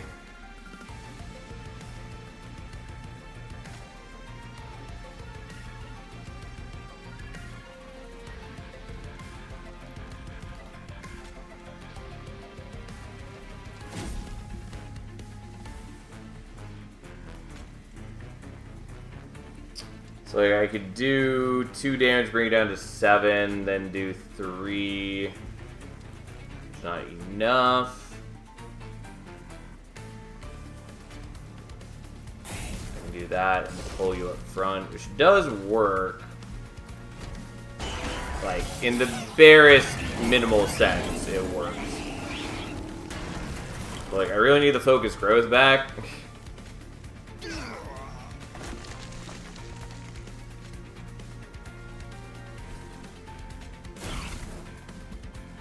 By that I mean I never actually played out the focus growth this time. Yeah, that's not helpful. Oh, slightly wrong order, but it doesn't really affect things since there's no way I'm winning this here.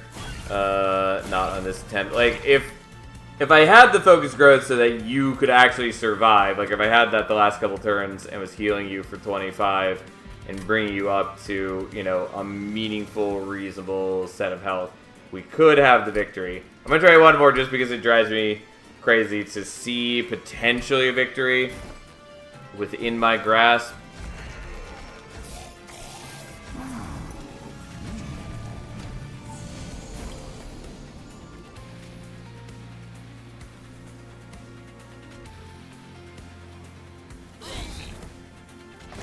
I don't think that works.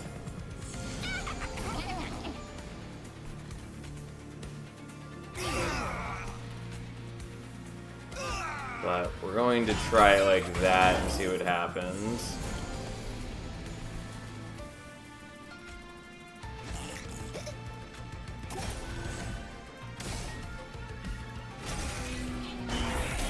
Yeah, but then again, I have these guys up on top floor, but that's probably doable now.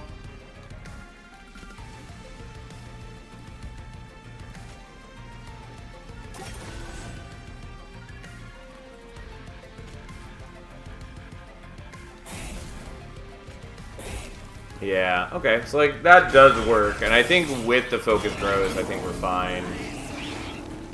Like, you know, fine being a bit of a relative term in this instance where everything is still fairly miserable, but I think we still have it. Yeah, like, that's super close, and that's all we need, and oh god, what a miserable showing. Anyways, here we are. Yeah, the -1 number, really bad for us there. Also, just being at 2 HP, so I can't afford to not play out the Vengeful Shards. Incredibly bad.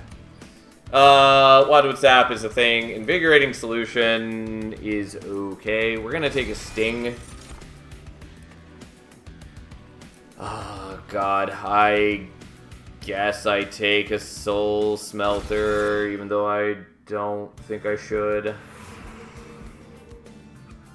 Badly want to go here, probably because I would like to get a Hothead. But I need to heal, I think, so... Oh, wrong order.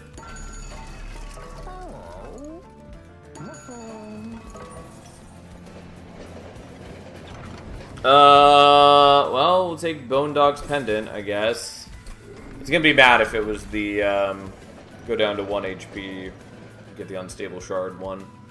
I mean, I would have just taken the full heal there, but still.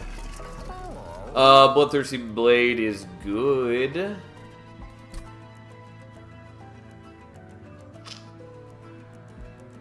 There are no more... There are no more Pyreborn banners. Still good with Awoken units, though. I mean, it's not, like, good now, but I can make it good.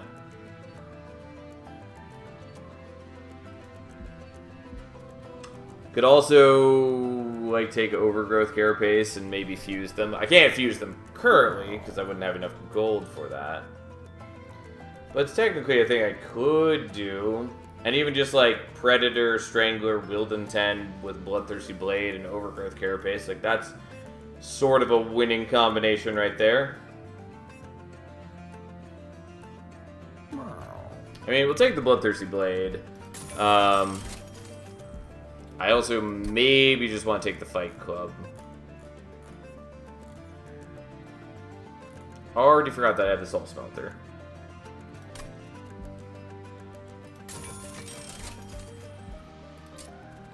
Okay, we're gonna do this. I am not in great shape overall. But, here we are. Unfortunately, we're basically wasting Wilden 10 again, because I think we're better served by the Awoken Hollow with you. Although, I think Archeon hits for 13. Yeah, so you do survive this.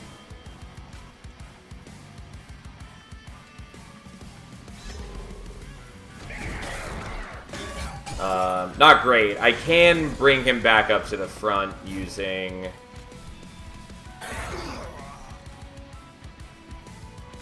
yeah, I think I really want the extra draw. I can use Vinegrass to bring him back up front. I really need to draw into the Focus Growth. Okay.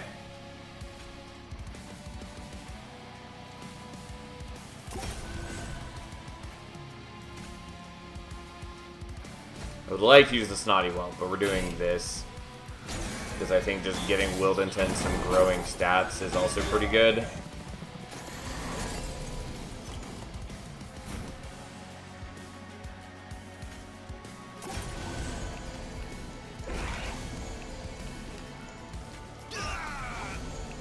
That's not exactly what I want to do, but it's how I avoid dying.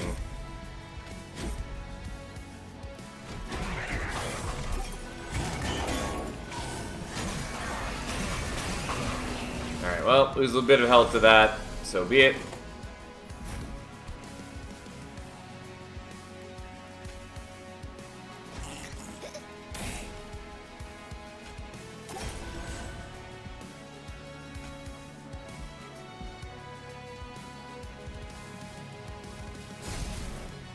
Yeah, don't get the kill on you.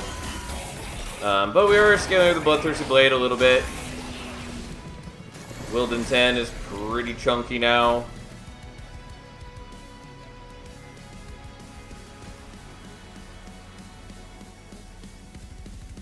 Yeah, I really didn't want to have to heal you. But I don't want you to die, and that's the only way I avoid that, basically.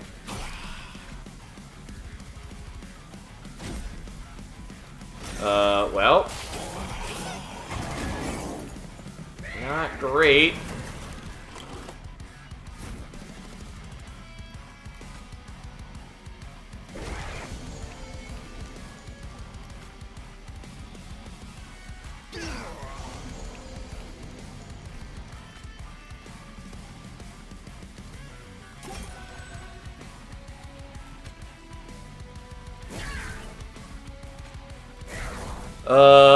Okay, take a bit more fire damage.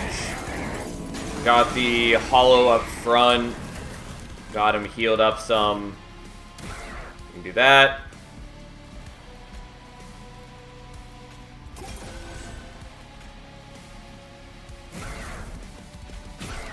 Yeah, unfortunately I don't get the Soul Smelter to proc, which is not my biggest concern. My biggest concern is just win the battle and go from there. But, okay. What a mess. But we have ways to pivot our deck into something better.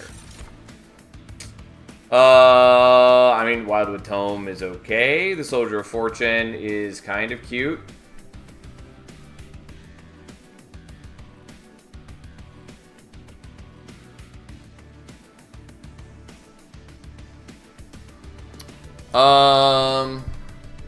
Kind of want Soldier of Fortune. Don't think we're in the best situation to use it.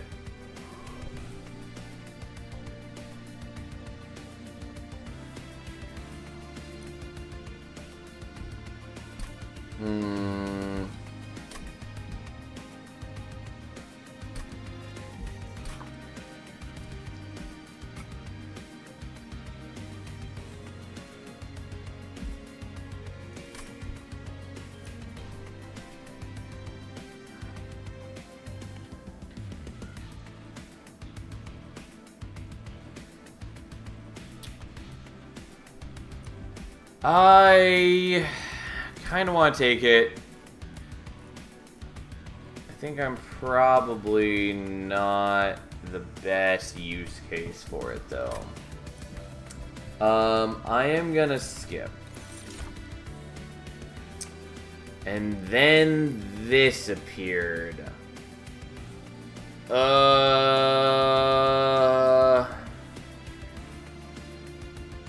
Okay.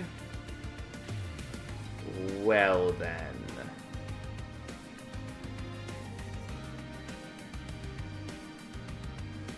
Huh. So I did want a Hothead before. Hothead's still good for us, especially because it procs the Spirit Breaker's charge. It's also a good user of Bloodthirsty Blade. Also, in the ideal world, we could get maybe Mind Cage for it. And then we can do that. Goldtooth, obviously very good. Less good for us here for a number of reasons. I was thinking about moving on to a sweep unit and just scaling up with the Bloodthirsty Blade. I was sort of planning to do that with Wildenten and just take Strangler if it's offered. And then go Predator 2 at the third upgrade, so we'd have a quick sweep, multi-strike dude who we can put a Bloodthirsty Blade fused with the Overgrowth Carapace onto. And, like, that's not bad.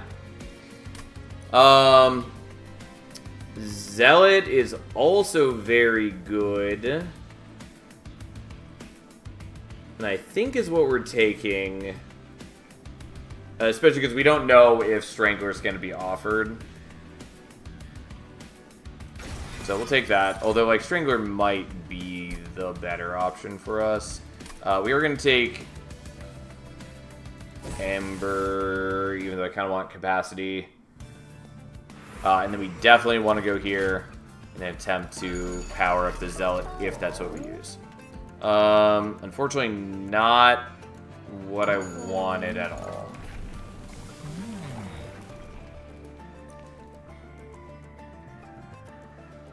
So there is Strangler here, in which case maybe I just do Strangler, Predator, Wildenten.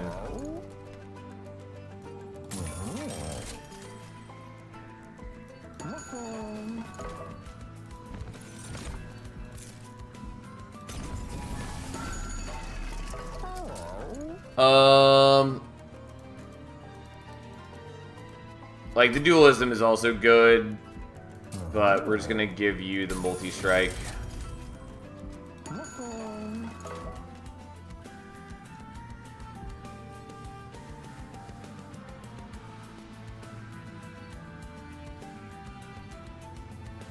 Yeah, here we are. Yeah, we'll see what we can do.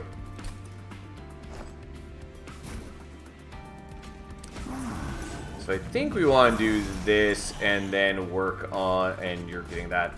And actually, I'm sorry. We're putting the Zealot up front for now. We can reposition them later with the Vine Grasp if we need to, but we ideally want the Zealot hitting in first to kill more things if we can. Since Wilden 10 also has sweep attack.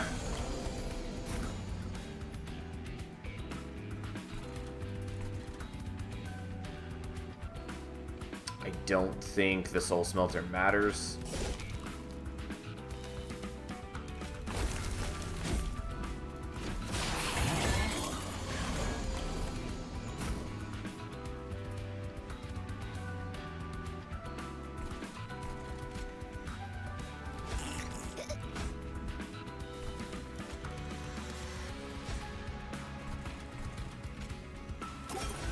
Okay, we're going to avoid doing things for now. You know, you badly need to move because you're going to die. Well, more specifically, we need to heal you. Yeah, this is the part of the problem with Strangler, is it just causes roadblock when you can't kill everything.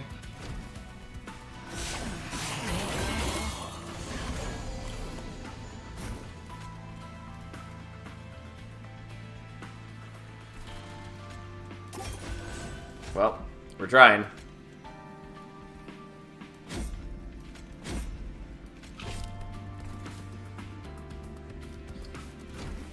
I mean, we are at least powering up the Bloodthirsty Blade a fair bit. And we're not sapping ourselves too badly. Although I'm not getting to utilize the Awoken Hollow scaling either.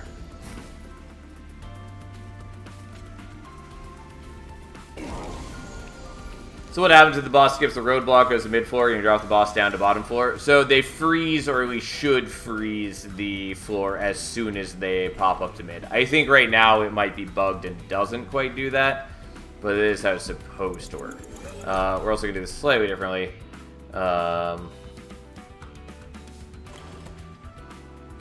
Because even though I deprive myself of a little bit of Bloodthirsty Blading, I think it is better to do this.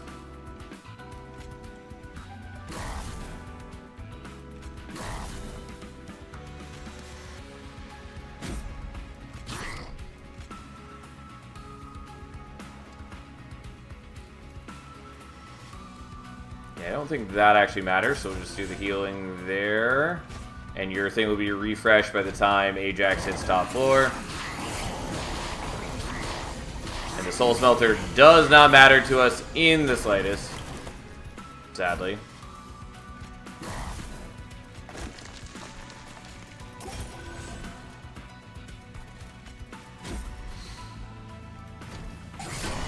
Well, our big, chunky steward is at least doing some work for us.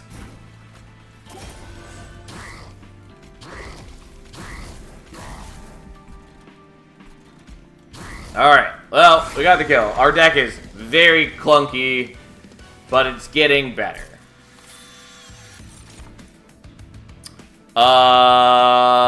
Honestly, I'll take Cycle of Life, even though it's, again, fairly clunky for me.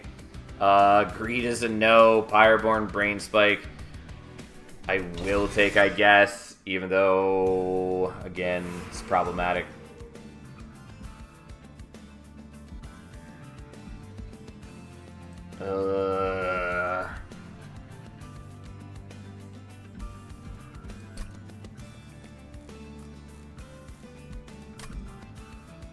Okay, let's go here.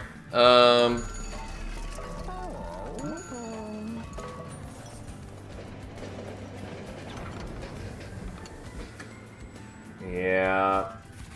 Sort of afraid that we'd get something like this. Because they were very good. I am going to skip on taking them, even though I probably shouldn't.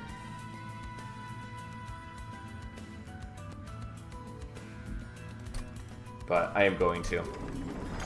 Okay.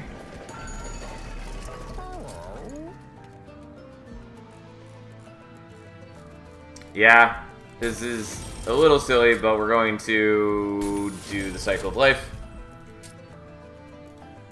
I'm gonna do that, even though I shouldn't. I don't know. I'm losing my mind here. It's fine. We are moving towards a better deck. I can say that with certainty, even if it is sort of looks like a pile of despair. It is getting better, though. Like, we are not in bad shape.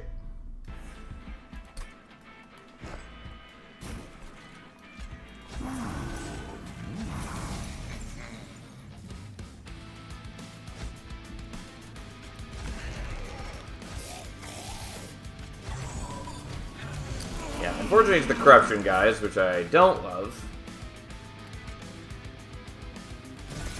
But I can do this at least. Again, basically you're dead too. But hey, we're at least not getting continuous corruption buildup.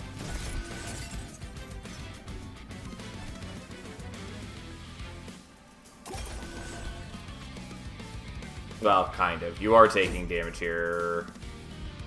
But almost, you're not. No, you're not. You're fine. You didn't get attacked.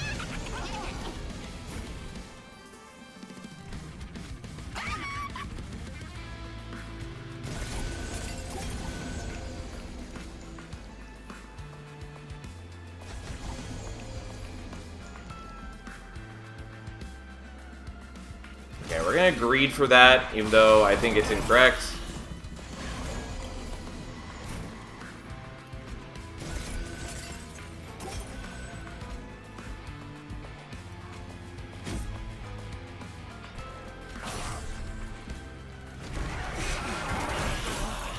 Yeah, the problem is I'm getting increasing corruption on you in a really unhelpful way. And I think there are better options for how I set up on turn 1 that lead to a much less greedy, more enjoyable world.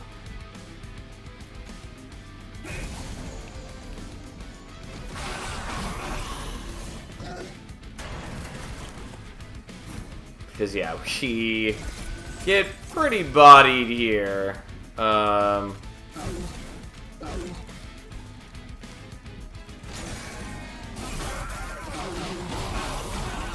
like, we lose all of our health very quickly, and then Quoto, the terrible, does murder us. So, let's not do that, and let's instead do something radically different called this.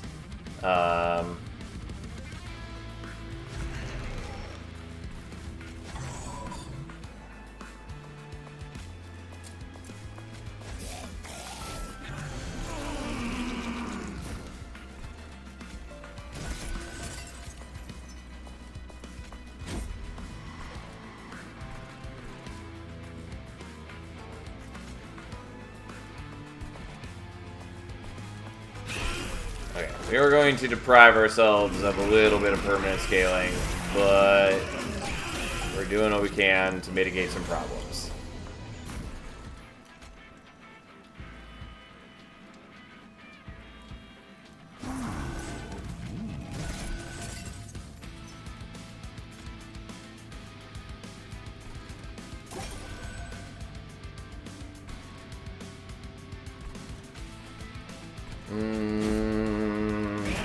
Again, unfortunately, you're doing that, though this way we do worry a little bit less about our problems.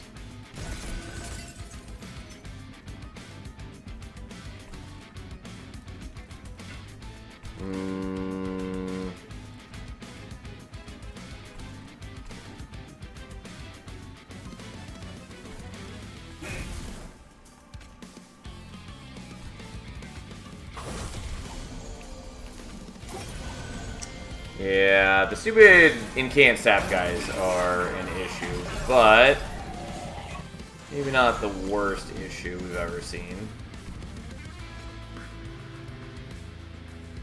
I could give you the Carapace, but unfortunately you don't survive long enough for the Carapace. Kind of. You know what, I could make you survive if I do this. I don't play the Focus Growth, which is a bit of a problem, but we probably draw back into it reasonably fast.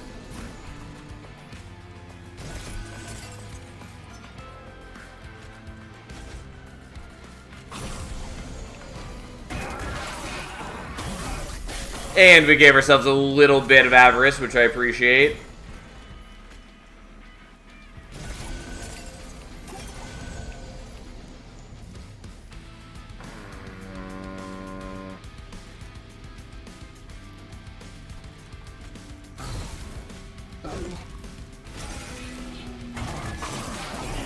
Yeah. Don't love these stupid incant guys.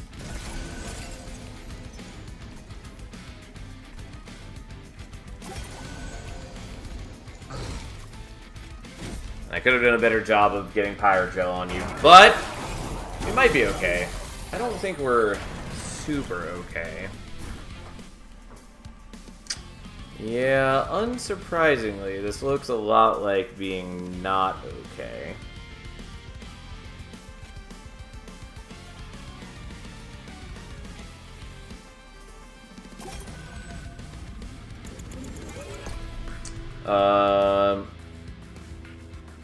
You can also tank with Pyre, not the best, but still. Yeah, I mean, I'm considering it, but it doesn't really solve the other problems of this fight.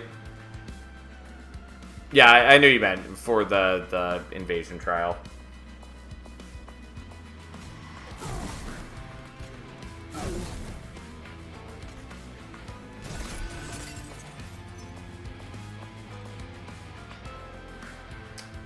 Yeah, that's not great.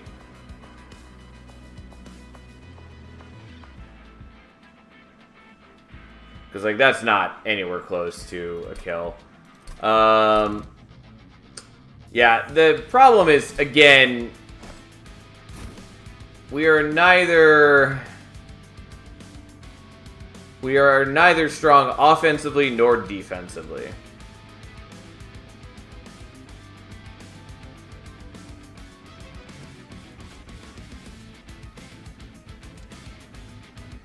The mighty Quoto Menace. And yeah, like, we could do something totally different like this and set up there, and like Wildenton and Magma Cultist and all that. But like, that has plenty of problems in its own right.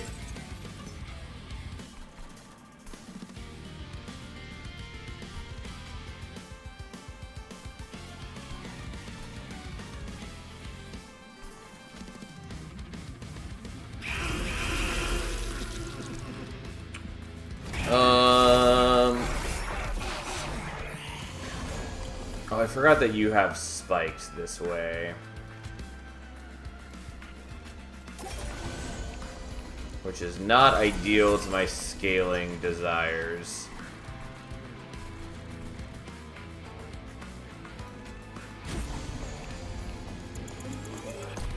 Yeah, that is an issue.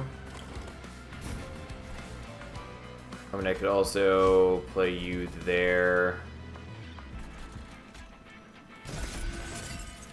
There. I don't know.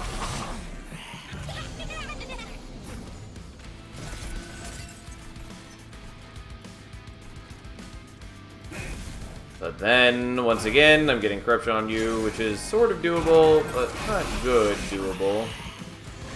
I could also just maybe not put the Bloodthirsty Blade on you and use the Overgrowth Carapace, which is another thing I had considered.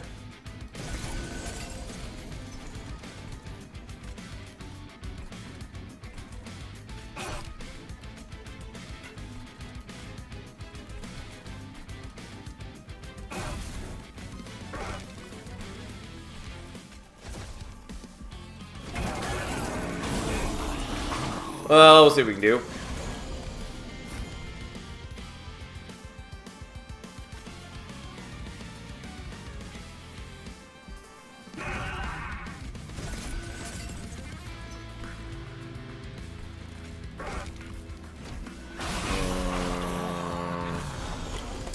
Well, I do get this far like this, which is not insanely bad.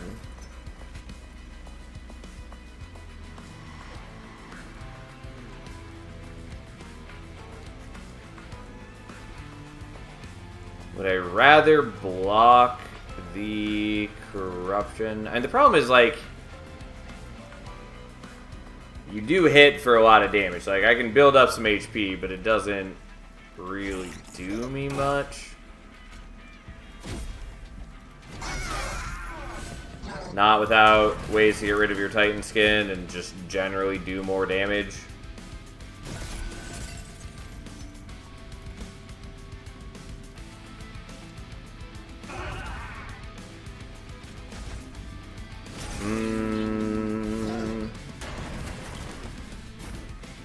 Like, you're as big as I'm gonna get you, and that means very little in this instance.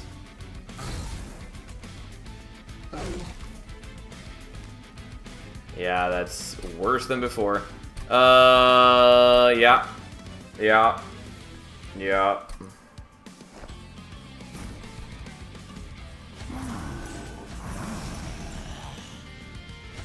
Okay, we're gonna do that.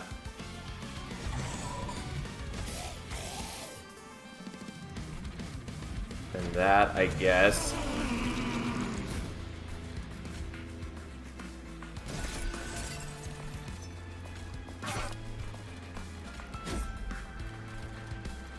We're just gonna do things a little differently and cry and see what we can do. I don't know.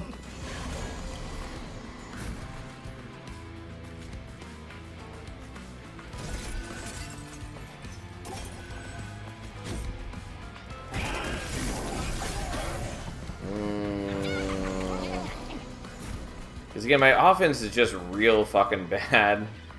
And now it just gets worse.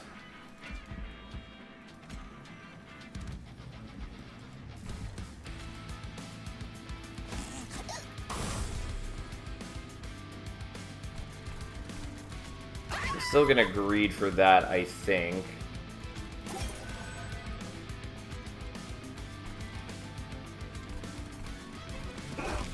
Oops, didn't mean to hit you, but alright, we'll do that, I guess. Although, what I should have done is hit the incant guy, because I really would like to avoid getting a bunch of sap on me.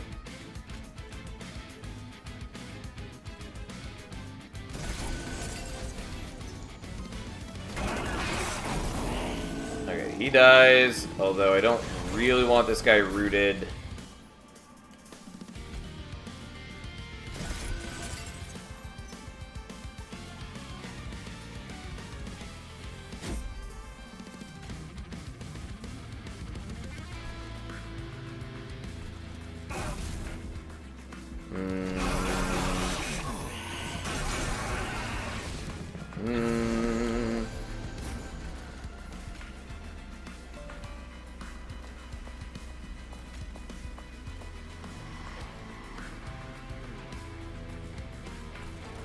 Well, you can knock off a tiny bit of your damage shield, I suppose.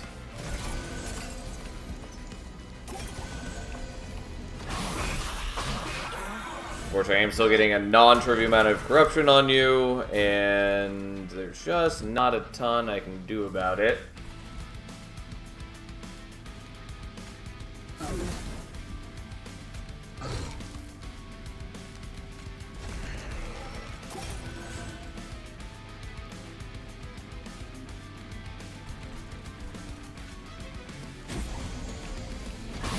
Yeah, like, it doesn't matter that I'm building up a bunch of HP if you're just gonna die before you get to use it. Yeah, whatever. We're dying to Quoto. It's fucking fine.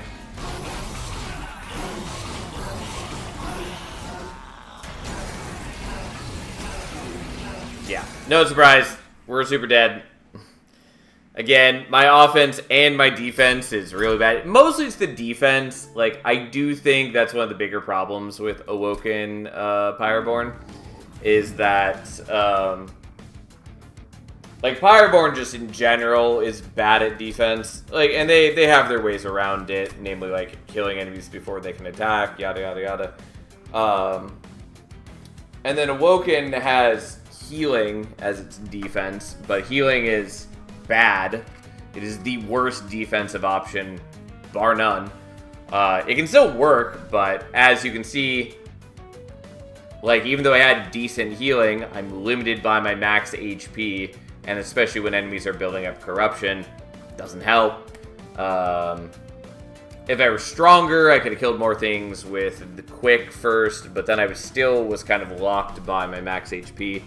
Which is why I was trying to increase the max HP with Cycle of Life or the Growth Carapace. But I was not there yet.